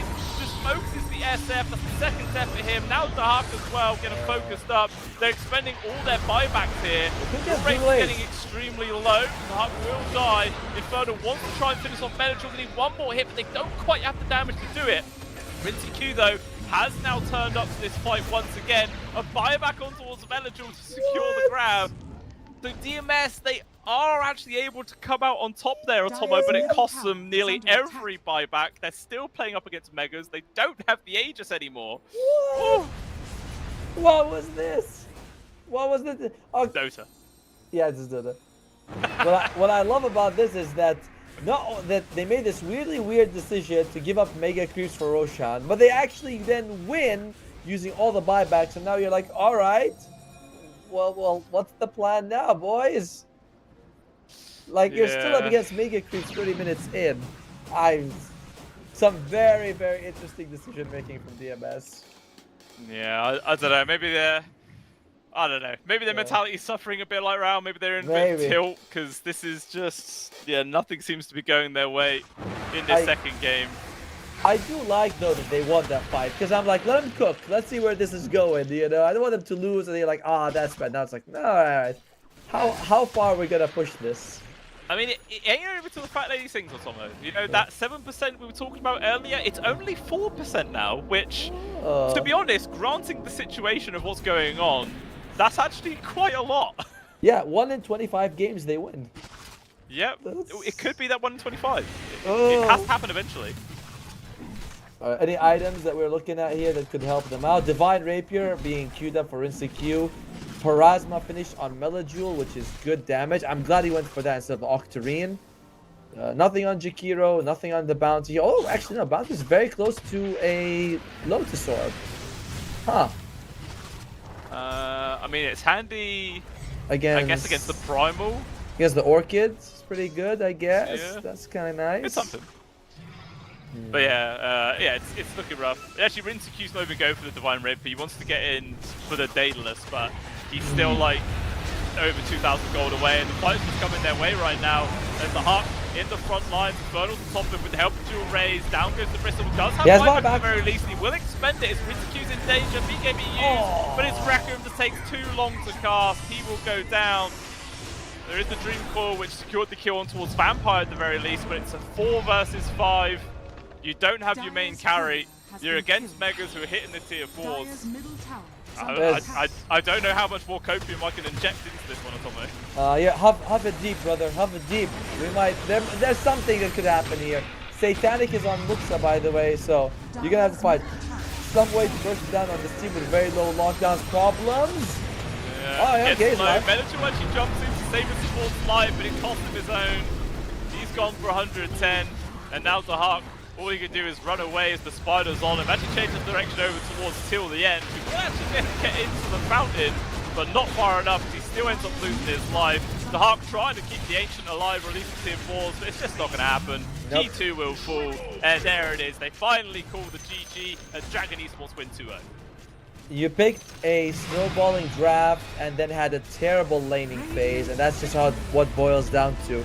The Hawk, as problems bottom, got smashed. And these are arguably the two most important heroes. The Hawk has to get, nice and thick and juicy and be the front line, and Promise has to get that early 6 and get you track kills. That just no. And then you say, okay, well, what if Melajewel on the puck? What if he has a good time? He has a worse time than he did against Huskar. So he isn't effective. And top lane is just like, whatever. It's a wash. It doesn't matter. Actually, Inferno was soloing Rinsecu. He was just like, our offlaner can handle their carry by himself. Yeah, I mean, the early levels were fine for Rinsecu. He was getting what he needed, which is exactly what happened game 1 on his Morphling. But, we saw how that came out as well. It wasn't really able to achieve too much. But, yeah, very surprising that Melajewel had a harder time against the Brood than he did against the Huskar. Like, after that game 1, it just looked like he could only go up. And unfortunately, it just went down even further. And just a very demoralizing loss there for the side of DMS, who are now unfortunately out of the CCT Series number 4 now.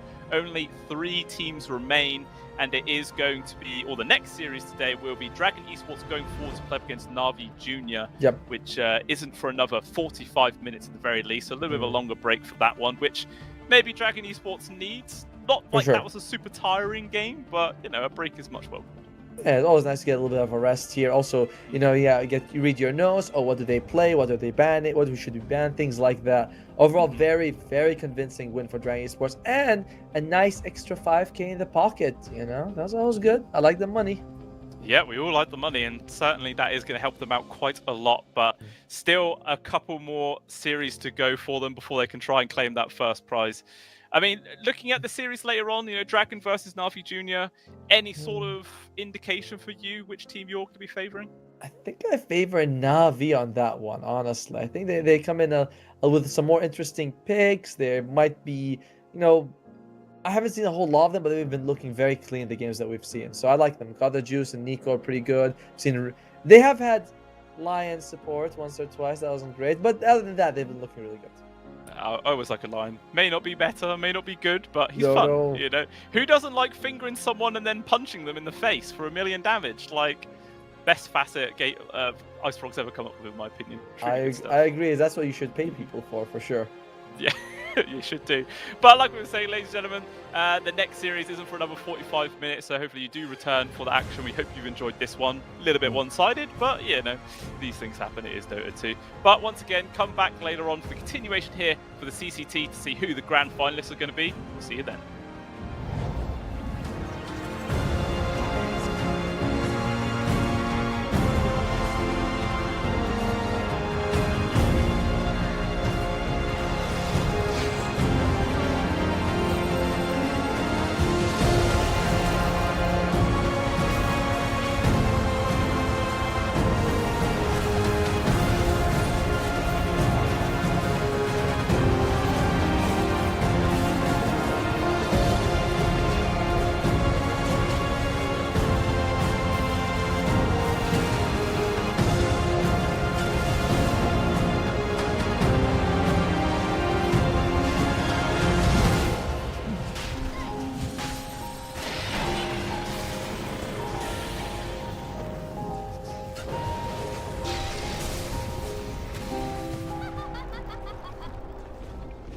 Dire's middle tower is under attack.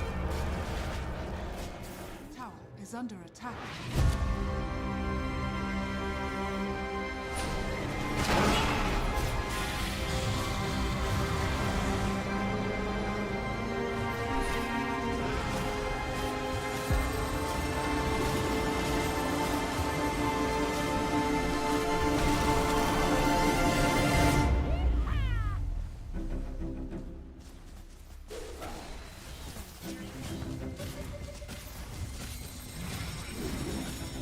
Dire victory.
Welcome back on in, ladies and gentlemen.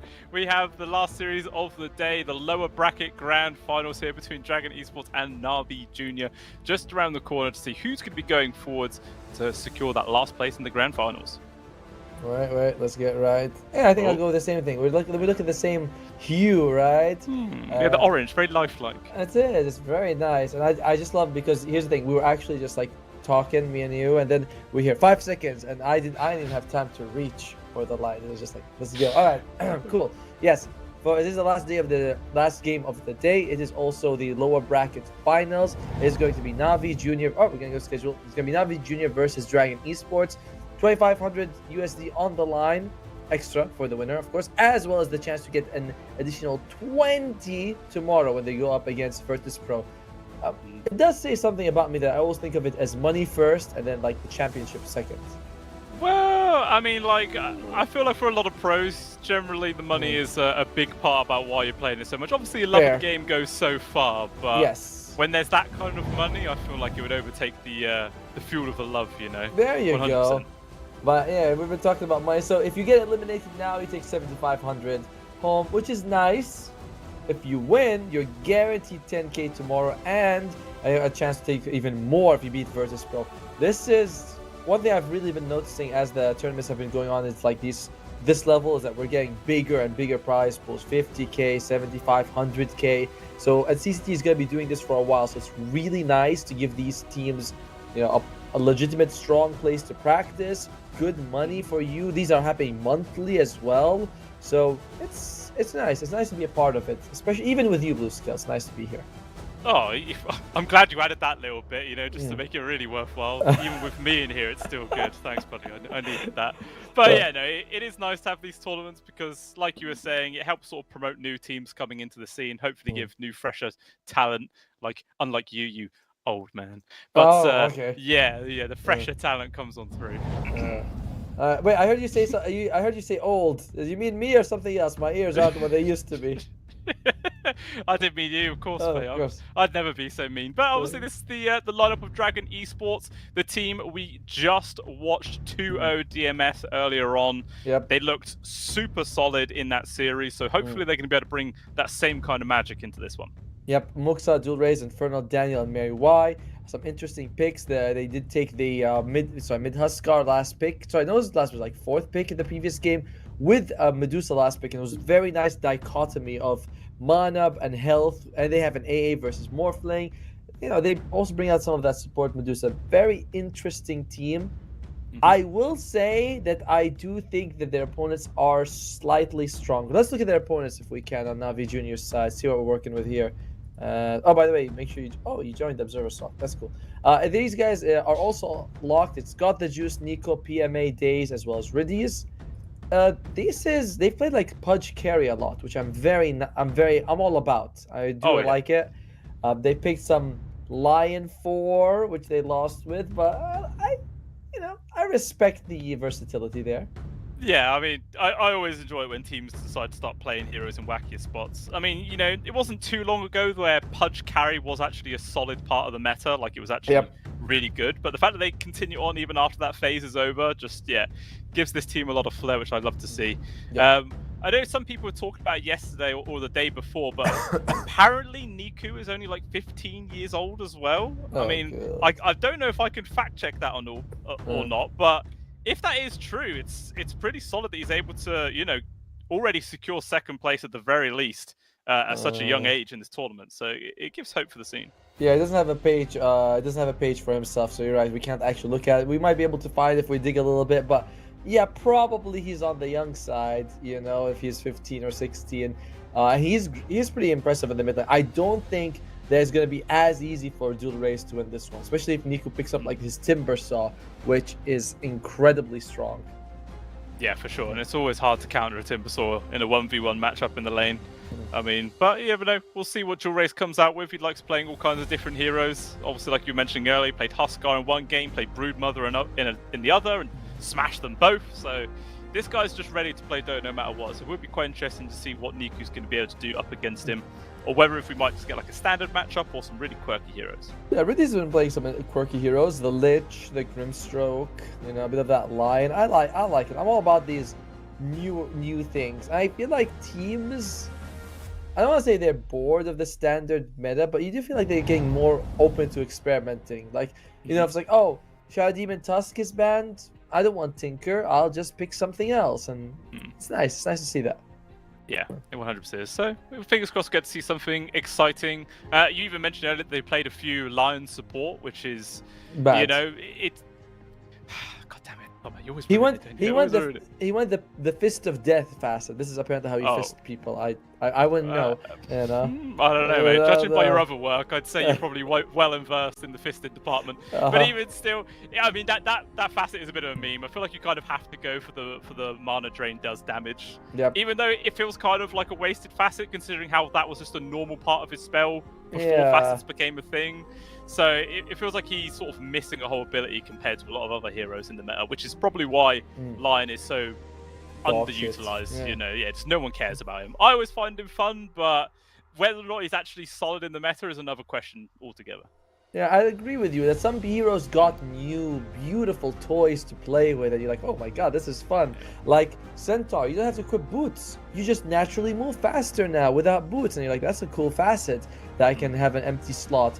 But Lion's like, oh, you're on your old mana drain? Here you go. Like, just take it and shut up. Or we can give you this completely useless facet that some people will meme about. So, I don't like it. We are waiting for the two teams are in the lobby, but the coin toss is happening. We'll give you the results. It's tossing. It's Drag Esports who won the toss, and they're gonna take. Oh, come on, we'll undecided. They'll get there, you know. It's no taking rush. their time. They still haven't picked yet. So what I'm waiting for, right, is for Icefrog to come along, and then that talent for the Lion where you ultimate and you can punch people, where he'll buff that to the point where teams actually find it viable to play him as like an off-lane core or something like that, you know. And you just get like a fast Daedalus or something like that, and you just punch people to death. I'm waiting for it. It's going to happen. It's inevitable. It will happen. It's just a matter of time. Well, by the way, they went for first pick on Dragon Esports, and Navi Junior. Which side are they on? We're still loading in. They took Radiant. All right, so Navi Junior has Radiant, and that's cool. Yeah, first pick Radiant. That's what the two teams usually go for. As here we are in the draft. And the truth is, there's probably stuff in the meta that teams don't all know. Like, you have a seat in a pub by someone who's a specialist in a specific hero, and people will be like, "Oh, that's actually pretty decent and good," and then we're gonna do it. And I don't think Lion's it though. Not yet. That's what I'm saying. Yet. Not give him time. Let him cook. Eventually, he'll become an actual hero again, and I'm all for that when it eventually happens. But I find it unlikely we're going to see him that time. Like we're saying, unless Navi Junior feel like they want to go in for it again. But who knows? The statistics say probably not worth it. But already we're seeing some more highly prioritized heroes get banned. You know what would be cool is that they give Navi a line of facet that made him melee to begin with, and give him like melee stats, more stats and stuff like that, and that would be kind of cool. I would like that. That'd be a very interesting sort of swap around. It feels like you'd have to play the hero completely different to start the game off with, which is good because it would definitely make things a lot fresher. Whether or not it'll actually be good or not, who knows? We'll need some trials, but I like it. I'd be happy with a change like that. Do whatever. Well, we'll have to wait until the end of this month for us to see if there's a new patch coming or not. Well, we'll talk to Icefrog about it. We'll try to get you guys earlier. I'll send him a text later. I've got his number. He'll listen to me. Oh, sure he will. All right, look at the draft so far. Is Beastmaster, Final Beast, Nagasign, and Clockwork. Shadow Demon Tusk still in the pool, and Dragon Esports can take one of them because they do have first pick. Navi will have to decide what they want to ban out. The thing is, one of the three is going to go through. Tusk, Omni, and Claw and Shadow Demon. One of those three. If Dragon Esports wants to take it, they can. And what you doing over there, buddy? What's something fell? Yeah, just sort of adjusting my chair. It feels like it was in the wrong spot, so it should be good now. Should be good and normalized. We're free. Nice. No more documents. I like what Navi Junior is going to do. If they actually let all three go, and they say, yo, you can take one, and you can ban one, and we'll take the third, whatever is remaining, if we want to. And I imagine if you're Dragon Esports, you'll probably ban Tusk or Shadow Demon, take the other, and let the Omni go through. Yeah, that feels like this is the natural way of going it. I mean, in your opinion, which one would you prioritize? Would you go for the Tusk or the Shadow Demon? See, I think people like the Shadow Demon more than the Tusk. The save is relatively easier. Your lane harass is really good. There's benefits to both, but Dragon Esports, they play Tusk more, so they might ban the Shadow Demon, take the Tusk. Good. I was gonna say, I believe in the last series it was banned every single time by DMS, so we never saw it come on out. So with this opportunity, maybe like you were mentioning, Dragon Esports could eventually pick it up. They're taking their time on this one. You know, it's a big choice, and I've seen more and more teams do that, right? When there's like 3 strong options and you have one ban, so they want to, okay, it's ban the Tusk. Will they pick up the Shadow Demon or the Omni? I think you can't pick Omni because the other team will just pick Shadow Demon, right? Exactly. Yeah, so you have to. And Bango comes out. Looks like for Navi they say Omni. Why would we pick it when we pick Lion later on? Maybe. Yeah, you're thinking 10 steps ahead, mate. You know, maybe we should play that round of chess. You might have good advantage there. No. Did you watch Queen's Gambit, by the way? I didn't, no. Oh, okay. I heard it was good though, but I never got around to watching it. You know, I watched it thinking it was going to be something that's really good about chess or good about drama. It was kind of like mid for both, so I don't know. I imagine some people in chat might disagree, but let us know if you guys thought Queen's Gambit was good or bad. It's always a matter of taste, you know, it's not good for everyone. But I always love seeing the Pangolier, especially with the surgeons of my favourite facet. And what's it called, Atomo? Can you remind me what it's called? It's called Thunderbolt. That's what it's called. I knew. The moment you were starting, I was like, he's gonna lead to it. He's gonna like slide somewhere there, reach the Thunderbolt facet. It has become more popular for sure. Oh, definitely. I mean, I was all down for it before it even got buffed. And then I was reading the patch notes. I was like midway through camping. I was like in the woods somewhere, and I was like, oh look, you know, there's a patch note. And I was like, Thunderbolt's been buffed by a whole second. And there you go, mate. I knew it was gonna be all over the place. You can make those faces, but I know secretly you're like, he was right all along. You were right. Know that. Hey, you were right. And this is what we talked about, right? When there's like undiscovered builds still in the patch. One of them was Thunderbolt. No one wanted. They all want double jump, which did get nerfed, to be fair. Let's get with that, you know? Yeah, but it's boring, mate. It's boring. Who cares about the double Mario jump? Get that out of it. It's all about the speed in tickets for me. Yep. But even so, the ban's continuing. Like you were about to say, Kotl has actually been removed here from Dragon Esports. We'll see what they're going to take out as well. Interestingly enough, by the way, Omni not so great for Navi, you know, because with the Shadow Demon, you are able to purge off a lot of what he does anyway. So Dragon Esports, they can take Omni if they want. Navi, they're like, yeah, you know, Omni's fine, but he's not ideal. He is countered by the enemy support. That's just one pick. Yeah. I mean, do you think it's a little bit too like greedy on the save if you go for Shadow Demon and Omni on the same side, or is it fine just to have that double layer protection? If you can go for a very aggressive course to do damage, you're okay. Because you in the lane, these two supports are actually pretty damaging. The Omnipresent is very strong. Shadow Demon has that every time he hits you, take 2% more, and he actually does decent, you know, with the disruption. But yeah, later on you have to have very aggressive damaging course to make up for it. True, yeah. I feel like the main combo that Dragon Esports has gone with it has been the Primal Beast, but that was actually the first ban that they took up themselves this time. I think they're going to go for Snapfire next for Navi Junior. It's good against the cookie. There's nothing like... It's very early, but Snapfire is always solid, unless you're up against Nyx, but whatever. You're okay. I think they'll go for Snap. Yeah, I feel like when I was casting them yesterday as well, they just picked up a casual Snapfire as well. It wasn't like particularly countering anything, but they just feel confident with the hero either way. But both teams using quite a lot of reserve time just for these second phase bans right now, paying a lot of respect to this. That's a lot, right? That's like a lot. Wait, sorry. I got a message about something very important, but that's fine. Let's see. Yeah, they are really going late with this reserve time. Like, did someone disconnect? I'm gonna go check. Oh, well, Luna is disconnected. They banned the Luna. I was thinking, like, is it worth doing a Medusa ban? Because that is a hero which Dragon Esports are more than willing to pick up in multiple different roles. Plus, it's a decent combo with the Shadow Demon because you get multiple illusions. But instead, it's a Shadow Fiend pickup also here from Navi Junior. Interesting. Yeah, it's a hero that Shadow Demon would love to make illusions of, but can't really, because getting close to him is very tough. And I mean, like the hour was nice, but you're just not gonna happen. All right, Dragon Esports, what do you want to add for yourself? Centaur might not be so bad. Maybe a Mars. It's very early to pick heroes. You don't want Mars, no. You're up against Pango. You don't want Mars. I like the Centaur idea. I like it. I was thinking the Centaur is better as well, right? Like he Thunderbolts, you Stampede, then you go for a race and see who's faster. I think Thunderbolt is actually faster, isn't it? Ah, there you go. Enigma comes out. Thunderbolt should be faster, actually. Should be. Yeah. Enigma, though, is actually the hero choice. Very interesting.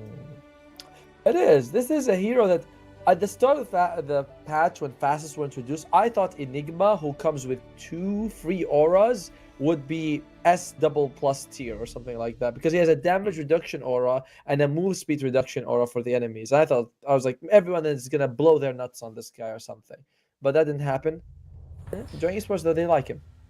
True. I mean, I know how you say you don't like Rubik at all here at Tomo, but when you see an Enigma picked up by the other side and there's a Rubik still available, all the spells from Shadow Demon are good. Yes. Even Elder Titan, there's solid spells. Like this feels like a good Rubik game.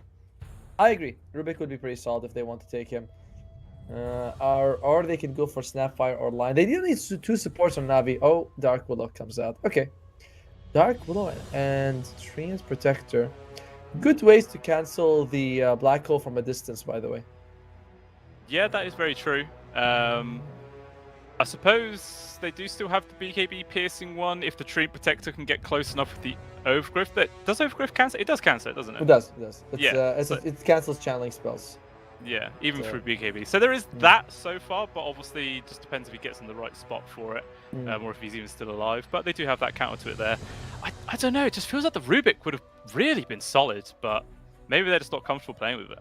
No, I like what they went with. I think that this long range BKB piercing stuff, it's fine, it's good. I'm okay with what Navi has. On the other side, they go for Puck, thinking, hey, if we can jump on the Dark Willow and the Shadow Fiend and as well as Pango without, like, they're fairly fragile to get as well. In general, I think that this is going to be a very feasting Puck, a very fat Puck, you know? Yeah. I mean, especially when you consider the fact that Jewel Rays has just played against Puck 2 times in a row and demolished it 2 times in a row. Now he's going to bring to the table how the Puck should have been played all along, and see how he does perform against the Pangolier. Obviously, it's a fine matchup for both of them, I'd say. Obviously, favouring the Puck ever so slightly, but it's just going to be a pretty tradey sort of mid lane. I just realized that if you combine the words of fat and Puck together, you make a very dirty word. Ooh. Yeah. Put. Oh. In the meantime, though. Don't want to say it for the lovely people at home or something. No. Keeping it PG. Yeah, we're we have rules for this stuff. It's very true. Dragon Esports, they definitely need a carry for Navi. The thing is, both Nico and PMA like Pango. It is the 4th for Nico. Sorry, no, it's the 5th most played heroes for both. For Nico, there's Puck, Coddle, Timbersaw, Primal, then Pango. For PMA, it's Centaur, Mars, Meepo, Brute, then Pango. So you really don't know where the Pango's going. Quite interesting as well that Dragon Esports' last bans were actually the 2 mid heroes that Jewel Rays also played last game. That's, I don't know, there's something about that. There's something about that, Tomo. There's something in the universe speaking about this. He's like, yo guys, I saw how easy it was to do this. They pick a Drow Ranger. Oh. That's interesting. I mean, they don't really have some obvious front line though. I mean, the ET can be in there. Enigma can to some degree. Is there enough space making here? I don't know. I mean, your team fight is pretty amazing on Dragon Esports, but you hit. Oh, that's a nice one. I like the lion. Sorry, the tiny very much. Lion's on my brain. I like the tiny a lot. I would have preferred the lion, but no, the tiny makes all sense. That is going to be their mid hero as well. Obviously, Jewel Rays is playing the Puck, so that is going to be the matchup there. Obviously, Niku's going to have a perfectly fine time in that. But as a carry-on-carry matchup, how do you think it really goes down? Who's favoured here, the Drow or the SF?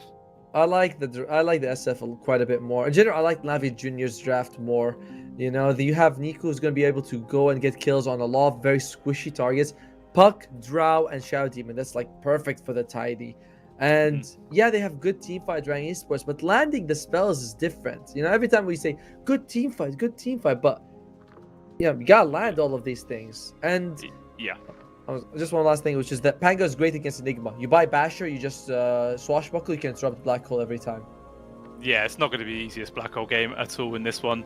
And yeah, like you were saying, the team fights, on paper, it seems really, really strong, but when you've got a lot of different cogs going on it's a lot easier just for one thing to go wrong, and then all of a sudden the wombo combo just doesn't really come out and looks underwhelming. But at least they do have a lot of AoE control, that is something. But it does look like Na'Vi Jr. going to be able to set like a really strong early pace here. And it's not like the lanes I'm looking at and be like, oh yeah, one lane is really strong. You have Drow and Elo Titan, which is good, but you're up against a Pango and a Dark Willow. Dark Willow is famously good, and Pango can run away. Then the other side's Tree and Shadow Feed. That's a solid duo. And then, but you're up against like Shadow Demon and Enigma who can harass you from a distance. So it's like, I don't know, man. I'm not feeling it any in terms of laning phase. I think Navi's the better team. Yeah, I'm kind of feeling that. I mean, you just don't even really see anybody playing carry Drow Ranger anymore. Like, no. I remember in like, you know, this CCT in the tournament before that, there were a couple of times where a Drow Ranger looked like it fit the draft quite nicely, but still teams decided to ignore it and go down a different route. So it's interesting to see it chucked into this draft. I don't know why they wanted the Drow. It is good if you can get like a Black Hole, because then you can use the multi-shot. You're like, wow, lots of damage. That's pretty solid. But we'll see about that. We are going to go into the game in just a second. Is there going to be the double jump facet? What? All right.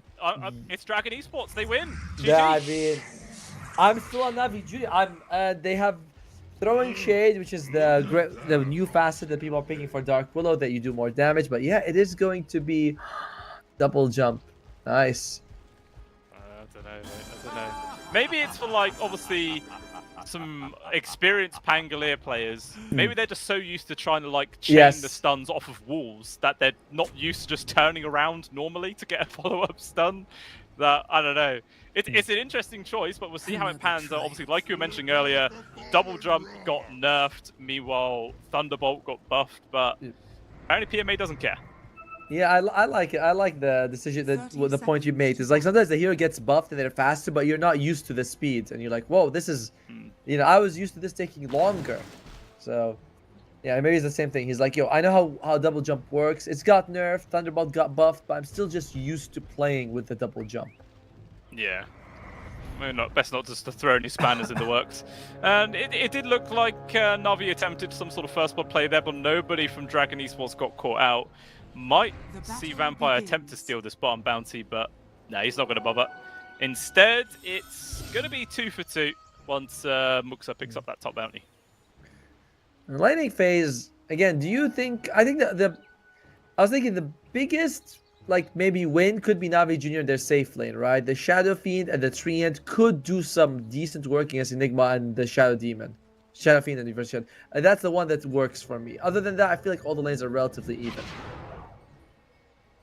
Yeah, it doesn't feel like anyone should clearly dominate their lane. Like, it might all just matter down to positioning and who just makes either a mistake or someone makes a really good play. We'll just have to wait and see how that goes down. Obviously, Mary doing classic ET things, just diving into 2 people, swinging the briefcase around. Oh, dodging all the brambles. Very nicely done by him as well. Yeah, actually, this Drow and ET, it is dangerous. We'll see. PMA is taking quite a lot of hits so far.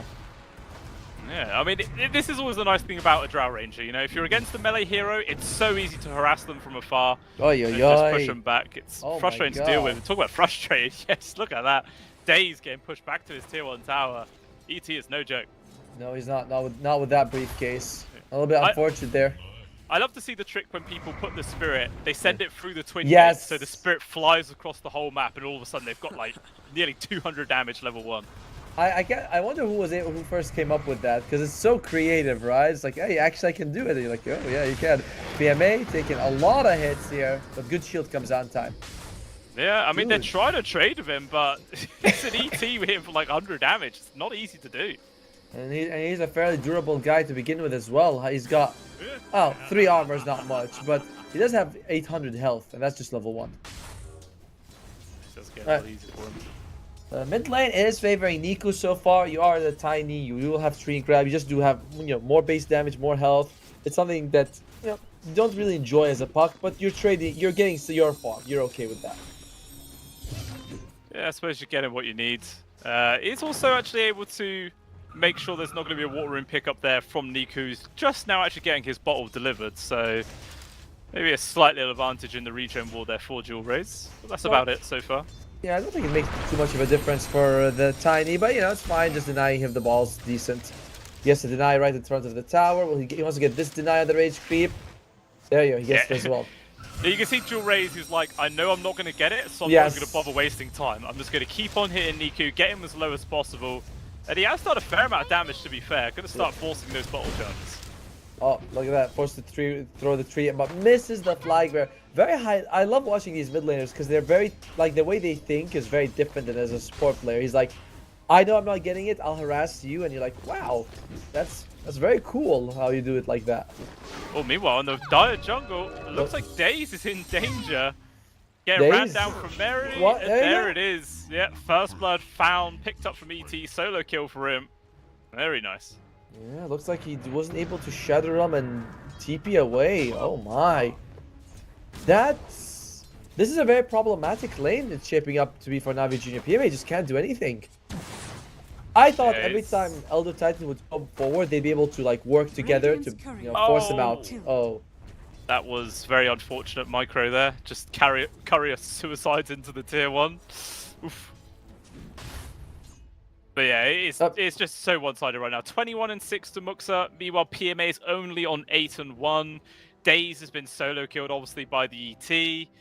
It's just looking all their way, and we do have more disconnects. Was it Mary last game as well? Because No, it was the other side. Problems, remember? Oh, it was problems. That's Yeah, smart. problems having problems, of course. It was. Bottom lane is going okay, but it's just equal for God the Juice and Inferno. So it's not like you're winning there either. I would have thought that maybe they would be able to harass more, but Navi Junior in general just kind of passive in the laning phase right now. Yeah, that they are. I mean, God the Juice is doing fine, I guess. It's not exactly amazing. 12 for 2. Infernal's obviously 12 for 6. Just obviously some of those denies are probably going to be the Eidolons themselves, so it skews the numbers a little bit. But it's not completely awful. But when you compare him to that of Muxa, then it does look like the SF is quite far behind. Do you, when you predict a team is gonna win, do you ever feel like I want them to win because I said they were gonna win? Or do you ever just like, nah, I don't care? Because you said Dragon Esports is gonna win. I said Navi, and now I'm like, come on, Navi. You know, I put my reputation on the line here. In all honesty, because I'm so dumb, I can't even remember who I predicted to win. Like, it's already left my brain. I have no memory of it. Oh god, I'm so smart. Oh, that was not the answer I expected. Just being honest, you know. I don't want to trick you and the viewers at home. You know? I was like, yeah, he'll be. I thought he'd say he'll be like, nah, I don't care. I'm a play-by-play. Doesn't matter what I say about predictions. And he goes, no, I'm an idiot. It also doesn't matter what I say. Yes, a lot of the time you should just disregard a lot of what I say. You know? You obviously are the much brains. smarter man. Yeah, sure. You know, you're in the role for it. You're a few thousand MMR ahead of me. How smart am I? Well. How smart can I be if I asked you a question expecting an answer? Depends what the answer is, or what the question is, I should say. Well, the question right now will be, how is the game shaping up for both teams? Dragon Sports is definitely very happy with this, but they're not exactly a big tower damaging group. You have Enigma, sure, but...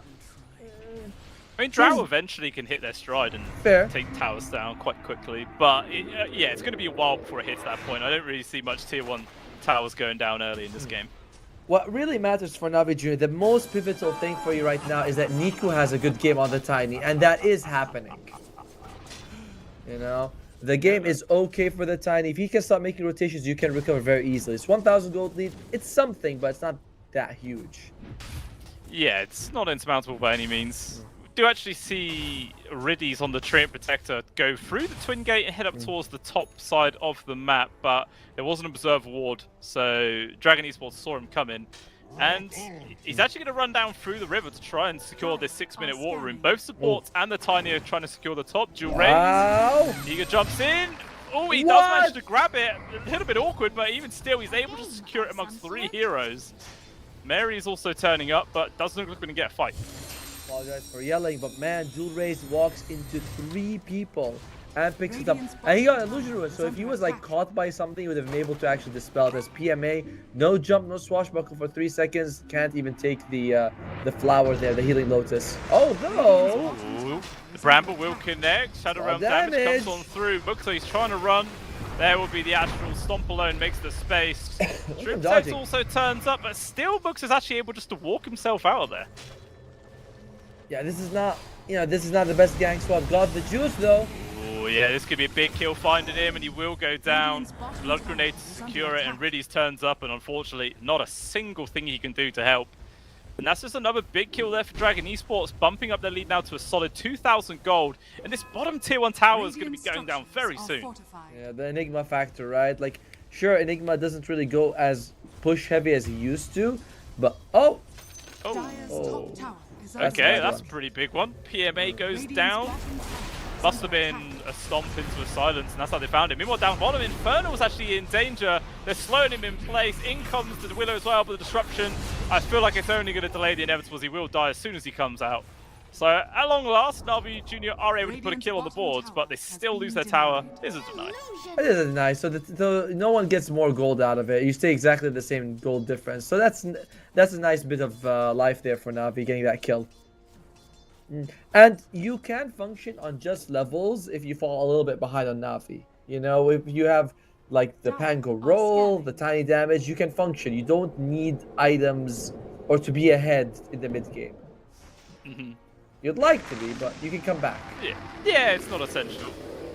8-minute rune spawns, and it is going to be a shield rune. Once again, Jewel Raze gets lucky with that one, but who isn't lucky? That has got the juice as he dies for another time. Muxer actually comes in for that one. Squeezing the juice out of that Shadow Fiend, man. He's got... Poor fella. That's 2 deaths back to back. Very tough for him. Yeah, Shadow Fiend's always one of those heroes that, generally relies on momentum.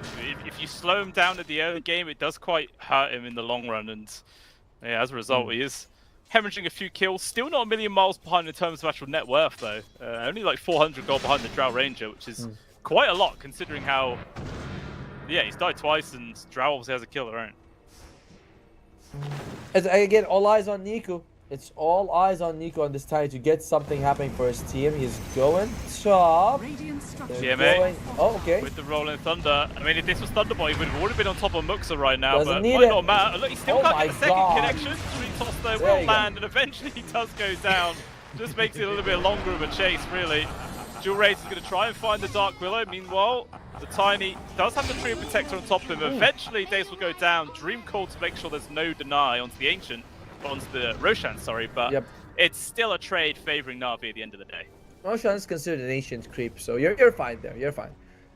That's good. You are able to get the kill on the Drow Ranger. It does take a bit of a commitment from them, but it's fine because they do get it, and they only give away their support. PMA gets it. It was probably the most in need of recovery as well. Oh yeah, for sure. It's a big help. I love it as well. As soon as I saw that Rolling Thunder come out, I was like, it's so slow. Isn't Thunderbolt? It literally, once you've watched a couple of games with Thunderbolt, you get used to that speed. Yes. And then anything afterwards, you're like, Jesus, why is it so slow? I know what you mean.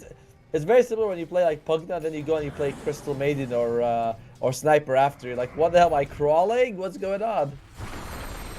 Oh, Nico. Rune will spawn down bottom. Shield It looks like Jewel Raze not going to be able to get it. Good deny there from Daze. Takes that Arcane Rune out of his hands. Yeah, but he's only level 4. My god, the levels on these supports not quite there yet on Na'Vi Junior's side. 4 on the Dark Willow. Riddies hit 6 though, so that's nice. That's a big deal that you have your ultimate available for him. Yeah, that is big. Let's see if they can actually set anything up. Obviously, it's a fantastic tool to catch the puck. Even trying to lock down on towards the Drow Ranger as well. Just see how soon he's going to be able to use it. Actually, I don't think Jewel Raze has to worry about anything this game. Like, the catch on him, if Nico misses it, that's it. He'll never catch the puck. Ever. I say that, and then it's a bit of a hyperbole, but in general, he's very safe. Yeah. I mean, apart from when Blink Avalanche Toss Tiny comes in with a Terrorize on top, then maybe not. One interesting thing has been the look at Mr. Enigma. He's going for Spirit Vessel. Okay. I mean, especially after this item's received a few nerfs, it's not as strong as it once was. So interesting to see him go back on in for it. And speaking of the Enigma, stepping up quite far amongst 3 enemies, but I guess Niku's just not actually fast enough there to get close for a toss. Just going to casually throw some creeps at the Enigma from afar, but that's about it.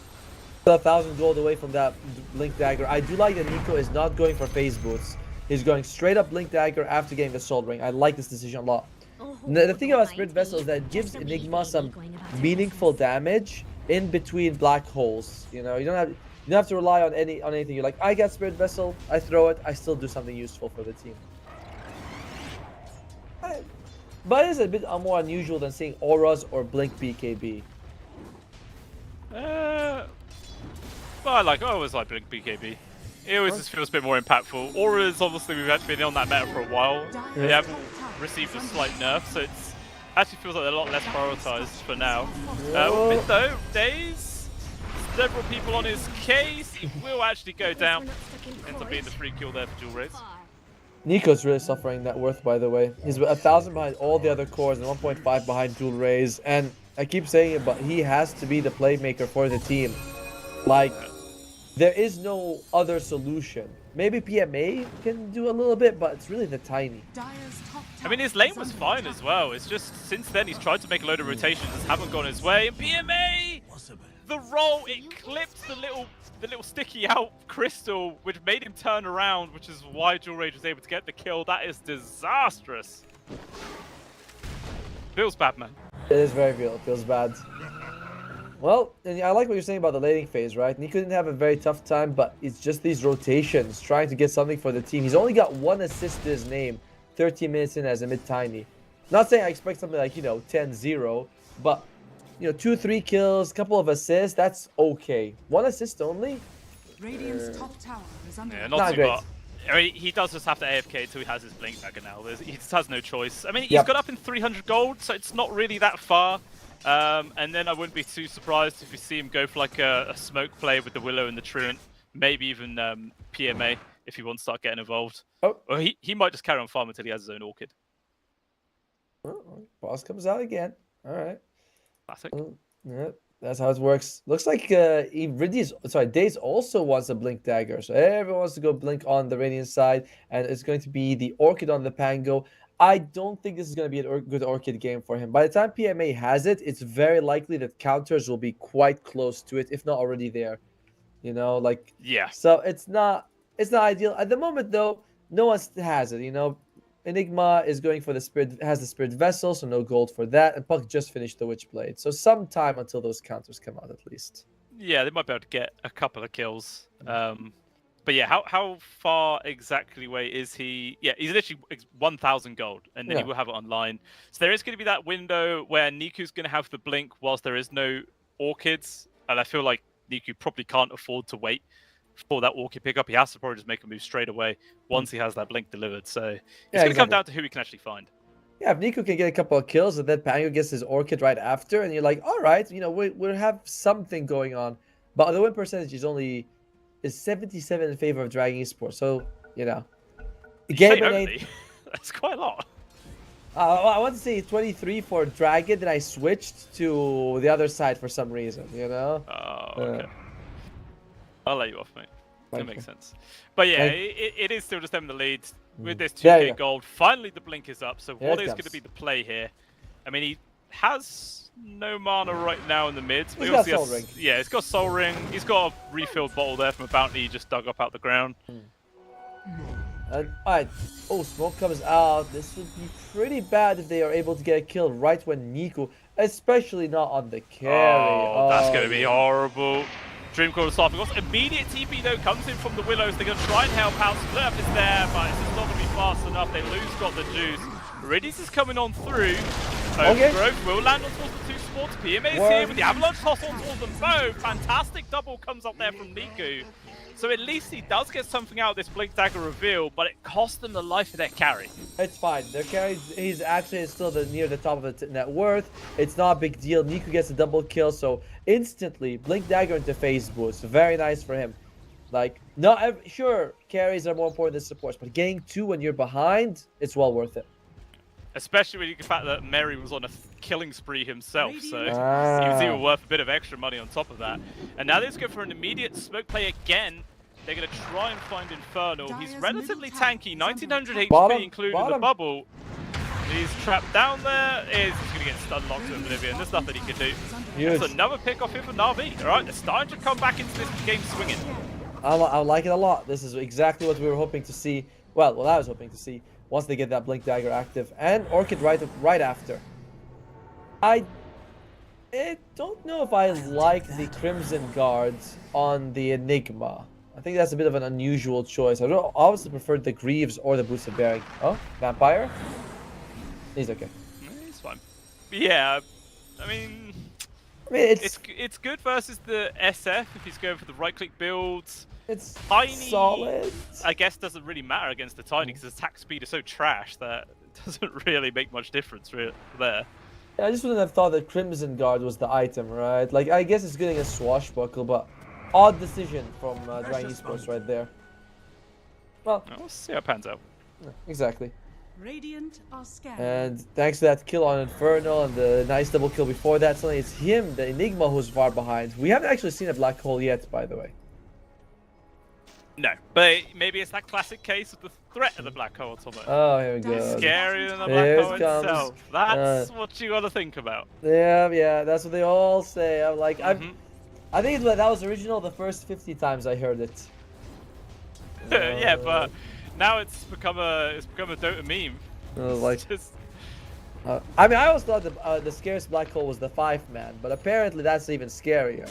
You know, just hold it forever. I think they're on par with each other. No. Yeah, they're both just as terrifying. But up top, Nope. Looks like it might be a fight, or at least an attempt for Na'Vi to grab on somebody. The illusions actually baits it out, so Nuku not going to be able to find anything. They just have to settle for a kill onto the tower. But they do get the Orchid. By the way, they have a Blink Dagger coming out for Dual Raise, which is nice, but does not solve your Orchid problem. So if you get hit and you get silenced right after, you're dead as fuck. Not right now with the Haste Druid, but in general dead. Yeah, maybe he's just banking quite a lot on the saves to come on out from Vampire, but it's a lot of pressure to put on your Shadow Demon, especially before he has his Blink. Parasma as well. He is really confident in his supports or himself. We'll see if that decision comes back to bite him in his ass, because it definitely sounds high risk. Meanwhile, down bottom, Infernal could be in danger again. Niku setting up for the jump.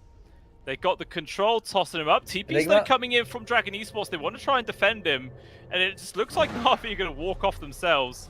Obviously, with the Observer Wards, they see Vampire walking on through. He's trying to TP out, and he cancels. Oh wow. My lord, Infernal with a bit of brain lag whiffs his black hole entirely. That was... Am I crazy, or did he have like, 0.2 of a second to not do that? Yeah, there was a long time. He could have hit the old H button, and stopped that. Or the S, whatever's your stop button. Oh, PMA. PMA, he's gonna need some help here. He's taking some pokes, trying to jump away right now. There's a few members of Dragon nearby, but he's under the safety of his tier 2, so he should be okay. Instead, it looks like maybe Daze is going to be the next target mids. He has no Shadow Realm available, so he is dead as a dodo. That's fine. Considering all the investment that Dragon Esports has used, remember that kind of like is a black hole being used for that, because they need to throw it out earlier. Austin looking forward, going for the BKB, just wants to be able to do his damage and not be controlled by Puck. Alright. BKB is fine this game. You're up against Black Hole and Demonic Purge, and I think Earth Splitter also pierces it, so it's a meh BKB game overall. Yeah.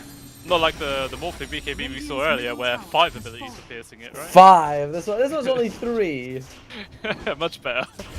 Oh yeah, but it is still actually, about 1,500 gold lead for Got the Juice over Muxa. So this SF, despite dying 3 times, he's still finding the avenue to get his farm going. He's doing a really good job. I criticize Infernal for... I mean, let's be fair, that Black Hole deserves some criticism, but his itemization makes me think that he wants to play as a tank. Just be in the front line, Black Hole one guy if you have to. Not the big blink BKB, but just the unkillable forward offlaner. Meanwhile, though, it looks like Na'Vi are going to roll into the pit. They know there's no black hole, so they have nothing to fear. You can see on the minimap Dragon Esports make an immediate beeline for the Twin Gate, but they are not going to get here in time at all. Nope. They are smoked up. And of course, you can see Daze is standing right there. He's like, you guys want to show up? And once he sees that gate... Oh, no. Are they actually going to go through it? No way. Yeah. Maybe they were baiting out, seeing if anyone was going to come through onto their side, but yeah, no one's that crazy. They know that both teams are just going to be lurking on either side of it. Any big items coming out here that we're working with? Blink Dagger is available on Daze, which is nice because you have one other way of cancelling the black hole until the BKB is up. And looks like Pango is also going for BKB, so just a whole lot of mobility on the Radiant side. As for Dire, no big items since the last time we talked, and I like what Duelways is going for.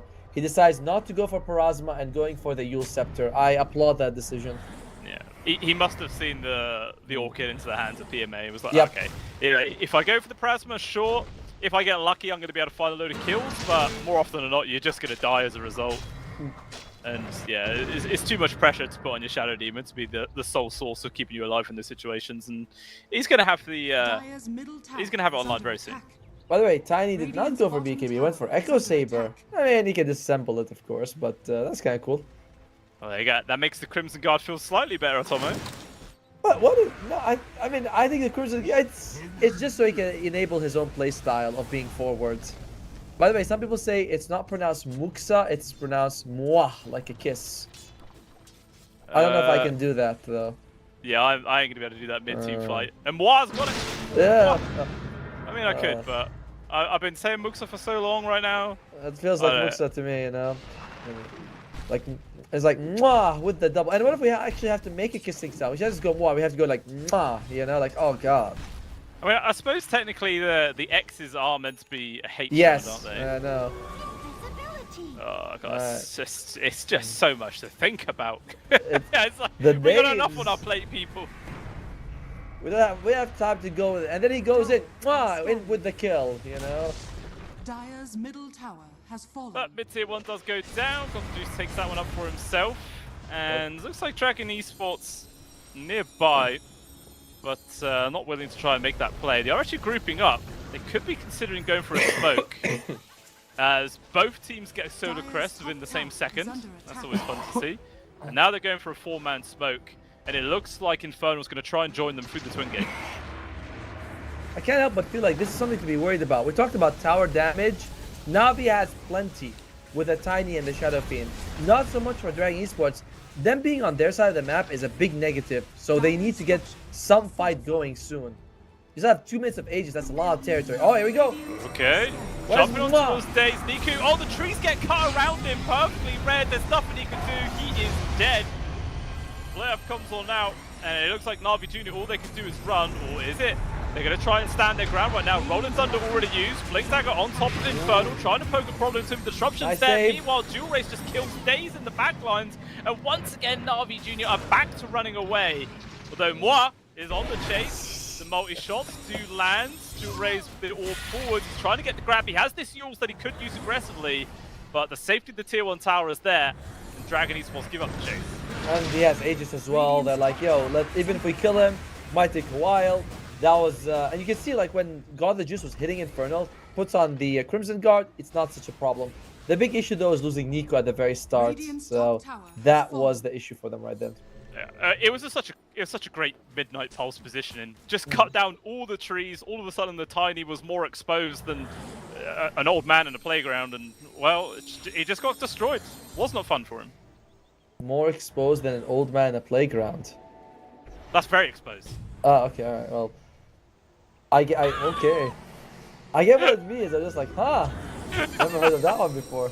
You know, I made up on the spot. We do something new every day or something. We keep it interesting. Reminder that our contract says PG, but you know. There was nothing non-PG about that. At a push, you could say 12A. Well, Dragon Esports, they weather the Aegis overall fairly well. I think they lost the tower top or mid, but that's about it. So it's not a big deal for them. They take some pressure on their tier 2 top, but it's all right. I say some pressure that the thing's barely standing, actually. We do see Navi Jr. with this smoke. They will actually end up running into Vamp, I believe, where he's joined in the smoke himself. They're all underneath an observer. So if that smoke breaks there, it's going to be all the information for Dragon Esports to see. Riddies is there, but unfortunately the Shadow Demon still just walks straight into it, but the rest of the team is still going to try and salvage this perhaps. Puck is trying to disengage. Inferno in danger. Turns over the black hole. Lands on towards one. The Rolling Thunder actually gets clipped by it barely. And as a result, PMA will survive only 20 HP on death's door right now. As Jewel Rays is trying to hunt for more, but the turnaround from Niku, the quick burst, phase shift, avoids the wreck. Can he live though? There is going to be the usage of the Yule set to get him alive. He actually dies to the neutral creeps. The small cap finishes him off, but he does take PMA to the grave with him. So far, it's a 2 for 2. Got the juice with the BKB already expended. Just going to run, and it looks like that's the end of the fight. Yeah, but Jewel Rays' death at least was to a creep, so a neutral creep, so it doesn't count for anything. And dude, again, do you see that? He activates the Crimson Guard, and Shelfie, he's hitting him, but he's like, I can't do any damage to you. You know, it doesn't matter. Remember, he has the gravity wall, the 15% damage reduction. It's 13 right now. On top of the Crimson Guard, on top of 2500 health. Yeah, it's actually ridiculously tanky. It was so close as well. Like, if PMA, I think, was just like a few units to the left, yeah, like on his turn, he probably would have cancelled that black hole, and maybe that fight would have been a bit cleaner for them, but just barely he got sucked into the black hole, and that was all she wrote for him. Riddies needs that Blink Dagger on the tree, and he needs to be able to jump in and stop the black hole, because he got a good overgrowth, but, like, didn't matter. The fight was already over at that point. Shadowblade. Oh, Shadowblade on the Drow Ranger. Okay. It's a pretty classic item. Yeah. I mean, when Drow, it's a bit of attack speed. One of the few heroes who really appreciates that part of the item, because a lot of heroes want more damage. With Drow, you have all the damage you need from your marksmanship. Is there even any point, like, sort of turning this into a Silver Edge, or is they're just going to leave it as Shadowblade for a while? I think the break is good against the Tiny because of the craggy exterior, right? That one, it does. Oh, and Inferno, he's going to be fine. Yeah, at least it gets Tiny, but that's about it. That is true. Everyone from Navi Jr. grouped up in the dire jungle right now, but no members of Dragon nearby to try and find a kill on. Instead, maybe we might be seeing both teams waiting for the next Roshan, which could be up in 40 seconds. And then with that age advantage, could see some plays go on. Middle tower is under attack. That's what we're working on with Puck. Octarine Core going to be the item of choice. Very close for him. And Shadow Demon. Just going for that Blink Dagger. 800 gold away.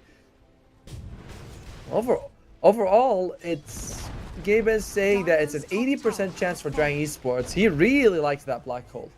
He really does. Oh. Even without the blink or anything like that, it gets the job done either way. Let's see what they can do. There's the soft push onto this tier 2 at the bottom. Alright, couple items. The BKB finished on the Tiny, so only Black Hole can stop him. And Demonic Purge. Radiant's middle tower and Splitter, Earth Splitter. But still, in general, it's like, as long as you have BKB, you should be able to get your spells off. Oh, Daze is just right there. I like that we have not the camera, but the pictures of the players, so I know what they look like. Always a nice touch. Yeah, it's always handy. I like as well how they've got these pictures here, but on the actual like team roster pictures. Yeah, you mentioned that. I'm like, wait, that is a bit odd. Shafi is about to hit that power spike level 20 with that 2 damage per soul. That's an extra 40 damage he can get per attack. Would be very nice for him. Yeah, just getting that free damage is always useful. And they're actually going for a 5-man smoke maneuver right now. Obviously, Roshan could be up, but unfortunately for them, it will literally spawn as it moves over to the radiant side of the map, where maybe Dragon Esports are going to set up, but they themselves are actually huddling in their own triangle area, maybe expecting a fight coming their way. Yeah, I think Navi is feeling like, okay, it's more. Well, let's just start setting up on our side. It'll be better for us anyway. Or no, they're looking for someone. I don't think you want to fight that specific area. There's a ward for the dire side there. Yeah, they're going to start things off, trying to focus on towards Vampire. He's quite tanky on towards the Shadow Demon, but he's not going to matter. He still will die. Jumping as well from the Enigma. He's extremely tanky. He's taking a while to die. They're dumping all the spells. He's still at half HP. He can't actually get his ultimate off, though, so eventually he just goes down. Puck as well, getting controlled up from PMA. And it looks Look like at a the rolls. re-engage, quick delete, and there he goes. Dual Raze is also in the dirt, and that's 3 people dead. And that was meant to be the vision advantage there for the side of Dragon Esports as well. You're right. I mean, yes, they were smoked up on Na'Vi, but they had a cliff ward on Dragon Esports. That is premium real estate for them, and somehow they still aren't able to get that jump. Infernal, that Crimson God does so much work, but in the end, you are still gonna fall in the end. I mean, Yeah, killing the Shadow Demon at the start was huge.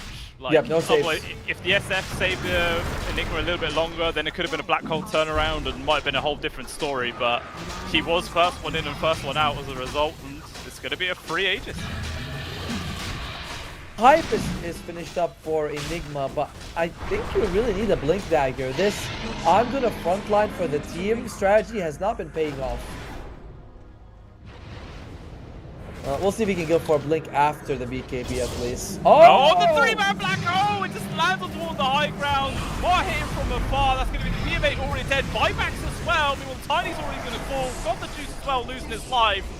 Can they save him from the second one right now as the Pangolier is here with the Rolling Thunder?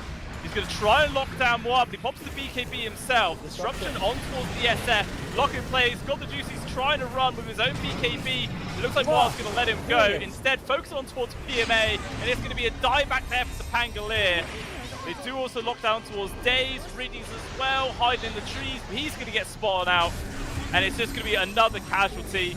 Technically, that's 6 deaths, because it was a dieback from the Pangolier and the Aegis for the SF. What a huge Black Hole to start things off.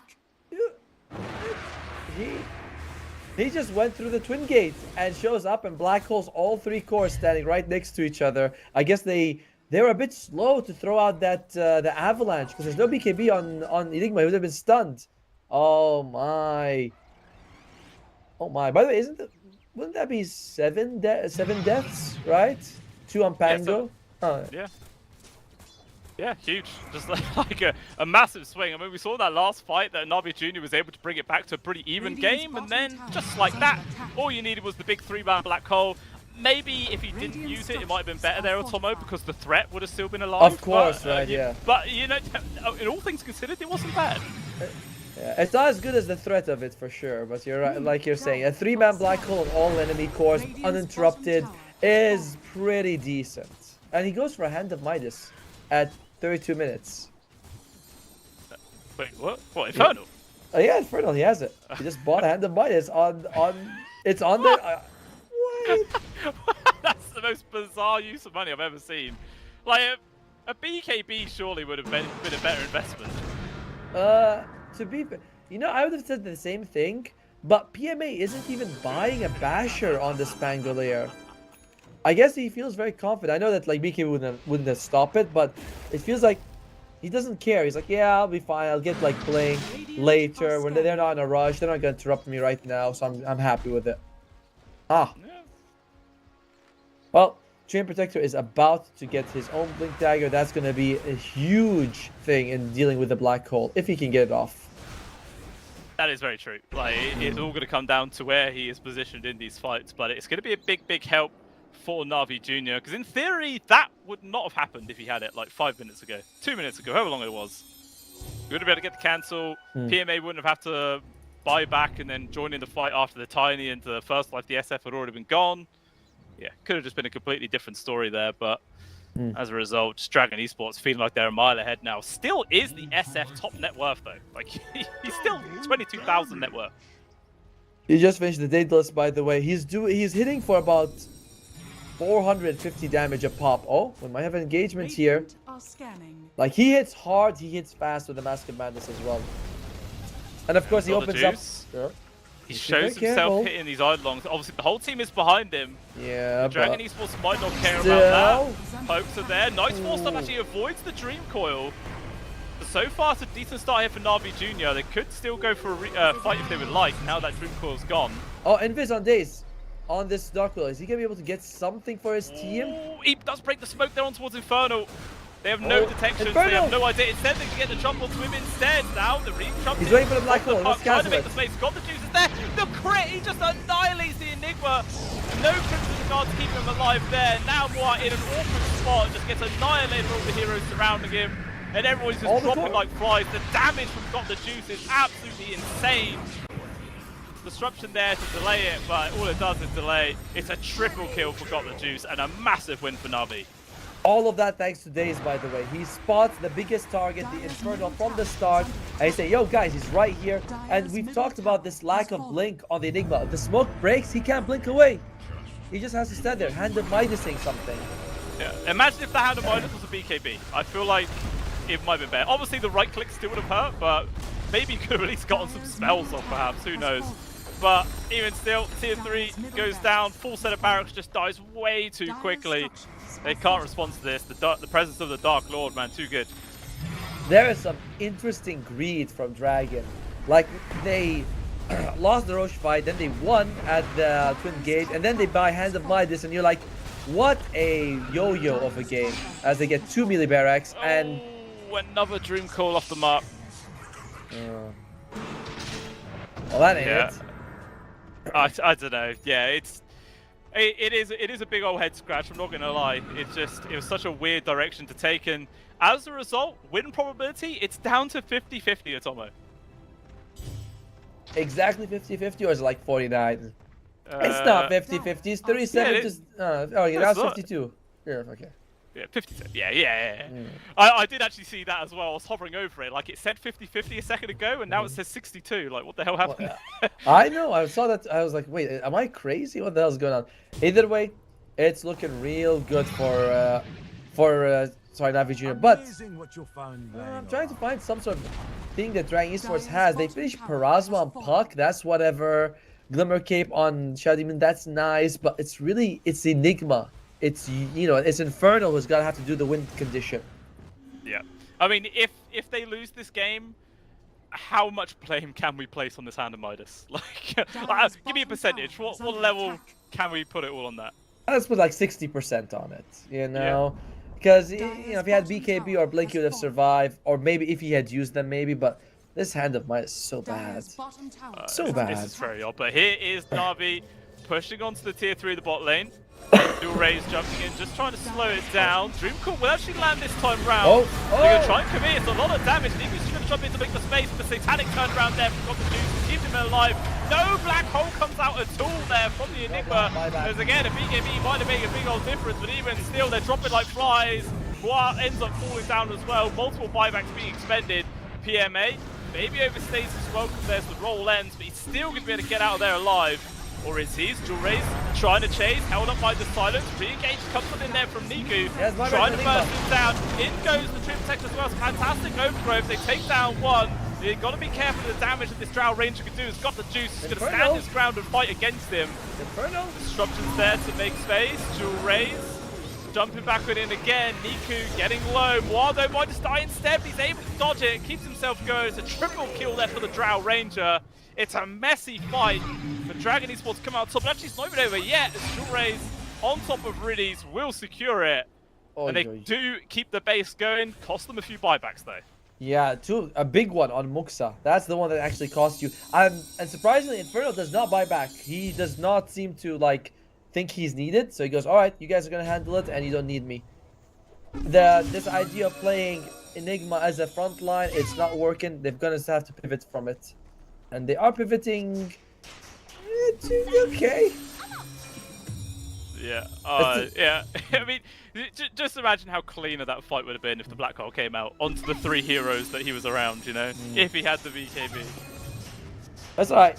I imagine he's going to have it next fight, though. If he says the Hand of Mice, he should have it. Roshan, it's a long Roche respawn timer here. We'll see if the two teams are happy to wait for it. In general, though, Dragon Esports not so easy. There'll always be pressure coming to you from the mid and the top lane. Yeah, it's just that natural push is always annoying to deal with. There's a blink actually just picked up there from Got the Juice, so lots of blinks actually on the side of Na'Vi. Wait, does everyone have blink? I think they all do, yes. Everyone has blink. Maximum reach coming out from Na'Vi Junior. You know, if they want to get into the face of Dragon, they can all do it exactly the same time. It can be like a shock and awe kind of situation, as the Roshan could potentially be respawning. Niku, his smoke pops and he has to run. Yeah, it's going to be a long time till Roche comes back. About a minute and 40 seconds. It's going to be a Radiance Roche that favors Na'Vi as well. So Dragon Esports, again, top lane, someone's gonna have to go defend. That was Illusion pushing in. That's a range Rax, doesn't heal. Yeah, it's probably going to go down quite quickly, but Dyer's Moi top is here at the very barracks least are to under attack. Radiant help deal are with it. scanning. Oh, you have to do the sound, remember? Mwah. I'm not doing the moi, I'm doing moi. Yeah, You I know? know. Yeah, but I mean, I think you're supposed to do the sound, man. For my you sake. can say for your sake. Oh yeah. But we've know. established this earlier, Toma. I just don't care. Ah, fine. Maybe Enigma. you could sway me. Yeah, I'll sway you with Radiant curry are or something scanning. later. We'll see. Oh, yeah, send me that tandoori, mate. I'm still waiting. But yeah, look at this. Dual Race hiding inside the pit right now as Navi Jr. they're coming on through. Avalanche not going to get the land. He's going to try and hold this back down Black with hole, the Dream maybe? Coil. Attempt to avoid it all, but he's just Wow. dead. Infernal could do absolutely nothing. There's also a gem just given away for free. Oh my god. Imagine if they walked. By the way, he sees the smoke animation. He TP's out, I think, because realizing he could break the smoke, and that's it. They'll be like, oh, he's around. Yeah, and without that blink, there'd be no way to get out of it. He'd just be dead. That was an interesting idea by Dragon, because Dual Race has no buyback, and I don't think he's not close. He just finished his Aghanim Scepter when he died. He's got no gold in the pocket. He's got 200. Like, he needs 17 bounty runes to get buyback. Who needs buyback, man? You know, it's not like they're missing basically 2 sets of barracks and no tier 3s. Buyback's overrated. The fight's coming their way. Niku jumps in, tossed back on towards Infernal. The Enigma's miles out, Blaze. He's silent stuff. He can't do anything. He's just dead. Vampire Swell's going to fall. The damage from this SF is insane right now. Why the backline's trying to do what he can. He's got to be careful. As soon as he shows himself, all these blinks can get on top of them. PMA with the Rolling Thunders in. Mary tossed up into the air and dead. Again, a hero gone with no buyback. The Dark Willow is in there. Infernal, there's just so many silences on top of him. He can't do anything. Finally, it drops in, but it gets put an immediate stop to. And they're all gone. 4 people dead. Megas will be secured if they even care about it, because they're just going to go for tier 4s. I expect that either double G is going to come out or not, but Mukta. Oh, okay, Mukta. And what? End the game. That's it. They call GG, and that was a very weird tangent that game took. But 100% Dragon Esports are in the lead by a large margin, and I feel like that 60% blame on Hand of Midas, I think we can bump it up to 80% at the very least. I honestly agree. Like, I like the idea early on when he was going with the Crimson Guard and the pipe, and I'm like, that's different, you know? I mean, I know it's auras, but going Crimson first and being front for the team when no one else is like, I'm like, okay, that's kind of cool. It's an interesting idea. They win the fight bottom thanks to him. Like, Infernal is MVP and LVP at the same time because he gets them that big black hole on 3 cores, wins them a fight, buys Hand of Midas. I'm like, oh.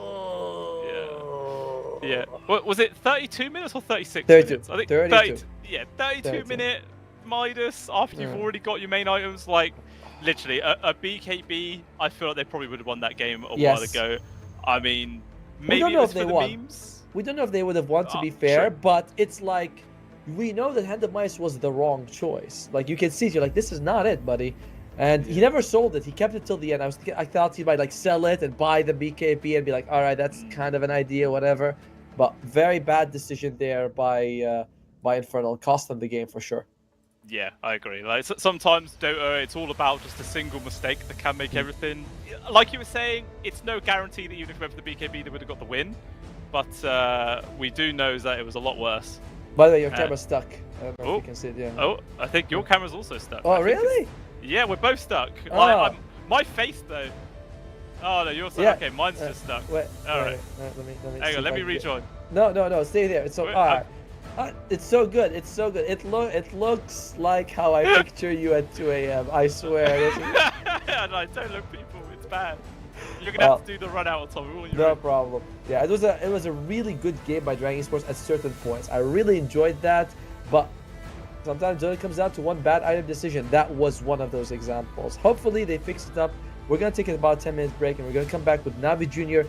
versus Dragon Esports. Could be the decider, could be just game 2, but we'll see you guys in 10 minutes to find out.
All right, welcome back in, ladies and gentlemen. Game number 2 is here, and the draft is now underway. We are going to find out whether we're going to get a third game this series, the first time for the day, or whether it's going to be a 2-0 for Dragon Esports. We'll just have to wait and see.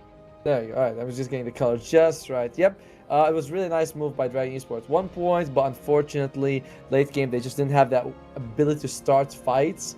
And I liked what Julre was trying to do. He had an Octarine core and Puck just so he can be like cause as much chaos, but it just wasn't enough. Anyway, that game is done and dusted. We're on to the next one. And Dragon Esports, they say, no Shadow Demon. No Shadow Demon. Okay. They were the ones with the Shadow Demon the previous one, though, but they do feel like maybe they just weren't playing it as the maximum potential, or maybe they just feel like there's something better for them to work with. Yeah, I mean, there was a few good plays from the Shadow Demon for sure, but I guess considering how first pick is going there for Navi Jr. in this game number 2, they just don't want to risk giving that away. True. Even dropping the ban towards the Dazzle, is that hero Navi Jr. even play? Do they care about it? Let's see, Navi Jr. Oh, they take the Naga side. Okay, that leaves the Clockwork. You know, well, I'm not a fan of the Naga side. Like, I don't like her as a support in general. Her ultimate does give you that second chance to always redo a team fight. You're like, oh, they started off bad. Sleep. Okay, we're healing. We're ready. And then you can get your spells off on the second round. So, comparing her to something like maybe a Clockwork, I'd rather have the Naga Siren if I was watching a pro match. Oh, in your pubs, not so much. I can't play. I don't like player. I don't want to see her on my team. But in a pro match, you're like, yeah, this is good. This is good stuff. Yeah. Okay, but it's actually going to be a first pick Invoker that comes out instead there from Dragon Esports rather than that Clockwork. So that's very interesting to see. It does leave Clockwork in the pool. And yeah, Dual Rays, he has been... Puck, by the way, has a 0% win rate today. He lost twice against Dragon Esports, and Dragon Esports picked up, and then he lost. They're like, we see the pattern here. Yeah, just get rid of him. Or just don't even want to play him. Maybe you can hope that Navi Jr. pick it up and curse themselves, you know? They'll leave it in on purpose. Well, we'll see about that. As Dark Willow gets banned out, Navi Jr. played with him in the previous game. That move by Daze, it wasn't because he was Dark Willow, it was because he was Daze. Gets an Invis, goes to Enigma, finds him. Enigma has no mobility, and they kill him, and they were able to take a Rax after that. That was just super good. Yeah, it was just fantastic. Conjunction of plays that came out from Navi Jr. to recover that game, because at one point it was extremely dicey. They were behind by 10,000 gold at only 20 minutes or 20-something minutes, and it was looking extremely bleak, but either a good combination of good plays and mistakes, perhaps was all that it needed to turn that one around. But we'll see how this one is obviously going to go. Still looking for the second ban here from Navi Jr. Think they might just chuck it towards the Clockwork? No, I don't think so. I was thinking Clockwork may not be worth banning out here as Navi. Yeah, they get the Alchemist. Huh. Okay. One thing Dragon Esports could consider is going for Medusa because they got rid of the Invoker. Not right now, but later on, as they do have the 2 picks coming. Actually, very tough for them to pick Medusa because they don't have last pick in this one. The Anti-Mage could always come out. We'll see what Navi goes with. The Tusk is it was unbanned. They want it. Yeah. First Tusk appearance of the day as well. Been banned out in every single other game so far, so it's nice to see the old Frozen Boy finally come on through. We'll see how he does do in the hands of Dragon Esports this game. Yep. What's going to be a response? And more Tusks have gone back to the tag team because Drinking Buddy, I believe the cast range was reduced by half, so your ability to save allies is just... It's nothing, and tag team is kind of better if you have a bunch of people hitting the target. I like it. For sure, yeah. I mean, unless you're going to pair it up with a Visage or something like that, in which case then, the Drinking Buddies with the Familiars is still really strong. It is, I guess. But then again, wouldn't tag team be better because you have 2 Familiars hitting the guy? So it's like... Yeah, but you can't, say if you're pushing a tower or something, you can't just Drinking Buddy the Familiar and walk off yourself. Something like that, There's value there for sure. As Navi, they're taking their time with this one. What if they want Centaur, But they go for the Morphling here, and they take the Timbersaw. That's going to be Niku's Timbersaw. I feel strongly that Niku's going to be playing it. And of course, they carry Morphling. On the other side now, you can take Medusa, because Anti-Mage is unlikely to come out if you want. You can take AA, which we saw as a good counter for the Morphling. Yeah, definitely choices Dragon could go. I mean, you say that this is Niku's Timbersaw for the mid, but he'll be playing into an Invoker, and surely it seems how easy it is for EMPs to land. It's not the best. PMA doesn't play a whole lot of Timbersaw, at least in the notes that I have. So I've seen Niku's Timbersaw very impressive. So I'm leaning more towards him. And so what? Like, you don't have mine in the laning phase. You're just like, it's not gonna kill you. You're still gonna be okay with it. I still think it's an off lane. Sorry, a mid Timber. Oh, there comes Luna. Okay. Solid. So I'll say that's probably then the lane pair, and the Luna Tusk is able to do a lot of work and maybe look for early kills. We'll see. They're probably going to take another support here. Save their offlaner for the last one. What would you want to take? You're up against... it's not the worst Lion game. Oh, no, we're looking at Dragon Sports. They don't pick Lion. Did you just say Lion? Did you not really want to see a Lion? Oh! Okay. Hey, all right. Back in for it. Alright. There's a lot of very heated chat about Enigma's final item choice, and guys, let's have fun, come on, like, don't get upset or annoyed about it and on disagreements and stuff like that. Let's just enjoy it, and follow me on Twitter because I'm a nice guy. Oh yeah, super nice you are. But you can't just do a good thing, you have to add in a little bit of self-interest there. A little plug, just look at your own self-interests. I like it. But I mean, even up all the way to that 30-minute mark, the Enigma looks super good. Like, he did do really solid. So you can't really fault the whole Enigma pick in general. But yeah, like you said, the Rubik, could be the way to go. But then at the same time, Na'Vi Jr. could have done this last game, and they didn't bother. No, they didn't. They prefer to go for something else. They're waiting on this one. They go for the Rubik. Yeah, obviously. I wasn't just thinking of the Enigma, which, is obvious, but I was also thinking that Lucent Beam is an amazing spell for Rubik to have. You love having it. It's a nice bit of nuke, long cast range, all the things that Rubik wants. So Na'Vi needs an offlaner. We'll see if Dragon Sports agrees or not. And Dragon Sports, they need a support. Could be a support Enigma. We'll see. Maybe, yeah. That could always be on the cards for sure. We'll see what they're going to go for instead. I mean, it does always feel weird having a support as your final pick. Maybe this is even support Invoker. Have they done that before? I mean, no, and Daniel does play some odd heroes. He's played like the Medusa support, so he could play it, but I'm not thinking that at all. I can't. Your point about him being good against the Timbersaw makes me feel like it should be mid Invoker. Yeah. Yeah, the matchup wise definitely makes sense, for sure. It's just like, but the pick order is always a bit strange, but we'll have to wait and see. Obviously, Na'Vi Jr. do decide to ban out the ET, so they do think themselves that it is support, because it makes a lot of sense. Meanwhile, Draken Esports, see what they get rid of. Here's a way we can all settle up our problems with Enigma. Pick Omni and put Repel on him. There you go. Problem solved. That works, yeah. You ain't got to spend the 4,000 gold then. Just get it for free. Why the hell not? And Dragon Esports remind you that they did play Omni earlier today. So it is very possible. Looks like they think it's an off-lane Timbersaw. Maybe they're right. It's a very flexible hero. I still believe it's Niku's though. Yeah, I feel like you would just assume that it's going to be an offlane Timber, considering, like we were saying, the Invoker is good against the Timbersaw, so it'd feel almost sacrificial to put him in that spot to begin with. So yeah, they do take away the Earth Spirit instead. I'm sure they're just going to take away another mid laner as well to potentially go up against this Invoker. How would you feel about a Sniper, actually? No, I don't like Sniper. Why not? Because one of the main reasons you pick Sniper is because he smashes the mid lane, like destroys it completely. And Invoker is one of the few heroes he can't do that. Invoker, Coddle.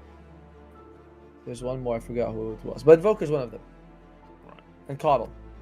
And then, and the mystery third one. And there's a mystery third one. Oh, they banned the AA. They picked the Sand King. So all right, you have Omni if you want it. It's right there.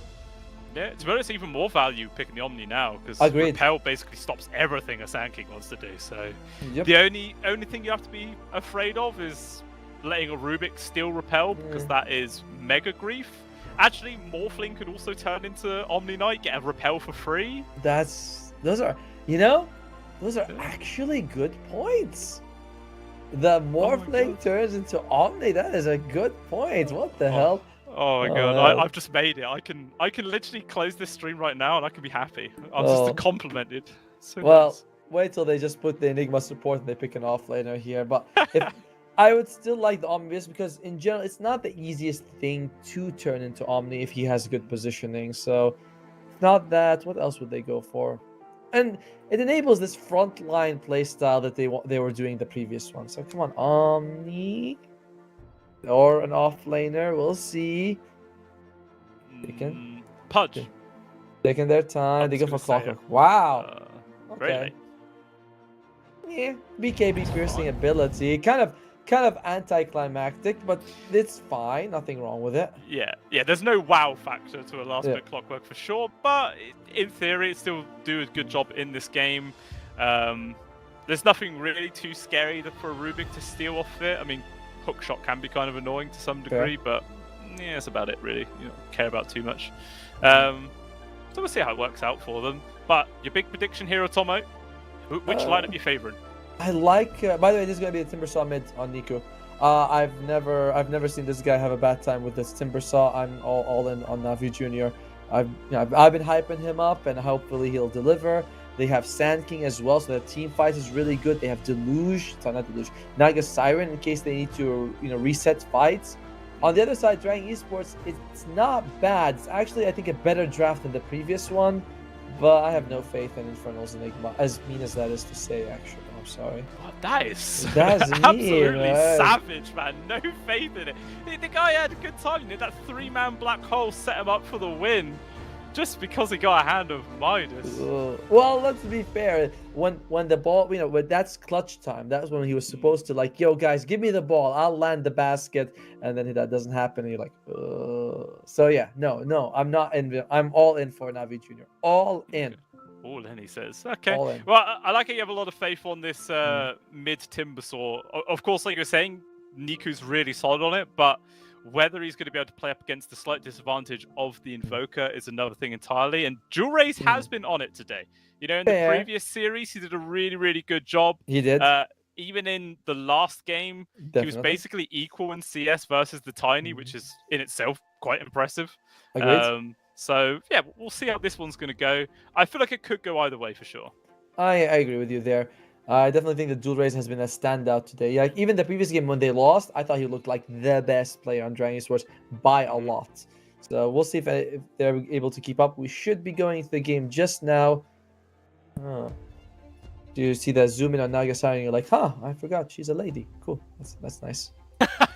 What hint you did to that, Otomo? What possible thing? I opened the game to see where we were at the start. That's what they showed. I was like, oh, okay. Nice. Wasn't ready. I wasn't ready. All right, but even still, the game is now underway. No immediate smokes from either side either, so it doesn't look like we're going to get a first blood attempt from either side to start off this second game of the second series of the not second day. All right, some passes to go into. It is going to be Drinking Buddies on Mary. He does not want to go for tag team. Drinking Buddies, again, it's fine. It's just not as good at saving people as it was before. So that's really the only part we can talk about. As for the they have Frugal Filch on Rubik. I don't like this. I much prefer the bigger AoE on your spells, but it's alright in this game where you're probably going to be spamming 1 or 2 spells anyway. True. I mean, maybe it all depends on if there's a lot of big mana costing spells as well. Fair. I feel like you're going to be spamming. But I mean, how much mana is a Lucid Beam? Max level 120. So for the Rubik, that would make it actually cost like 60. No, 80. level. 80. Which level? Level 1. 80 level 1. It would be 40. You mean minus 48, so it would be 72. I was close, alright? I was just chucking out random numbers, alright? Give me a break. By the way, I'm living in the UK, and you've been in the UK for a while. What school did you go to? The one down the road from the potato farm. Yeah, that's what I figured. I was like, if you had just said level 2 Rubik Ultimate, you'd have been right, by the way, because it would have been 50%. You'd have been like. Yeah, well, whatever. Our maths problems was Johnny has 1 sack of potatoes and Phyllis has a sack of strawberries. How many cucumbers do they have? And it's like, what? We can't make sense of it. Yeah, math was easy until they started putting letters in it. You know? Yeah, There's an what's that X about? here and a Y there, and I'm like, what? I thought this Uh, level. They got a whole subject for that, and it's called English. All right, did Oh, not belong. a little bit of slideshow action going in there. And I'm gonna go with you. You keep saying Dual Rays is gonna have a decent time against Nico in the mid lane, and I agree.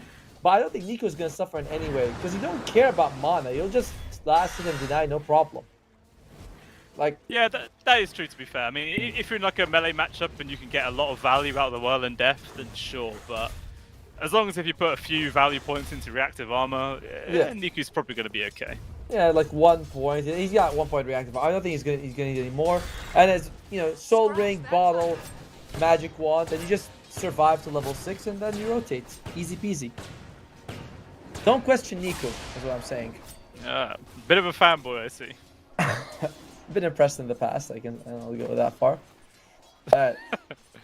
So top lane is going to be a relatively tough lane for the Naga Siren. You walk in, you get into the cogs, Eidolons. It's not easy for Riddies, and you can see God the Juice is having trouble getting that CS. Yeah, I mean, it's always the annoying thing about playing against the Enigma. It's so easy to find those deniers and everything else. It's always going to be frustrating to deal with. This is why. No. That's farming the Naga Siren mirror images right there. Easy money. That's 2. Easy money. It's double of her level. How many strawberries is she carrying? A bushel. There you go. That's correct, actually. I don't know if you can have a bushel of strawberries. Well, it is correct in this equation. Anything but the actual answer was correct. Yeah, okay. So in the mid, Niku obviously already got his bottle online. Wants to get the refill, but obviously Dual Raze is always going to put a stop to that one. Looks Very like he's real struggling on that Timbersaw mid, isn't he? All right, you look at his mana, okay? Yeah, okay. That means he's struggling. I'd like to look at bottom lane, but I guess yeah, you can't really do much if you're like on the Navi side. Then again, on one side, Battery Salt is not good against the Naga Siren Illusions. On the other side, you have Eidolons to deal with, so it's just a farm fest. Yeah, just lots of different bodies in that top lane to make everything extra confusing for everybody involved. But yeah, at the bot, Mua on his Luna 12-2 versus the 13-1 PMA, so pretty equal thus far. Could maybe see them get aggressive soon. Actually, look at this, Niku! Oh. It's a level 4 rotation from the Timbersaw. He pokes on towards Mary, they change over towards Mua, and they don't get either one of them. And now the Timber has to walk. No, he's TPing back to his. That's a bizarre rotation at this stage in the game. To be fair, if he had Shredder, it would have been better. I agree with you. He did take the Whirling Death, the Twisted Chakra, I'm sorry. So it's not as good. Oh, okay. Mwah is going to be taking some damage, but overall fine. Drinky Buddy's still strong, even though it's got a small cast range, gets him out of danger. Yeah, size is everything, Blue Scale. You would know. Yeah, size of those apples. Man, I could go for some apples, actually. Well, Too much effort. But got the juice, yeah, he's doing fine though. 21-7 against the 16-8. Lots of denies actually in this top lane. Obviously, again, some of those are going to be the Eidolons, some of the CS is going to be Eidolons, skews the numbers ever so slightly. But even still, I feel like the Morphling's actually quite happy with how this lane's currently going. it is. Gordon is level 3, close to his 4 as well. Muxa is the one who's actually suffering a lot, right? He goes in, you know, Fade Bolt, lift into the Sandstorm. He's just not having a whole lot of fun right now. A bit surprised. Daze has got to be careful though. He's very low health, and to be fair, he's got the healing loads and the Fairy Fire, so he can heal a lot if he needs to. Just baiting in. That's all he's doing. Trying to lure him into that full sense of security. But still in this mid, no one's gone down, but it is actually Dual Raze in the lead. 30-9 against the 24-2. So Invoker's having a pretty solid time thus far. Yep. Gonna have his power treads online plus his 2 Wraith Bands very soon as well. So he's got a lot of stats to play around. Yeah, the rotation there by Nico to leave the lane gave him a lot of time for Dual Raze to come back. And Dual Raze has gone double Wraith Band, which means he's probably going to go for the Witchblade build. I don't see double Wraith Band to Spirit Vessel often. You know? Yeah, I mean, the Spirit Vessel, that makes a lot of sense when you're against the Timber and the Morphling, though. Like, it does. There's a lot of value. And Bloodstone on Sand King, very likely. And you can see, yep, no mana, sure, but Nico just farms no problem. His second highest net worth, though. He's okay with the way the game is going. Wow, this feels like a very poor support game. Look at how in poverty they are. What are these guys? Yeah, they're not really able to find all too much. I guess just spending a lot of their time harassing. Obviously, the Naga Siren and Clockwork have been butting heads quite a lot, and I'm guessing the Tusk and Rubik as well just been playing around with each other. But speaking of the Rubik, he actually steps away from the lane. PMA just very mildly harassed there, just force him back, makes a bit more space there for Mar to carry on his farm, who he is actually at the bottom of the CS for now, but not really a massive rift. But speaking of first ones up top, got the juice, ends up getting that one, and a Timber Sword pause comes out. Well, he's probably just, having some internet issues.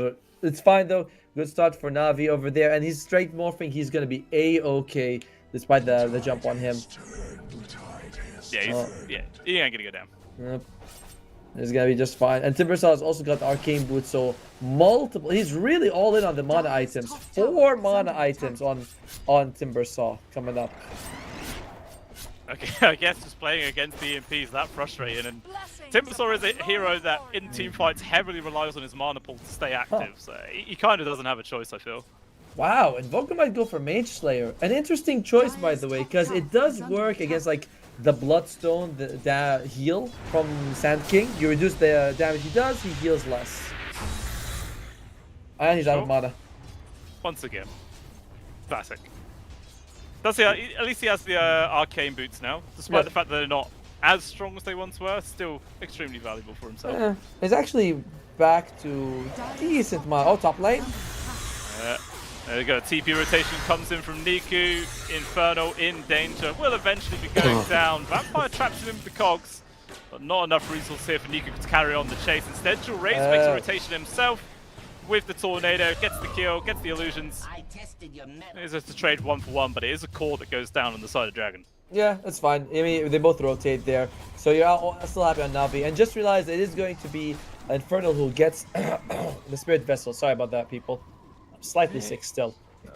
You're always sick. It's this UK weather. It just does not agree with you. No. This I guess I don't know. I talk all day, so it catches up to you at some point. Fair enough. People might not think it's that hard, but spending your whole time talking is not easy. No, I agree. It can be frustrating. That's what I'm saying, mate. The honey water. That's the way forward. Embrace it. Meanwhile, down bottom, talking about getting embraced. Moi, 3 heroes on top of him. Not very nice embrace, but he gets taken down. I mean, I haven't seen embraces like that before, but sure, we'll call that an embrace. Especially in your line of work, there's a lot of those. Oh, and then still... Jewel Raze is here. Can't quite get the grab on 21. PMA and Niku both were able to walk back to the tier 1 tower, so unfortunately for Jewel Raze, can't actually net anything in response. By the way, they haven't really been doing any stacks on either side. So there's not much like for the Luna to go in and jungle and take for herself, as there's gonna be another disconnect. Oof, lots of disconnects today. There has been, hasn't there? It's not good. Yep. So always is the downside of having online tournaments though. Not everybody can be secured a good connection, and it's just sad. Hopefully all these problems are resolved soon.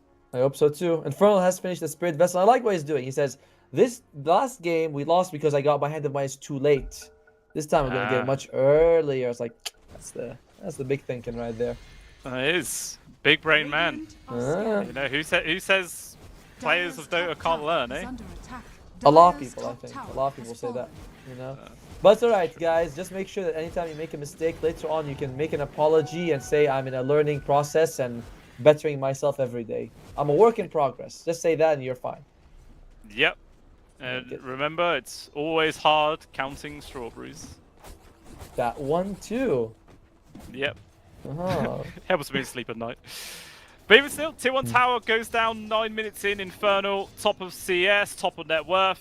We're getting all the space to play with. Although Niku top lane rotates in here, but it's literally just to kill the island. Black hole! It whips entirely.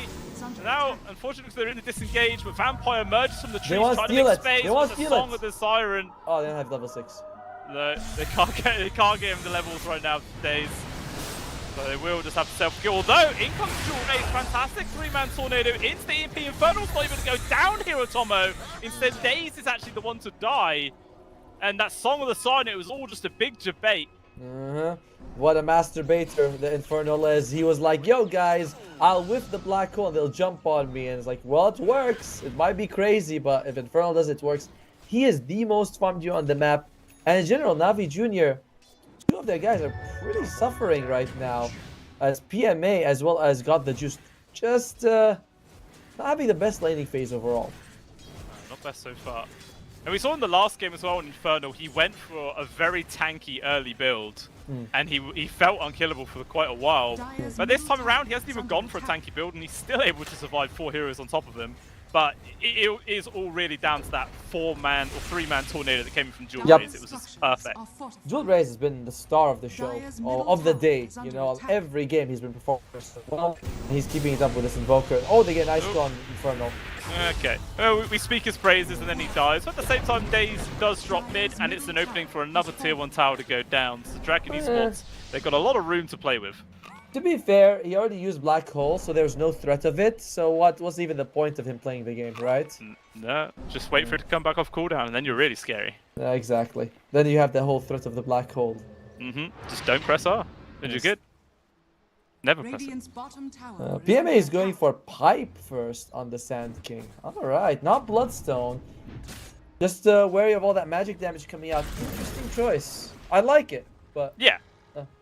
I mean, here is a lot. It's like all the Luna early stage, the Enigma's quite a lot as well, Invoker. It does solve quite a lot of their problems if they're, you know, looking to start getting involved as a 5-man unit early on. Doesn't get dispelled either from the Tornado, which we can see he's gonna land a few of them. For sure. Overall, it's a 2,000 gold lead for Dragon Esports, and you can feel all the cores are right up there, doing very nice for themselves. However, the game is, there's still a lot of game to be played. You're just sad that your best buddy Niku on his Timbersaw isn't at top, aren't you?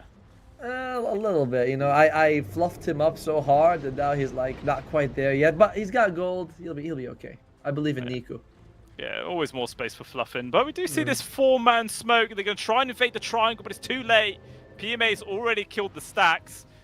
It looks like they're going to start things off on towards Daze. The Rubik is dead. Now they're going to change their focus on towards PMA.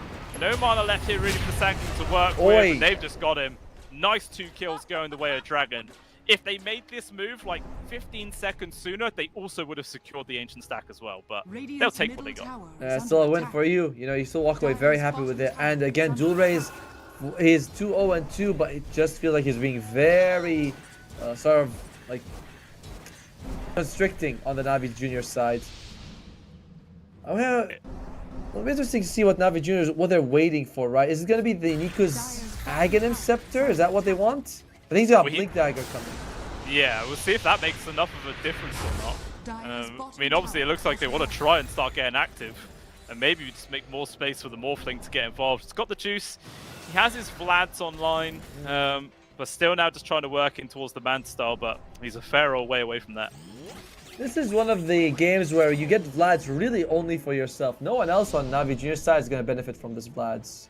No. It's not really a big thing, like you don't really care, but when you have like a Marcy, a TA mid, you really feel like the Vlads helps everyone. Here's just you. Oh dear. Might just be another freebie on towards Daze.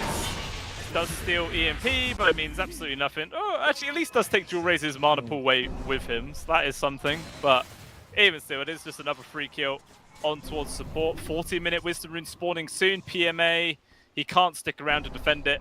And it's going to be both of them going into the hands of Dragon Esports. Massive victory for Dragon right now, taking those 2 Wisdom Ruins. And again, you're looking at it, you're like, yo, Navi, it's not really like you have to be worried, but you just can't be all solo out of the way and giving Jewel Raze these free kills. He is too happy with the way the game is going. And the Maya is about to be finished by Infernal, probably have it about at that 50-minute mark. Solid timing with the Spirit Vessel for sure. Well, it depends what they're going to be able to do with it though, that is the question. Well, even still, Niku's had this blink now for a minute and a bit. Still not ready to make the move, but maybe that move is going to come up soon because the Pipe of Insight has just been completed here from PMA as well. So if they were able to make the play, it feels like this is going to be their moment here. But they're still actually farming up a bit more on PMA. Maybe they're just not ready. They just want to keep playing reactive, perhaps. It hasn't been working out too well for them as they are getting out-farmed a little bit by Dragon Esports. Niku, Durez, not really the target you can go for. What? Was he strength morphing? I don't think he was. He just he died. didn't. Huh. Didn't have it. I thought his strength morph would be fine. Okay. Well, that was the easiest solo kill of Jewel Razor's life, killing a Morphlin. Just no silence needed, just a tornado and EMP, and that's it. He's dead. I was like, does he have Orchid or something? I don't remember him getting anything after Mage Slave. I was like, nope, just a kill. Oh. Well, that's pretty impactful. You know, that's the hero that Na'Vi Jr. really needed to keep his farm going nicely here. But losing him just then, it furthers the lead from Dragon Esports now. 4,000 gold ahead.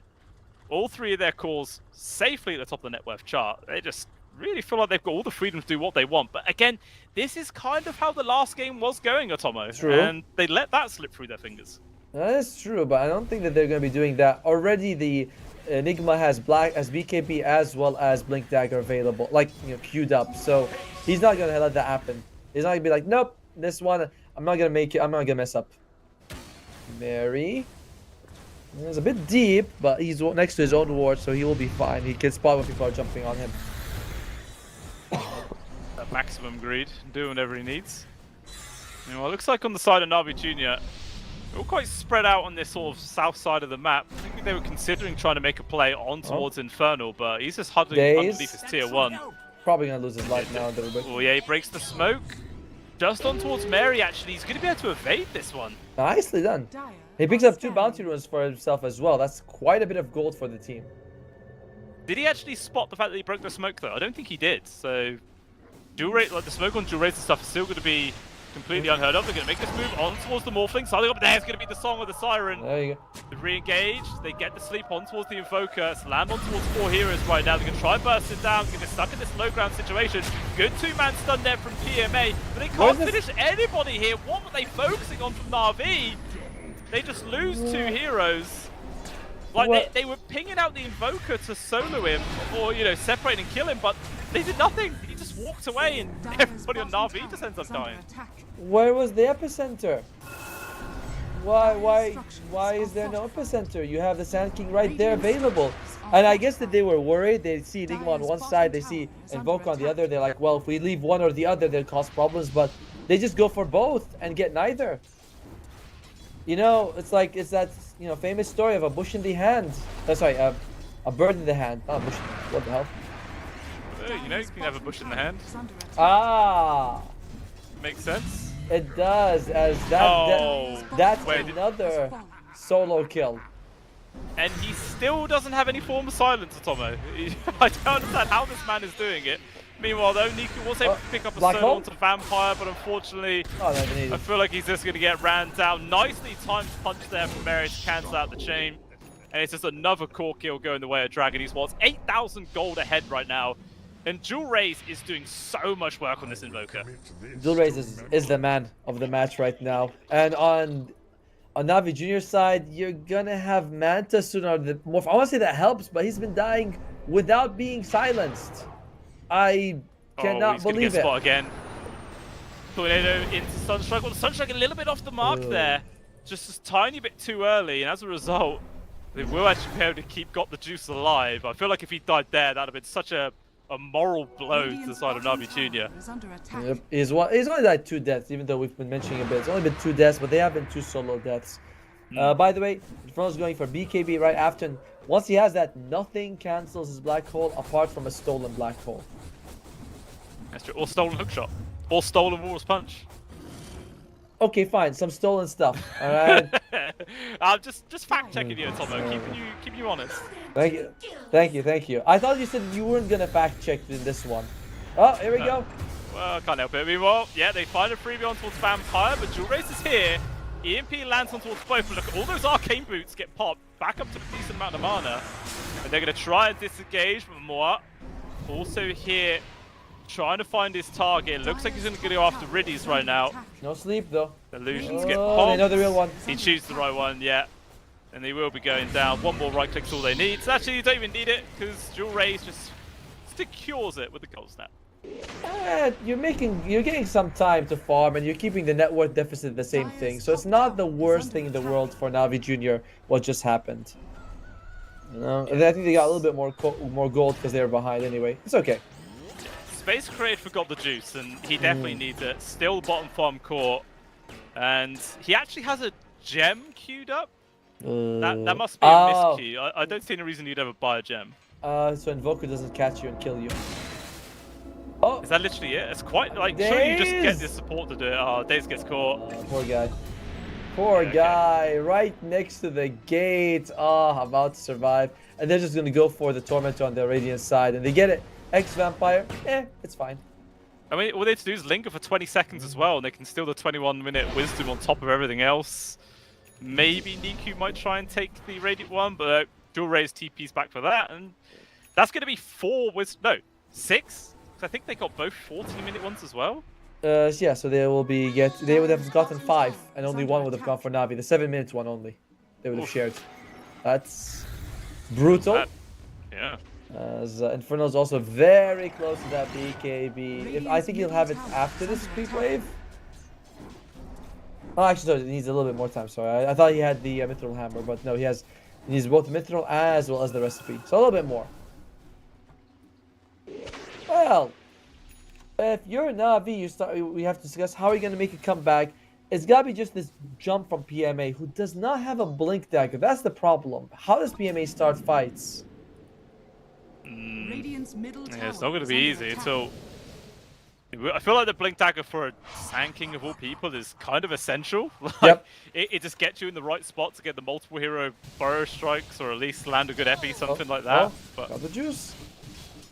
Surely he's not going to die against Dual Rays. Surely he won't. Definitely. Yeah, he won't. But yeah, I mean, it got the juice. Like I say, he has the gem queued up, but I imagine if you were really wanted the gem, you would just get a support to buy it for you, and then you carry it, right? Because that's a lot of gold for your carry to invest for not really much value. Maybe he's very annoyed. I hear a sleep. Top. Radiant's bottom tower is under attack. I heard a sleep as well, but there was no sleep going on. Oh, it was the ensnare. She was. I guess someone must have just went through the twin gate, and that's it. Need to be very careful here, as Dragon Esports, they get the first Aegis for free, and it goes to the Luna. Yep, now let's see what Dragon Esports can do with this first Aegis of the game. Probably going to see both the tier 2s go down at the very least. Or that's going to be their objective either way. And there it is. The BKB on the way to Infernal. Man, I can't believe we flamed this guy so much. Well, I don't know. Maybe he was watching and he was like, okay, yeah, that was actually a bit of a whoops in my part. And he's making amends in some way. He certainly made very nice amends. Very nicely done for him. Oh well. Looks like they are just going to be pushing here on Muxa's side. You have to make the decision on Navi Jr. if you're going to be able to defend this or not. Probably going to have to defend at least one of your tier 2s. Yeah, it looks like they might be set up for the middle one. There's already a few members nearby. Let's see if they're actually going to commit much to defend it. It's obviously creep waves coming in. Even Alacrity on the Forge Spirit to help push this out. Then more vampires coming on through. It sounds like you got the plague going on over there. Meanwhile, big hooks up forward to a vampire. Lands on some back lines of Daze. Stolen jetpack. He's going to try and fly. That's useful. Making some good distance, and it looks like he will actually be able to get himself out of there. So nobody dies from this. And actually it just buys time for the whole creep wave to die. So maybe not bad there for the side of Navi. It's some time for the Aegis being removed, but the Aegis still got more than 3 minutes left. So you're okay with Dragon Esports if you chase and get an objective. I do not have the plague. Are you sure? It sounds very plague-like. What? Maybe in danger right now. The Invoker's already TP'd out. And now it looks like this is the time for Navi Jr. to make their play without that big hitter available. Snowball off towards the side, Burst strike forwards. Nice kill. There he goes. Tusk is dead. And they're going to try and find another one, but it doesn't look like they're able to get in a decent spot for it. There's actually Daze with this jetpack. He's really being a nuisance. Steals the cogs. Hookshot forwards right now. But Daze with the stolen cogs pushes him back They're coming. inside. Another jetpack, but yeah, Dragon Esports, they want to receive nice the lead. song of the siren from Riddies. He holds back so much of the reinforcements, goes for the TP out. Is there any cancel? Yeah. There is. A worthy sacrifice though. Something you just gotta do as a support. Yeah, I wonder if he could have TP'd earlier, but he does that for his team. You know, hold the door, but it does cost him. Still, it's nice by Navi to be able to get, even if a 1-for-1 trade is still very good for them. It's true, yeah. It carries on delaying out the time that Dragon Esports could be pushing some serious objectives. The tier 2 still has about half HP in the mid, so yeah, I feel like they're quite happy about the outcome of those last couple of engagements.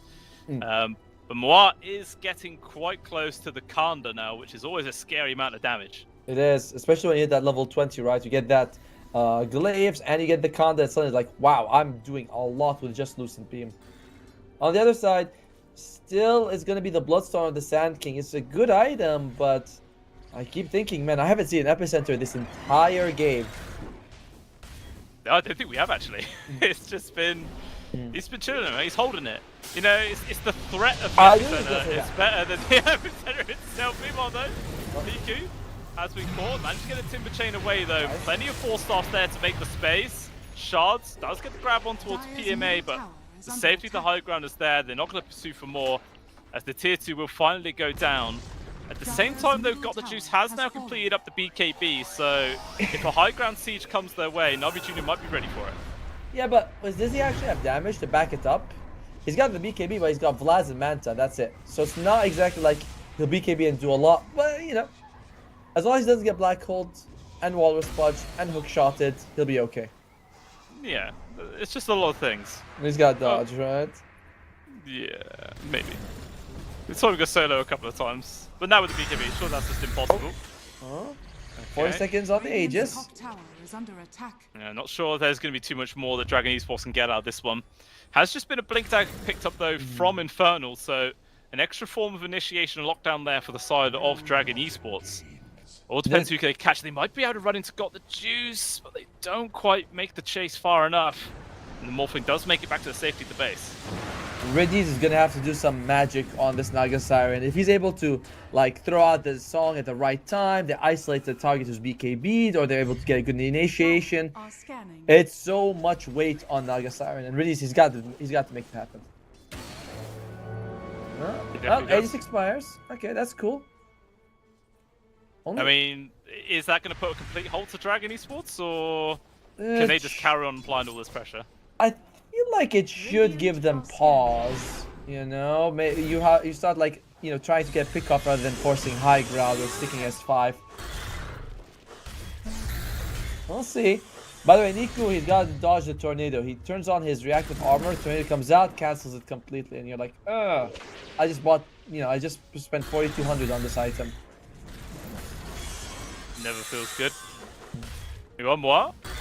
Looks like he's Got the Juice. Sunstrike does actually connect as well. He just has to go for the BKB TP, but you're against the Clockwork Man. Puts an immediate stop to that one. He does wave on forwards. He's trying to kill the Clockwork at the very least right now. But Vampire's doing his absolute best just to run away.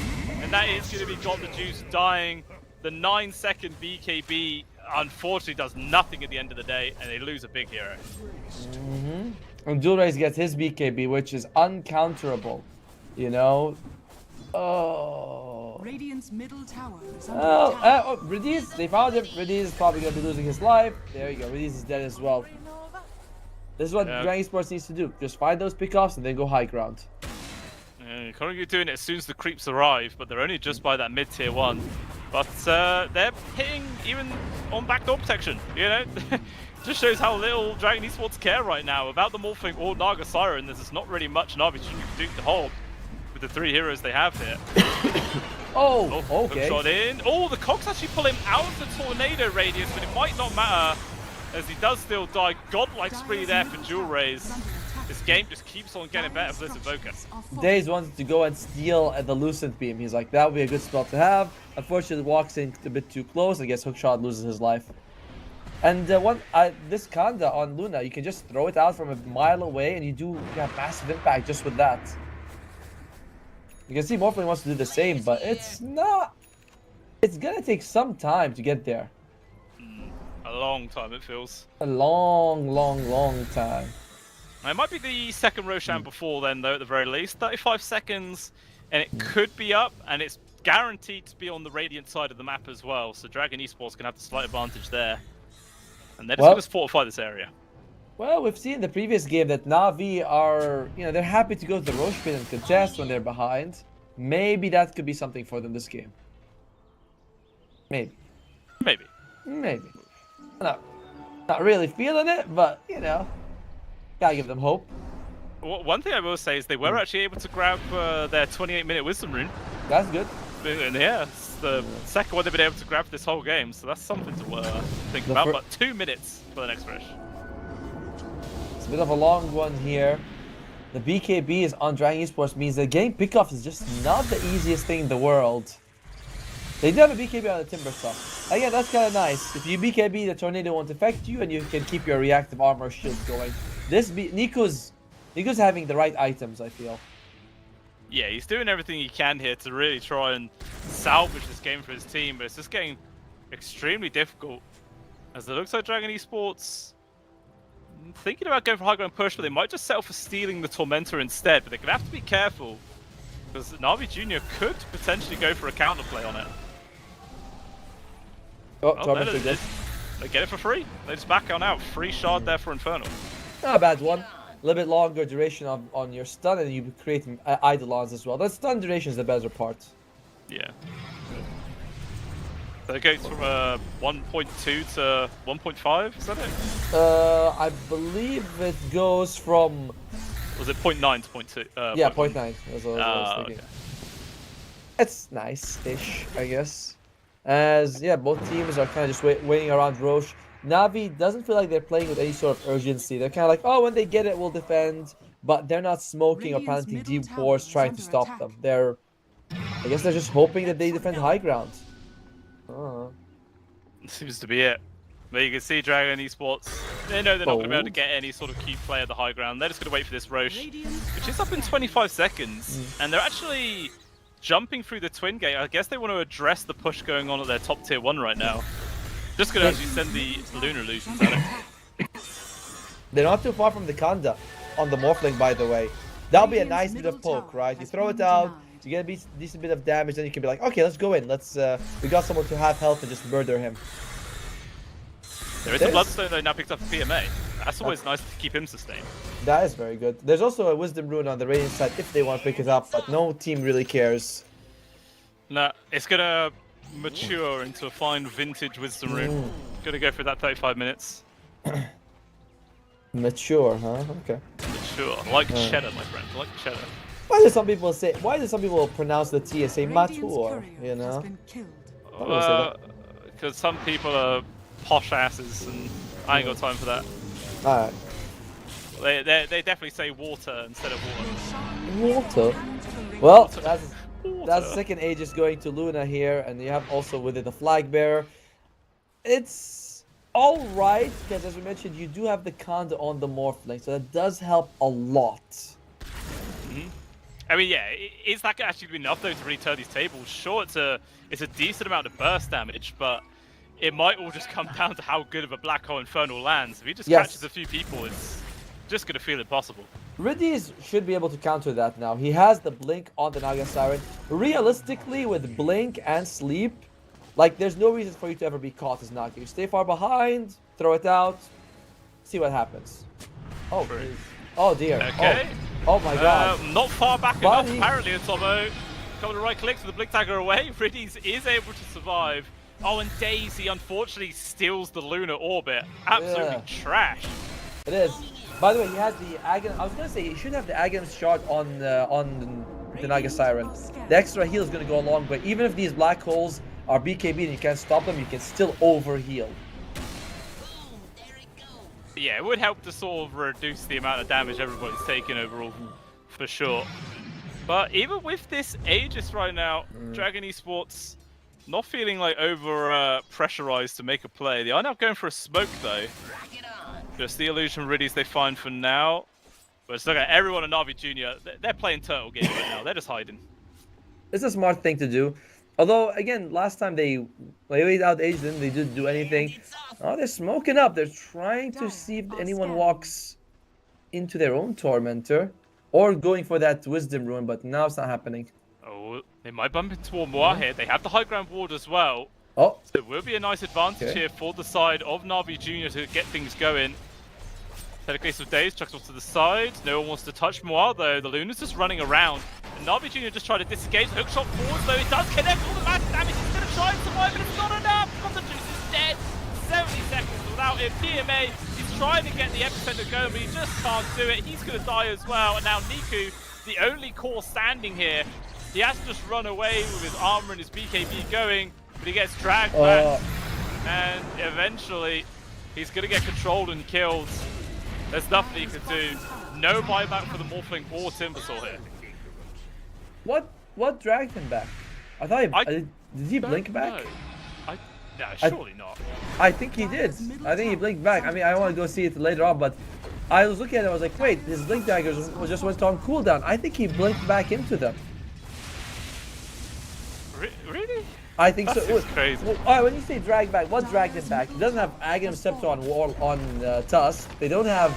I feel like I'd rather it blame a bug than say that he willingly blink daggered back into. I think he willingly blink daggered. I think he must have like pressed a button that was wrong or something, and then he loses his life. Still no epicenters this entire game, by the way.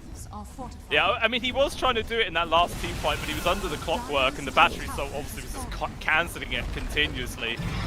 Yeah, with a Luna on top of him as well, he just couldn't survive long enough, and as a result, it's an easy win for Dragon Esports. 2 full sets of barracks gone, just the bottom set still standing, and they're just going to make a beeline for it. Like, they still got this Aegis for a minute and a half. They still haven't been able to use the Blink Naga Siren to cancel anything. Oh, this damage on Mary. It's fine for now. Jumping from Niku, trying to do what they can here on towards Moa, but he's like, I don't care, I have the Aegis. First life down. Here has Satanic, BKB, Manta, everything's used. Gonna use it straight away actually. His PMA is in. He's gonna try and do what he can right now. Sand King is gone, dead. Will buy back straight away, but Niku gets annihilated himself, got the juice. He's in there, he's trying to man fight against everybody. He just does not have the minerals, but he is gone. And GG is called. We're going to a game number 3 here at Tomo. What? Not a single epicenter on the Sand King really cost them, especially when they had that sleep on multiple targets with the what they call it, the Enigma on one side, the Nook on the other, and he was able to use the epicenter. Sorry, camera. Yep. So I'm very surprised by Na'Vi Jr.'s performance in this one. Then they waited out the first Aegis, and you think, okay, something's gonna happen. This is good for you. And then they just huddle back in their base. They don't contest. They don't smoke. They don't put deep wards to find anyone. Do you ever feel like a team is like, I don't know, within a few minutes, they're like, maybe they just lost their momentum or motivation to win this one? I mean, I feel like the start of the game just definitely didn't go the way they wanted. The lead began for Dragon Esports, and it just never shrank the entire game. It was just continuous fights going their way. And to be honest, quite a lot of this is on the back of Jewel Rays. Like, he did such a good job on this Invoker, and you can see why they first phase picked it. They just guaranteed this hero for him, and he delivered. 11, 0, and 12 on Invoker. Like, I mean, he was getting solo kills on Morphling. No silences, no spirit vessels, no that. He just catches him and kills him instantly. And you're like, oh, okay, I guess that's how it works out. But unusual performance from Na'Vi Jr. there. Very odd to see some of the moves happening. No good sleeps, even with Blink Dagger. No, not a single epicenter. I don't know. You talk us out. You do this. Yeah, it's cool. I mean, I don't want to say that. I mean, according to you, I predicted Dragon Esports that game, and you said Na'Vi. So I don't want to like rub it in or anything on Tomo, but I think I was right for a change. I knew you were. All right, yeah, you're 1-3 today. Congratulations. You know, you're better than average. But yeah, we are going to go for a break as we're going to come back to the final game. This will determine who goes up tomorrow against Virtus Pro, but who goes home right now, as well as of course 2,500 bucks coming to you. So we'll see you guys in just 10 minutes. Bye for now.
Welcome back, ladies and gentlemen. The final game of the day here to decide who is going to get that final spot in the grand finals against Virtus Pro tomorrow. It is a best of one to see who's going to get it. What do you feel? Are we going to expect anything different in this final game with Tomo? Any sort of niches that might come out? Oh, I'm wondering if Enigma is going to be picked up by Dragon Esports 3 games in a row. You know, that's that's the one that seems to be a bit of a problem. Dual Rays, you want him to play Puck because that's the only way he loses. Anything else, he's gonna win out. So maybe you take away every mid hero except Puck, and you pick something else. I mean, you were proper going on the old Miku Timbersaw though. Yes. You are harping on how that's just a free win, even if he's countered by the Invoker. So you lost a bit of faith there, have you? To be fair, he played the best of his team. He was 5-3-2, but he had 1-8, 1-5, 1-4, and 0-5. Even Nico can't carry that. Okay? Nice fault. Okay, alright. It's like makes me feel better. It's like when me and you queue up together and we still lose. Is it really my fault? In my opinion, yes. Yeah, in your course. opinion, no. So again, it's all subjective. That's Of what course. Dota 2 is about. Nobody has the conclusive right answers apart from me. Right. But even still, the draft does go on. So far, the bans are pretty similar. This time round, Navi Jr., they make sure they ban the Invoker. They are not going to let that slip through 2 games in a row for a good reason. And they were also the clockwork, right? They did feel like there was just a little too much catch coming out from Vampire, so they're like, let's not deal with that. Shadow Demon is in the pool. And it's interesting because Navi Jr. are saying, Dragon Esports, if you'd like it, please take him. If not, we will take him. As they bound the Tusk, but they pick up the Pango. All right, Navi Jr., do you want Shadow Demon? It's right there. Yeah, it could. Shadow Demon, Omni, Clock. Oh no, Clock is gone. Clock is gone. Tusk is gone. Shadow Demon, and as well as the Omni Knights here if they want it. I mean, we've been seeing a lot of first pick like cores and carries and all sorts today. So do you think they might just secure something? Maybe even go down like a. I was going to say first pick Medusa, but they only have 1 ban for the second phase. Not ideal. So, yeah. Even the Pango can go like the Fusel Blade on it, and Swashbuckle's good. So yeah, it's going to be the Shadow Demon, which is the classic one. A safe play. Yeah, very safe. Not make sure you don't lose anything with that, and good save. It's fine. And now, you know the best supports are gone: the Tusk, the Clockwork, and the Shadow Demon. Yeah, it's all about the dregs left. That's all it is The right now. dregs of society. Now Still the lion. Still the lion. We could see Navi go for it. I want to see it. I would love to see that, right? And the elimination game with money on the line, tournament lives, they go, Lion is the one. And to be, Lion against Pango? Come on. No way. Well, I mean, if you stun him before he can use Rolling Thunder, then he's just a standard armadillo. And That's true. They're roadkill. Yeah, he would be that. Dragon Esports, they get rid of the Luna. It's a little bit too problematic. Actually, it was them who won with it in the previous game with Muxa. Yep, that's true. Morphling is still in the pool. One of the more... I know every carry player loves to show off with Morphling, but every time I say Morphling, I'm always like, oh, it's very 50-50. Yeah, I mean, how much has it actually won today? Has it won at all? I don't think we saw a whole lot of Morphling either, though, today, did we? No, we saw one game earlier on with DMS. They lost, and the game that Navi Jr. lost, they also had the Morphin. So far, Morphling has 0% win rate today. Yep, not the hero you want to take. I was just thinking in a few years, people aren't going to understand what 50-50 means. They'll be like, oh yeah, that's just normal. But they don't get EE. EE? That one. With the poor man with the gone. But we'll see what the bands are going to follow up through. There is still just this one for Navi. It's actually going to be Enigma. All right, so Infernal's going to be forced onto a new hero no matter what, and they're going to go back in for the Timbersaw here. So second time's the charm. He's not going to be against the Invoker this time. Must be better, right? It must be. And 50-50, Eternal Envy. You know, the 50-50. You don't know it? No. Oh. Well, it was because before Eternal Envy was like this very crazy player, and he would either be like you do these really risky plays. And sometimes you get like a triple kill, and sometimes you die to like a crystal main under tower for no reason. And so people will be like, it's 50-50, and you know, double E at the end. Oh my god, how are you a caster if you don't know that? I don't know, mate. I do get confused with game of casting sometimes. It's like it doesn't look like Counter-Strike, but no, it doesn't. No. Well, either way, there's going to be the Timbersaw picked up, and we'll see what they want to go on the other side. Timbersaw, I imagine, is going to be mid, and there's just not many mids that deal with him. You could take a Coddle and get a Spirit Vessel, but that's... Yeah. Yeah, a little too... What about like a Monkey King, perhaps? Could be good.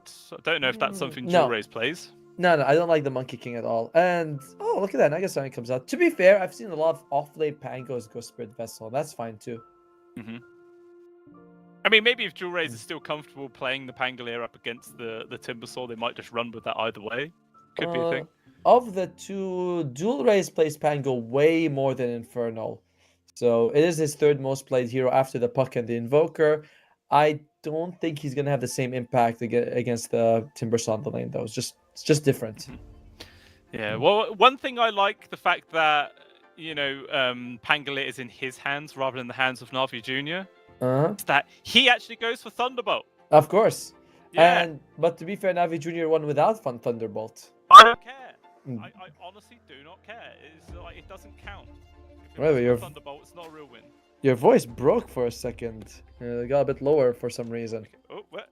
No, they have still dropped. I was like, what the hell? Yeah, it's fine. All right, yeah. Let me boost you up. I can't hear you. I want that smooth, silky voice right in here. Smooth and silky, but that is not smooth and silky. That is spiky and bug-like, which is the complete opposite. Nyx Assassin picked up here for Dragon Esports. Obviously, fantastic versus the Timbersaw. You've got the Mind Flare to drain away the mana. You've got so many AoE spells to trigger Spike Carapace on. Feels pretty solid. It is, and if you're Na'Vi Junior, this also means you're not going to be taking something like a Medusa if you even wanted to take that. But God, the Juice plays a whole lot of it. Pudge is an option for God the Juice, but not great against the Nyx, is it? No, but it sounds fun, and I'm all down for that. I think so too. I wouldn't want to see the Morphling again. I don't think Morphling tends to be pretty low health most of the time. Really susceptible to Nyx ganks if you are not like last second you get it. Let's see where they're going to go down. Obviously, still 2 picks to go. Minute and 15 seconds of reserve time to work with. Now, let's see. What do you want? You need a... Oh, they go for the Monkey King. All right. So you mentioned it, but it comes up for the other side. It's pretty solid for the Na'Vi Junior. It's going to be probably for God the Juice. And now you're going to pair it up with another support here. It's going to be the Lich. Dangerous. Painful. Painful for who? Painful for Na'Vi or for Dragon? Definitely painful for Dragon, right? Lich, Monkey King in the lane is so much damage, good control.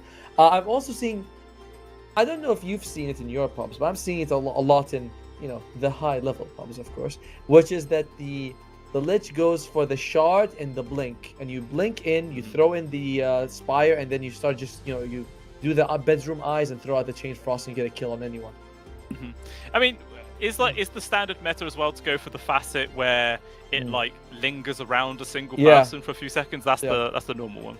I've seen both, to be fair with you. The other one's also good, which is when your chain frost kills, you get like 3 bounces extra or something like that. No, the duration of your spells increase when they get a kill, which is the armor and the chain frost.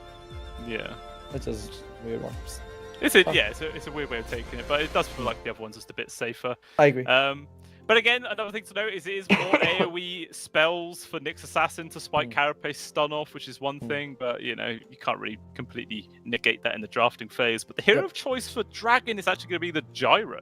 Yeah, good hero to stand and just, you know, trade blow to blow. And they think that it's going to be an off-lane Pango and a care and a mid Monkey. Sorry. Bad Morphling. So off-lane Timber and mid Monkey King. Yeah, okay. Which then maybe they're already looking at putting this Pangolier mid then for Jewel Rays if that's their bans. I very strongly feel like it's Dual Ray is going to be taking the Panko. He just plays it way more than Infernal. We'll see. Again, like, you know, just officially on record, Dual Rays has way more Pango games. Well, let's see what else they're going to go with here. So they probably, for Navi Juniors, need an offlaner. And looks like they think that they need an offlaner for Dragon Esports as well. I always go back to this when I see physical damage. I say Underlord, super good. Crimson Guard, great against the Gyrocopter, all the good stuff. Oh yeah, it would make a lot of sense. Definitely a lot of very, very strong frontline then as well to play around and make it hard for the side of Dragon Esports to break through that. Again, more ways with Spike Carapace stuns though. You know, though, I really like what Falcons does with their draft, where they go like, you know, Mars, Timbersaw, and like CK or something. And people are like, what's boring? It's triple tank. I'm like, yeah, they use health to get kills because health is a resource you should use. And I think Navi can do the same thing. You got Monkey King, you got Timbersaw, and Underlord. It would make a lot of sense. So if that is going to be the route they go down, as Dragon Esports actually bans out the Husker, so you know they focus onto carry, a bit on towards the mid as well, maybe just trying to edge their bets. But a Brewmaster is actually going to be the hero of choice there. I like it. I like it. It gives you that Radiance could do a lot of work if he goes for it. He couldn't go for Spirit Vessel first. We mentioned that's actually a good item in this game, so I like it. Let's see for Navi Junior, what do you want? Underlord still very solid. What else does PMA play? Centaur is fine. Nepo, Brood. Darkseer. But no, Darkseer against Nyx is not great, and you don't have a melee person to be with you. Yeah. I feel a bit odd. I mean, how much flexibility is there? Is it still just completely open and... Alright, so mid Monkey King and carry Sven, isn't it? Yep. And that means there's going to be off-lane Timbersaw at the end. I like the Sven versus the Brewmaster. You can easily kill all his Brewlings fairly easily with a couple of kills. And Niku Monkey King, haven't seen this one before. Okay, it is a triple tank meta. Remember when we talked about, we were saying we pick something like CK. Sven is just like that. And I like it. He has a great matchup against the Gyrocopter. Yeah. I feel like there's going to be quite a lot of reliance on Mary this game on the side of Dragon Esports. Like, Wukong's comes out, Chain Frost, the God Strength as well. He just needs to hit Song of the Siren. Dragon Esports just have to back off, wait like 20 seconds or whatever, and then they can probably just go for another fight after all those resources have been expended, and then potentially it will be much easier for them. That's a very good point, how much Mary has to do, right? Because if you can get them out of the Wukong and wait for the Chain Frost, wait for the God Strength, like there's a lot of things that the Song of Siren is going to be very helpful for. And he's going for Simeon Stride on Niku. His other facet was buffed. You can leave the Wukong for 4 seconds and still won't disperse. It used to be 3, now it's 4, which is not bad on paper, you know? Not bad. I suppose there's not much forced movement coming out from the side of Dragon Esports. It's really just the Void Panda little push. Naga. The Naga net pool, I suppose. But the range of that is pretty small. Yeah. The odds of Dragon out there. So it makes sense to go in the Simeon Stride. Looks like it is going to be Scuttle being picked up on Vampire here, which is that when you turn your ultimates on, you have unobstructed movement speed for 15 minutes. It's fine. Yeah, I still believe in Navi Junior. Last game, yes, they lost, but I still feel like they're the better team and they played better in game 1. Yeah. I kind of get that feeling as well. Join us here on this side. Come on. But then I can never resist the opportunity to be correct when you're wrong. I see. So that always just makes me want to go for the complete opposite decision that you go for, Tomo. But then you might be risking being wrong while I'm right. Ooh. I'm fine with that. I'm fine with that. As a play-by-play, I'm expected to be wrong when you're right. You know, it's our job. So it's more embarrassing for me to be right and you to be wrong than for you to be right and me to be wrong. Yeah, that's like the expected result, right? It's like, what is it? Alright, Dragon Esports, they also have Thunderbolt, which means that I really cannot in good conscience go with them. It's just... Oh, your mistake, my friend. Thunderbolt all over your face, because you are going to regret those words. Dual Rays, this man's been putting in work all day today, and now he's on the Pango with Thunderbolt. just get ready. There's going to be some serious action coming from him. Yeah, it's like now I have two reasons not to go for them: Thunderbolt and, well, just disagreeing with you, I suppose. We do have a quite a late smoke used here from Dragon Esports. They're going to try and move into their own jungle, where there is actually quite a few members of Navi Jr. huddling. But the smoke breaks on towards Moa, and he's just like, nope, not interested in moving up into that area with no vision. So they're just going to secure the bottom 2 bounties instead. All right. Looks like, yeah, just gonna be about to trade here. No one wants to go for anything. Sven is going for 2 bracers. Bracers, ever since the the nerf that you don't double, I've seen that a lot of people just be like, nope, it's not worth it. But looks like God the Juice still likes the item. Okay. In terms of the facet secondary strike, I like this way more for the gyrocopter than the other one. I do think the extra rockets do good work, as well as Drunken Master. Okay. Lots of good ones to point out. I still can't even remember what they do just by hearing the name all the time. They're still too fresh. Oh, the Brewmaster, Drunken Master. Yeah, which one's that? That one is when you're brewed up, your speed, you either go 50% slower or 50% faster. Yeah. And it's once every second you switch, by the way. So you move very fast and you move a bit slower. Then you move very fast and you move a bit slower. It's fine. It's an interesting one. It's not like Roll Out the Barrel, which is the one I think you know. Yeah. That's a bit more of a standard one. I suppose that's if you're going for quite an aggressive lane, but you're paired with a Nyx Assassin, there is nothing aggressive about that at all. And already, Inferno, look at this. He's bullied all the way back to his tier 1 tower. No space to go with. He is at the very least able to snipe a curry there from Vampire. So that's something. And Vampire, by the way, I like how he's completely given up on contesting the lane. He takes the Mana Flare level 1. He's like, I'm just gonna go eat some big creeps, man. Whatever happens to you, God will provide. Yeah. Maybe it's like, Inferno will be alright. He'll get what he needs to get eventually. There you go. Not gonna be threatened. It's 2 creeps. By the way, we'll see. We'll show you guys the last hits and denies when we feel like it, when the observer wants to. Because right now we're like, let's keep him guessing. Guessing is a lot of fun. It is a lot of fun. In this mid, we can say that Duel Race is actually slightly ahead right now. 9-2 against the 4-2 of Niku. So even in a matchup where you arguably say the Monkey King is favored, Duel Race seems to be having a good time. Maybe that'll change once Jingu Mastery's hit level 3. Or level 2, sorry. But until then, Duel Race is going to try and do everything he can. Top lane, PMA, they actually plant an Iron Branch just to do more damage to Muxa, but it is not enough as Daze might lose his life.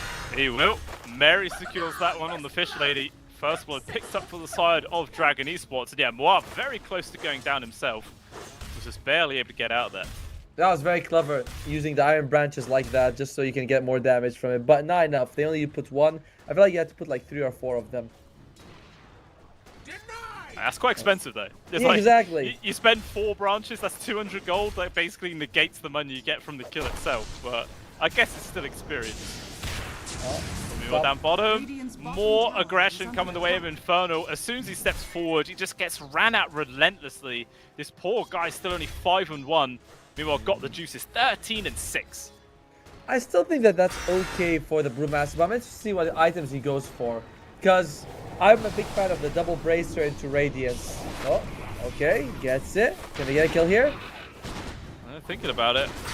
Well, standing his ground, he's got to be careful. It's still a scary amount of damage that comes his way. They're going to try and turn. Mary, though, gets really low. Timber chain forwards. They're just going to stand their ground at Dragon Esports. Maybe too overconfident after getting that first blood, and they'd lose them both. That play with the Healing Lotus was amazing. He was able to, first they disrupt to make sure he gets it, and then he was able to just use it to get that mana and chase both of them down. Very nicely done. I want to say Inferno is recovering, but I don't know if that's completely accurate. He's at least getting something. To be fair, him and the Nyx Assassin, together they're getting a decent lane. Yeah, I feel like Infernal's gone from getting completely beaten up to just being bullied for his lunch money. It's slightly better, still a bit sad. Maybe should tell the teachers or someone, but might make a difference this game. Bullying is no joke, Blue Scale. It's a serious matter. Yeah, words of a nerd. Oh. Yeah. Got him! No, I agree though. It is a serious problem. Well, so far though, Infernal, he is definitely getting bullied. As his ally, Vampire, he just completely left him. He goes out and just mana flares random creeps. So he's like, this is good for me. I don't care about you. Yeah, I mean, they have the same CS. No, he Yes. has more. Vampire is on 9, Infernal is only on 8 and 1. That feels rough. In net worth, they're basically the same as well. So it's quite sad for Infernal, but maybe that'll start changing. Once Riddy's, you know, isn't hanging around his lane quite so much, then there'll be a bit more space for the Brewmaster to work with and potentially get his own farm going. No, they got a courier. That's nice. Yeah, that's nice. That's Not with bad. the completed face boots, power treads on it as well. So nice pick up there from Vampire. Definitely, it's like he's not being useless on Vampire. Remember the Bounty Hunter earlier, who did nothing? This one's like, yes, he's not on the lane and your core is suffering, but you're still having impact. You're farming, and you're getting 2 couriers now. Wow. So that's the 3rd in total, I believe. So it's quite a lot. Infernal though might lose his life. Nope, since Gaze pull back, not gonna be enough to get the kill. But yeah, it's all they're doing whatever they possibly can here. Top lane, top lane. They might be going for a kill here. They get it. Yeah, Boundless. Niku with his first rotation of the game secures the kill on towards the support, and Moa is able just to walk himself back onto the safety of the tower. So it does give a bit more space there for PMA to work with. But then the Monkey King's just going to walk all the way back to this mid lane, where it's still the Pangolier just ever so slightly ahead. It's basically even. Yeah, but of the two, like Pangolier, Oh, wait, he's hang on. rolling. He's rolling thunder. Thunderbolting. He's going to do it. Thunderbolt. Turning around in circles. Disruption that comes out from Riddies. And Jewel Race is going to have to give up on this one. But Mary's going to be fine. They actually did have the Sinister Gaze, but yeah, the roll wasn't really going to enable him to get that kill. There's just too much health. And of course, it's Thunderbolt. It's the weaker facet. Oh, yeah, of course. Well, to be honest, I feel like that was only because both supports on the side of Na'Vi Jr. rotated in for the 6-minute rune. Yep. Like, if they didn't do that, then I feel like probably would have lost Niku's life. But speaking of Niku, making a move down towards the bot, he's going to be able to get the Jingu stacks on the line. Infernal, he's actually going to be okay. Niku not willing to dive past that tower just yet. Yeah, a couple of hits missed anyway, so it wasn't going to matter. Overall, it's a nice attempt. By the way, it's similar to game 1 where Infernal really suffered on the Enigma. This time he's really suffering on the Brewmaster. Everyone else on the course is just even. 7-minute Wisdom Rune though. Oh, Looks like wants to steal Niku, it. he's trying to fight for it. He's managed to get the kill on towards one. Infernal's getting super low as well. Jewel Race has turned up, but the Wukongs, man, it does so much damage. They can't withstand it, and it's a double kill going the way of Niku. At the very least, Infernal was able to grab the Wisdom Rune, but they also lose Mary on the other side of the map.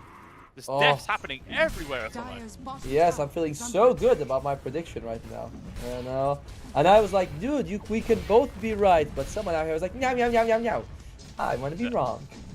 No, it's like in, you know, games of diplomacy where you can have multiple winners. Yes. I'd still rather betray people at the last second and get the solo win, because I'm that kind of person. Meanwhile, though, Niku in the mid is stuck between 3 heroes. Daze is off to the side. There's nothing this guy could do. Oh, the thunder pushed him down to the low ground, but it doesn't matter. A quick jump over the wall will secure the kill. And that's a killing streak going the way of Jewel Raze as well. Much needed. And Jewel Raze, we've seen him before. He has very high impact here. He's going for a diffusal. I like this. You're up against 3 cores with not the highest mana pool, at least on this Ven. And removing that would be is a big deal for you. Yeah, I mean, Timbersaw is okay, but Monkey King as well as this Ven, they really don't like that diffusal. Yeah, it will be quite annoying for him later on in the game. Jewel Raze is going to have it on a very, very good timing here, it feels. And By the way, Nico's going to be playing quite sacrificial this game. He's going for Echo Saber. Usually, when you get this item, it means you're not going to be farming too much. It's not like a, sorry, what's it called? A Maelstrom, which can help you get creeps in between kills. yeah, it is definitely a full committal into just looking for fights across the map, which I guess with an offlane Timbersaw it kind of makes sense, because, you know, PMA on the Timber's one of those heroes where you want to get online really early. Dude, Daze has more net worth. Okay, just the Infernal. He just overtakes him. Wow. Ouch. Yeah, Infernal's not been having a fun time. Oh, At the very least, he has his ultimate now, so that's something. That's true. Once you have your ultimate on Brewmaster, you can play the game. He wants to go for a Spirit Vessel, That's nice if you can get kills. That doesn't seem to be happening. Oh! They're going to make a dive under the tower for this one, though. In comes the Fang from the Gyro to make some help, and they're going to be able to find this kill eventually. And then the Chain Frost is doing a lot of work. All those pandas, they're going to bounce around. They lose a life on towards Moa. Rolling Thunder is here from Dual Rays. Wants to try and find one with the destruction. Keeps the fellow support alive. But he still gets ran over as Dual Rays continues the pursuit. Daze is also going to be the next one to fall here. So it's a 3-for-1. They've got the root as well on towards Niku. The Monkey King in danger. He too is going to die. So it costs the life of their carry. But Dragon Esports, they kill 4. Maybe it's not over yet, Otomo. There you go. Dispensary spawning. PMA turns up, takes down Dual Rays. And now with the God Strength, they're just going to force everyone else from Dragon to disengage, but they're not going to find any further kills. PMA had no TP. I think he just used his TP to go either mid or top, and he had to walk all the way back. He even used the smoke to get there in time, but it didn't matter. And that's going to be the earn finish for Inferno. Not close, not far from the Spirit Vessel either. Yeah, not far at all. See how quickly he does get it, but a very messy but exciting fight going on at just the 10-minute mark into the game. 8 for 6 of the piece, so only a less than 1k gold advantage going either way. And it has allowed Infernal to, you know, balance himself out with the other cores for sure, so he's super happy about that one. But the Gyro, despite being the first casualty in that whole fight, still holding on towards the not top net worth hero. He's continuing his farm nicely. To be fair, he has to. My throat's wearing out. He has to be the top net worth, because he cannot go man-to-man against Sven if they're equal. He has to be an item ahead. Or an ally ahead, whatever. It does just, you can't fight him on equal terms. Yeah, kind of feels like that alchemist syndrome, you know? It's like if your net worth's the same, you're just behind, and Exactly. yeah, you've got to be able to get a lead somehow. We'll see if he can keep this going right now, as Dual Rays and Vampire invading the Radiant jungle by the looks. I'm not going to be able to find anyone here. The scary thing is Niku. If Niku, I mean, he's going Echo Saber, he's really committing to this, and if he's only a few hundred gold ahead of Brewmaster. Brewmaster doesn't need as much gold to be effective. Oh. So, Up top? Okay, looks like they were making a move on towards the Gyro, but he just drops his ultimate, and they actually decide to run. Yep. Vampire's here as well. He might get a kill on PMA. Radiant's It's close, but no, he doesn't have the damage for it. But he's going to go for the Twin Gate, head down to the bottom part of the map. Might Try to set for a kill, but he's underneath an Observer Ward, so they see Vampire coming. might be able to kill Lich if he absolutely is able to get on top of him. But can he? Ooh. Okay, so a lot of damage, poke from afar. Cinderbrew, not actually close enough. Now first have to try and run. So Lich turns up. Also, actually, he comes to PMA as well. They really will get this kill. He's able to get off the Primal Split at the very least. Tornado chuck up in the air. And it feels like Na'Vi, they've got to get something out of this. This is a lot of rotations that they've had to expend. And actually, more people of Dragon Esports are also turning up. So they might be willing just to take a full-on fight here. I don't think that's too bad for you if you're Na'Vi. That was the Bruce Split expanded. Oh god. Okay, set to lead things off. Disruption to avoid the first stun. Dual Rage is doing donuts. He's actually forced to disengage right now. Can't get the full lockdown. Na'Vi Jr. the ones chasing for more. Vampire left alone in the back line. So we'll land a decent stun. Some of the Siren is there. And it doesn't let him to disengage. Muxa's also now turning up. He's got cooldown in just 2 seconds here at Tomo. They might still try and look for a decent pop. He doesn't even have the mana to do it. Mary just gets annihilated. Chain Frost doing some serious work. Dual is trying to survive, but he can't make it out alive. He will fall. It's a 3 for 3 so far in this fight. Niku, he's low on HP, but he's in the safety of the Wukongs, and that will be the end of it. I think you're okay with Dragon Esports because your Gyro is alive and the Sven died. And that is really kind of the win conditions that your Gyro is ahead. Overall, so equal trade. They fought inside the Wukong, but they are also fighting inside the... Sorry, call down. Yeah, he did come in. I feel like he only got the mana for it towards like the end of the fight. Like if he had it as soon as he TP'd in, could have been a whole different outcome there, perhaps. But yeah, as you mentioned, the fact that Gyro's alive still, he's like 1,400 gold ahead of that as a Sven. Infernal though, unfortunately for himself, still gets got on. Gets the movement speed away. Vampire's there, good two-man stun. But unfortunately, the damage from Daze is still too much. And Infernal will go down either way.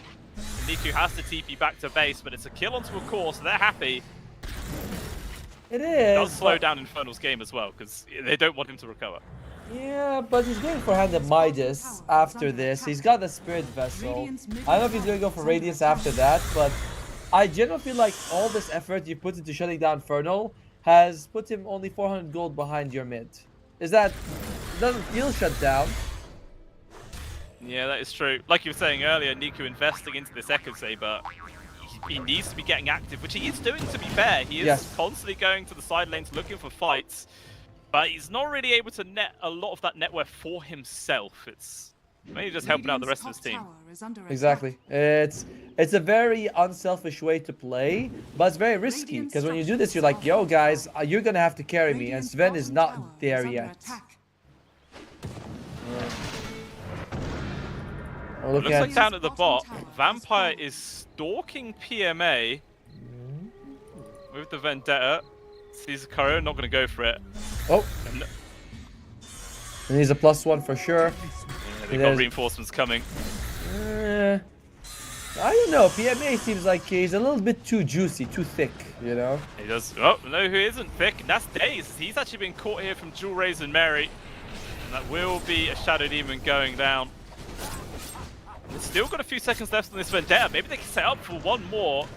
As PMA still hanging about behind.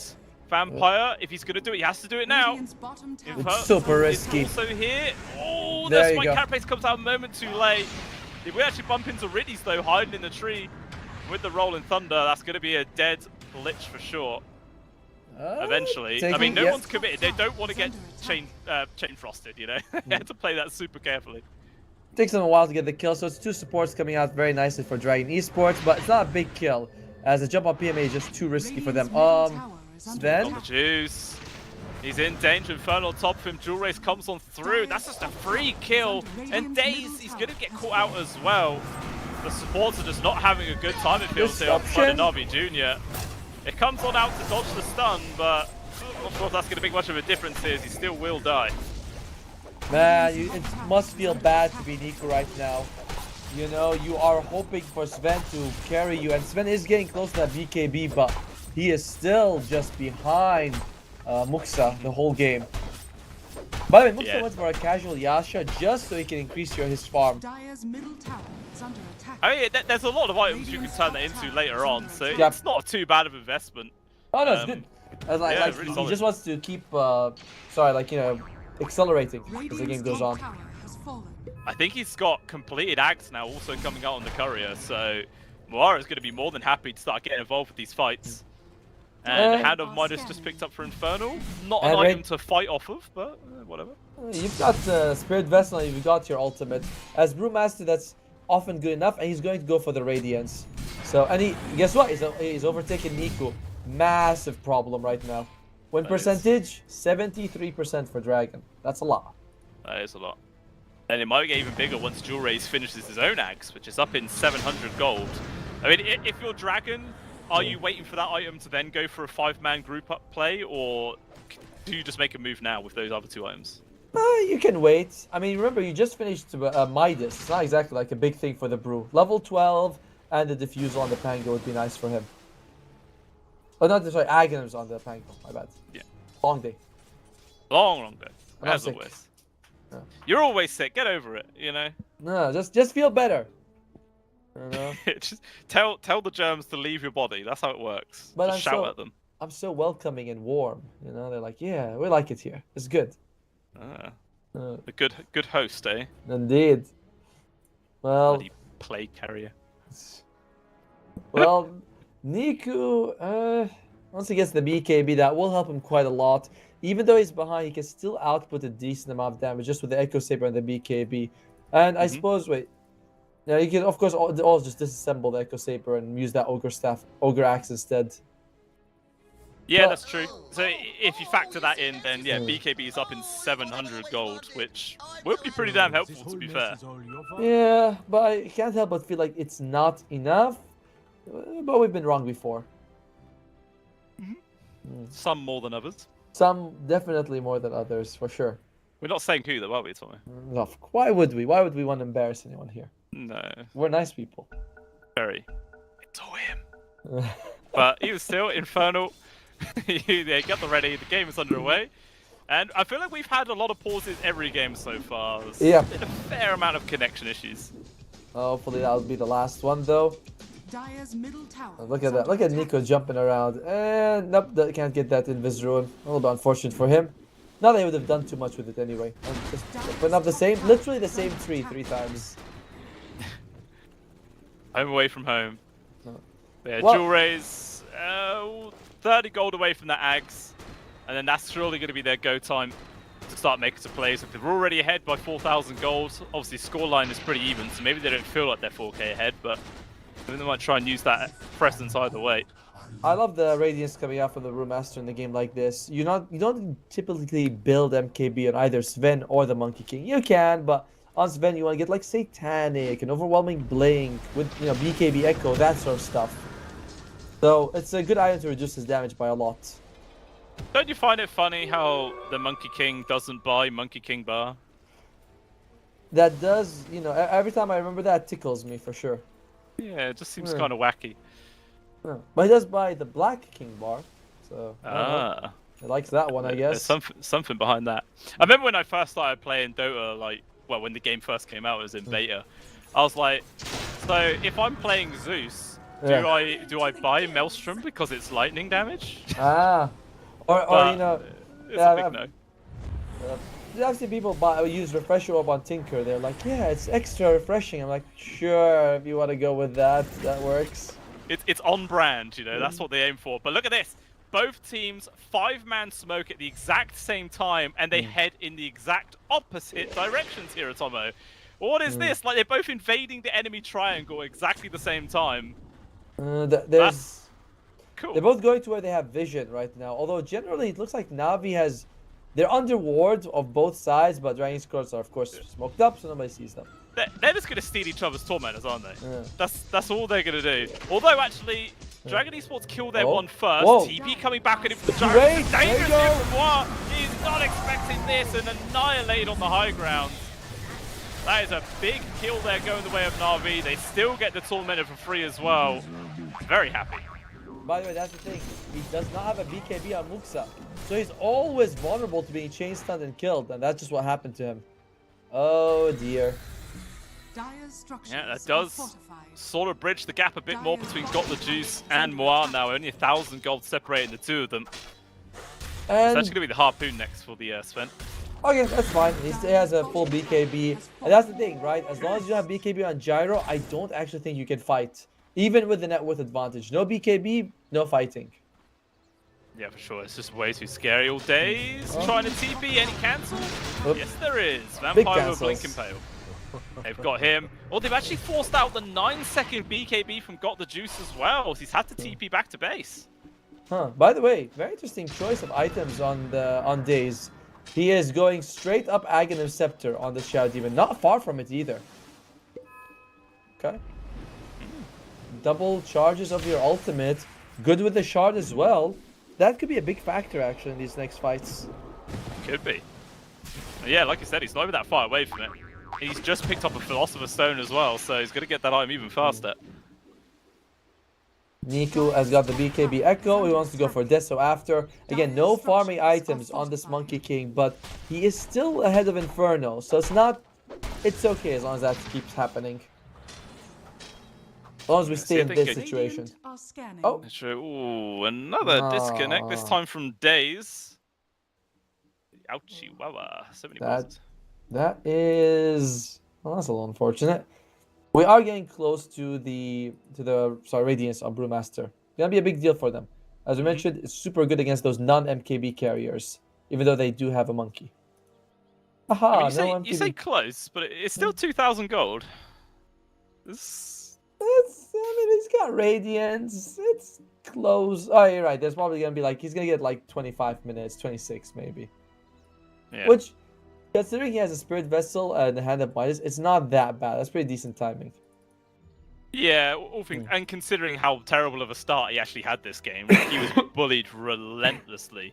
But he is still bottom farm core, 9.2k, but only like 1,800 between bottom and top farmed, so it's not awful.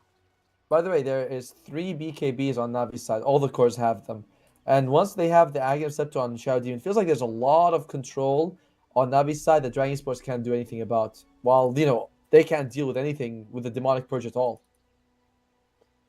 For sure. Yeah, these next team fights are going to be extremely important for them and very hard for Dragon Esports, I feel. Unless, of course, they're able just to get a few pickoffs before those 5v5 fights actually end up coming their way. But you can see on the map, they're all still quite spread out, happy to resume the farm. Moaz chilling up top, trying to work in towards that BKB like you were mentioning. He's still a long ways away from that. And I imagine Na'Vi Jr. are going to try and force the fight before then. If you look at the graph, you see the AXP just shooting up. There's 8% in favor of Dragon Sports, now it's 5% in favor of Na'Vi. And the win percentage has gone up as well, 35 chance for Na'Vi. I think that's underselling it, honestly. The Sven versus Jara matchup is the one I'm looking at, and Sven is gonna crush it. Yeah, it feels like eventually we'll hit that big pinnacle point where you're just so damn hard to bring down. I mean, yeah, still going for the Harpoon next, which is 1,300 gold away, and you have that online. Is that what Na'Vi Jr. waiting for, and then they're going to make the play, or do you think they're going to try and do Roshan beforehand? I think Roshan will be something that both teams think about right now. I think after this pause, both teams will be like, whoa, we haven't gone about Roshan. And both teams are pretty solid. It's Wukong versus Sleep. Although, it does favor Wait, it's on Navi side. Sorry, yeah, it favors Navi right now. I was gonna say Dragon. They go straight for it, yeah. Because they still have their tier 1 top, but it's not. It's on the Radiant side. They have 3 minutes to go for it. Shadow Demon's back. Alright, we'll find out what kind of pause it was after this. Saying ready to go. Get the game rolling. And it shall resume. Resume. Alright. That's it. Have you been? And a bit of flair. I was thinking. I was like, have you been taking French or something? What's up? La resume. Ah, no, la resume. Yeah, there you go. Je m'appelle Baguette. Doesn't Jim Appel mean that's my name is Baguette? It is. But that's the pinnacle of my French-speaking capabilities right there. But we do see Dragon Esports, they invade the triangle, they don't see anybody to catch, and then they immediately back on out, as it looked like everyone from Na'Vi Jr. was actually grouping up to try and force a fight themselves. Baguette está bien, that's where I go. I have no idea what that means. It means I like it. I like baguette. Oh. That's good Spanish, to know. I think. Bit of a change in language there. Yeah, we were on French for too long. Well, in the meantime, it looks like Roshan he's there, but neither team's really making a big move for him just yet. As these illusions, they're really annoyed at them. Like they put a lot of effort to killing those illusions. Yeah, I suppose at the very least, they're just sending in there from Mary just to scout out, try and figure out where everybody from Na'Vi are actually just hanging around.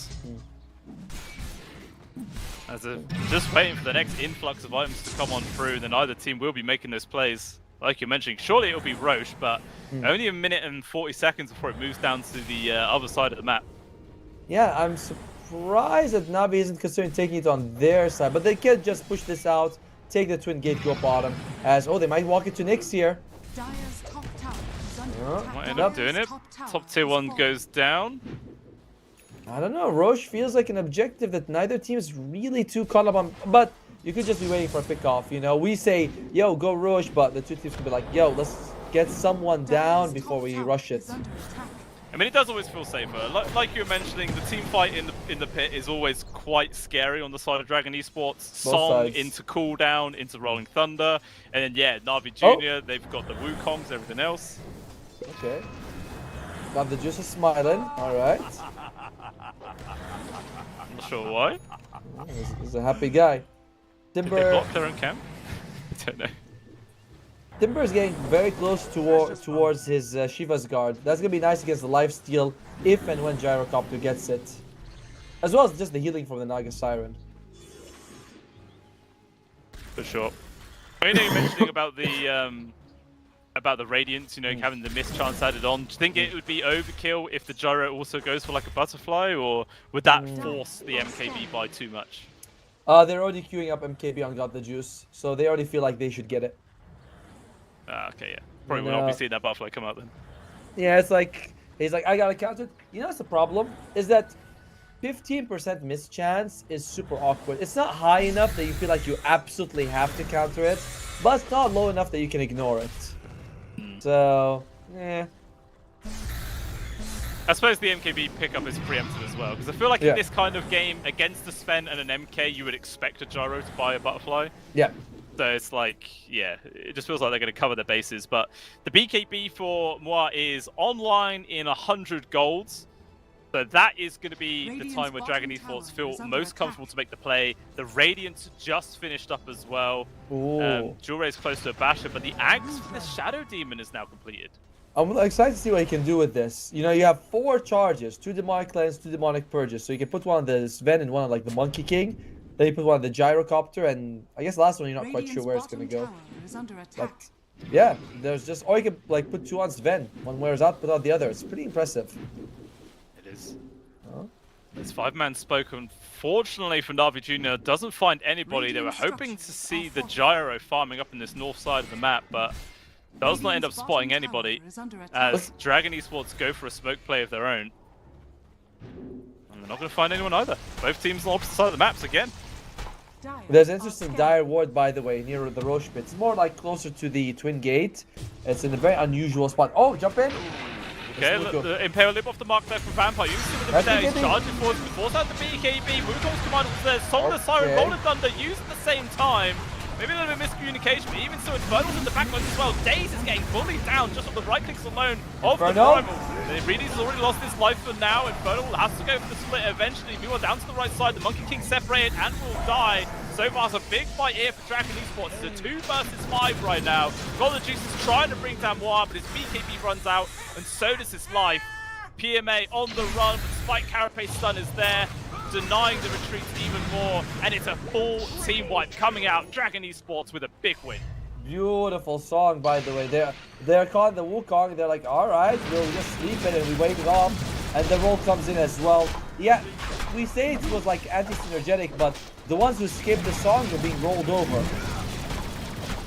And, well, in the meantime, Dragon Esports, they do get destroyed. I'm still very surprised that Na'Vi did not take Roshan, which was on their side of the map.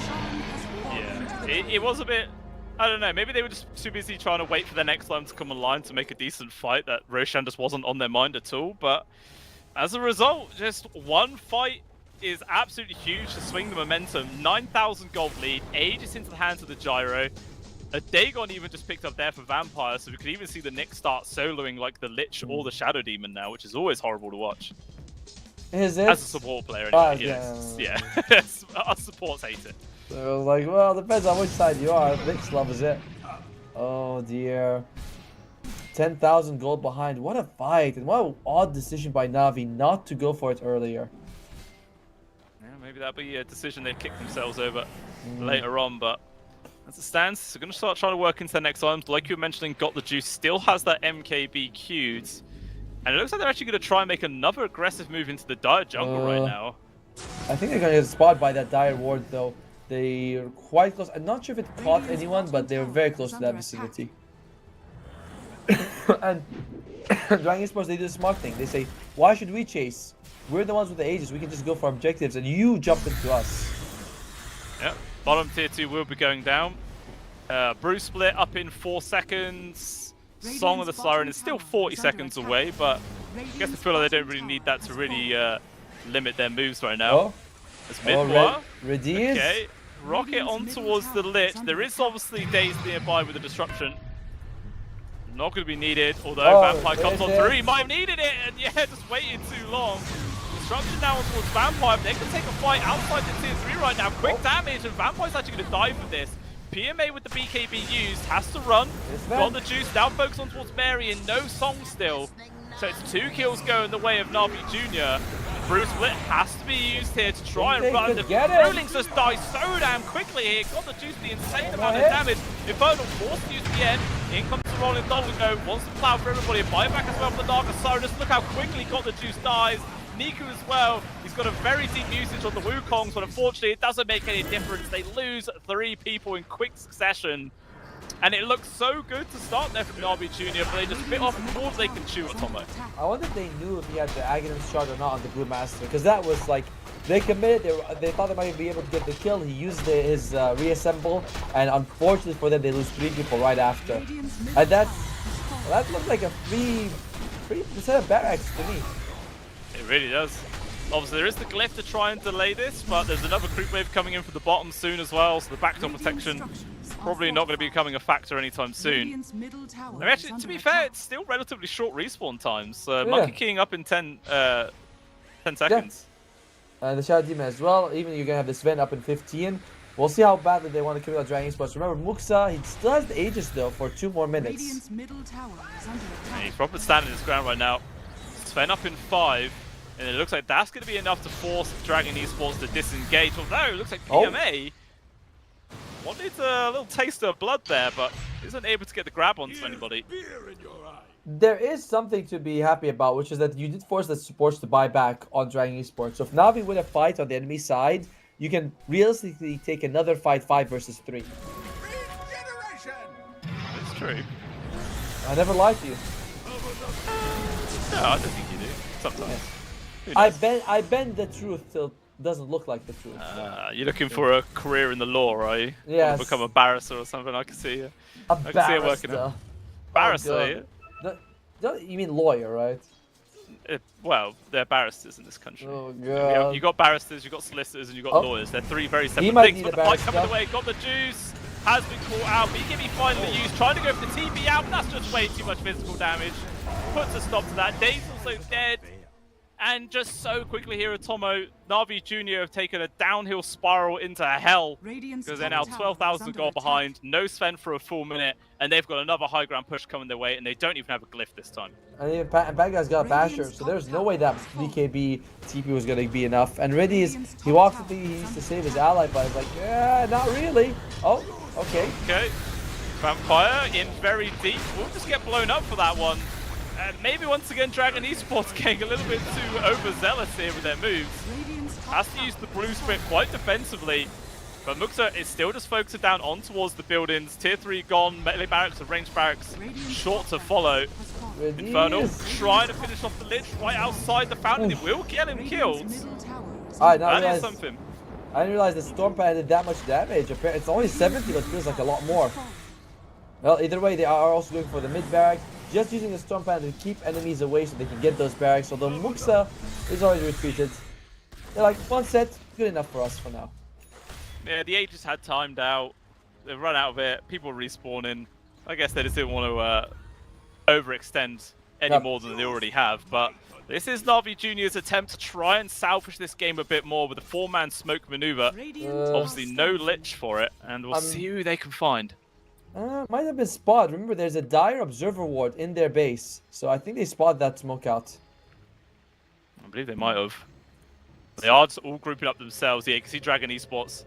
They're gonna secure their Wisdom Rune and maybe go for the Tormentor as well. This could be a good time for Na'Vi Jr. to go for the fight.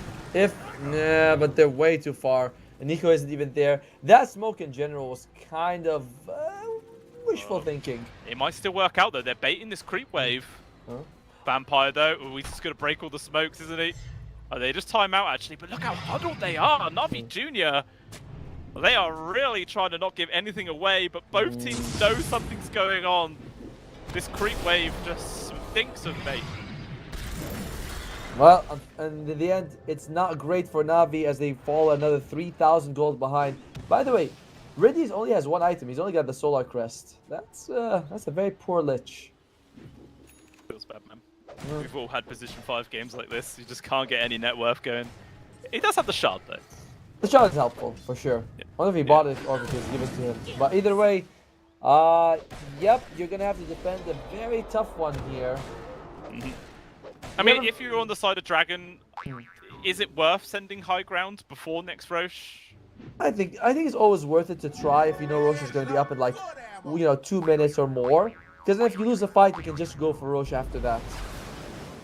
If you, let's say Roshan's up and you go in and then you lose a fight, then the enemy can steal it. So you want to go in when there's, Hey, Niku.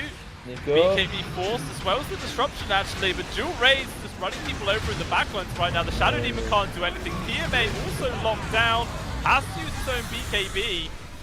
They did force out the buyback on towards the Shadow Demon as well. But with the Bruce Split used, they can't just fully back Oh, up. Start buddy! towards the Sven!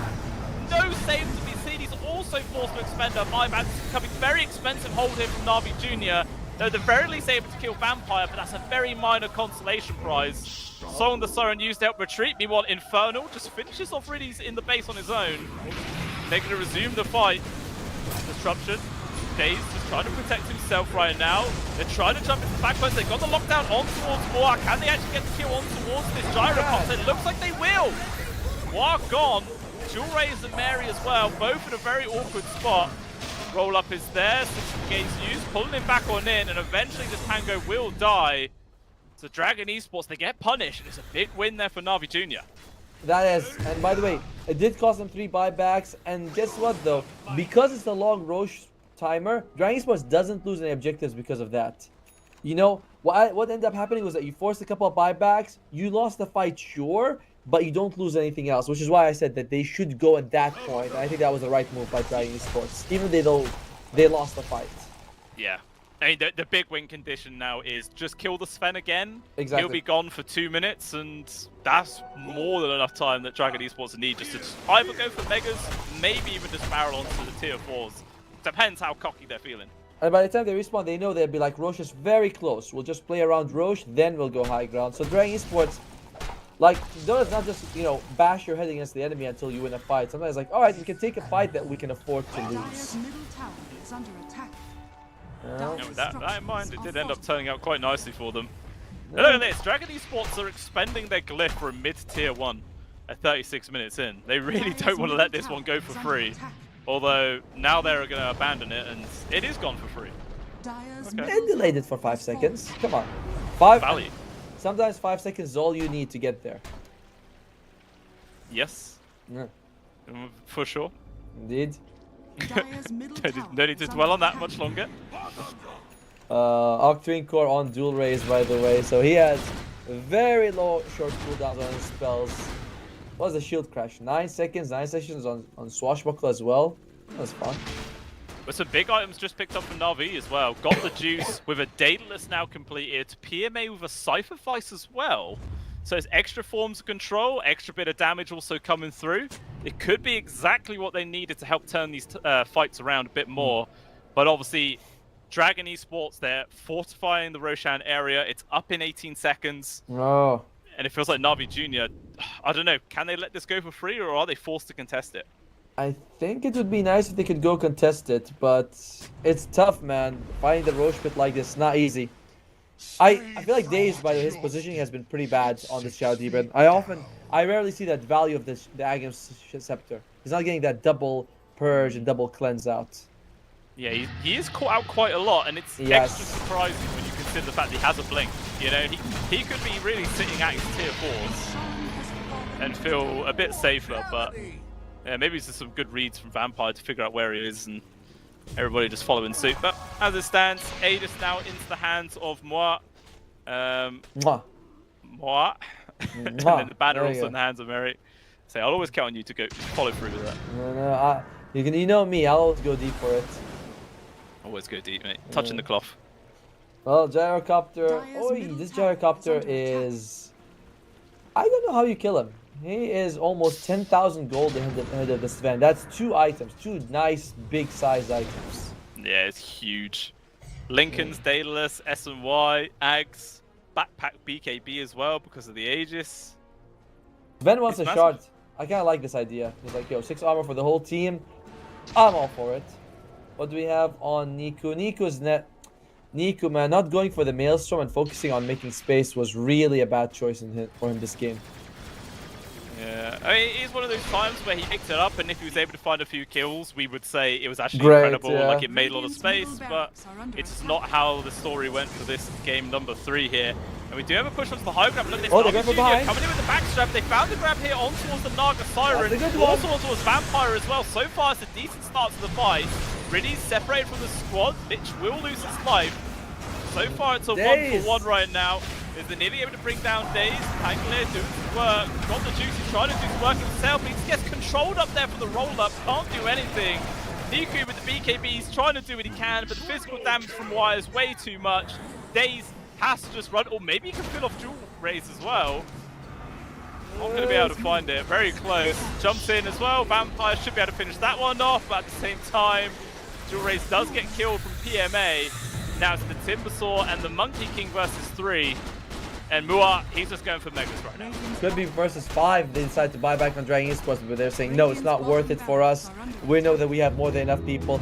The problem is that they almost could have killed the Nyx, but they didn't focus on it. No, they do kill the Nyx actually in the end. Okay. I mean, that's something. It forces the buyback, but they did cost the Megas just go for that kill alone. They know where Niku is, hiding up on the trees. They're waiting for him.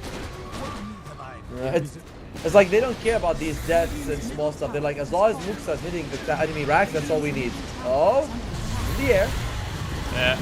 He's dead. Spike Carapace onto the Chakram. This is nothing you can do. He's going to buy back, but Niku is still AFK on these trees here at Tomo. The toss up on towards the Storm Panda, and there it is. Dragon Esports. They take the last series of the day in a 2-1 fashion. I am very impressed by Dragon, by the way. I love that move they did bomb lane, where they said, yo guys, let's just go. We know that Roshan's going to be up for at least a minute. Whatever happens, happens. And they lost the fight, but it didn't matter. They were able to just get the second Roche, the Roche after that, and they forced buybacks, 3 buybacks. So when they went in, it was very easy for them. Very smart decision making there. Yeah, 100%. Like Dragon Esports has looked super impressive today. Obviously, their win earlier on, which was a little bit more one-sided, was a pretty clean 2-0 for themselves. Obviously, Na'Vi Jr. put up a bit more of a fight, but it's the day of the Dragon, Atomo. They just did everything that they needed to do, and it was fantastic stuff. And as a result, they have secured that last place in the grand finals here for the CCT Series number 4. Going to be going up against VP tomorrow, so a very important one. But they've got to feel good after today. They just have to. And everyone really performed well. Like, Ridius had that critical sleep when they were in the con side, the Wukong. And he's like, all right, sleep lands it. Everyone makes it out just fine thanks to Ridius. We did see it. Yeah, Infernal game 1 wasn't really it, but especially this game goes early hand of Mice, gets the Radiance, forcing the enemy to get MKB. When you're stat-based heroes like Monkey King and Sven, you don't want MKB. And that was a bit of a problem for them. Oh, just... Yeah. No, as I say, yeah, just really good itemization all the way around, coming out there from Dragon Esports. Just, yeah, some real good, clean dotes that we like to see. I mean, obviously, you know, game number 1, maybe not, like you're saying, the Hand of Midas. But that was about it. I'd say that's the biggest mistake they made in the whole day. It was, and it cost them, but if you are able to recover and learn from it, nothing's wrong about making mistakes as long as you don't keep repeating them. So kudos to Dragon Esports. They are guaranteed second place, guaranteed 10,000 in the pocket, and Virtus Pro is looking, maybe watching the match, be like, yo, a few heroes we gotta keep our eyes on. Maybe consider banning them, removing them. Naga Siren, Enigma, some scary stuff.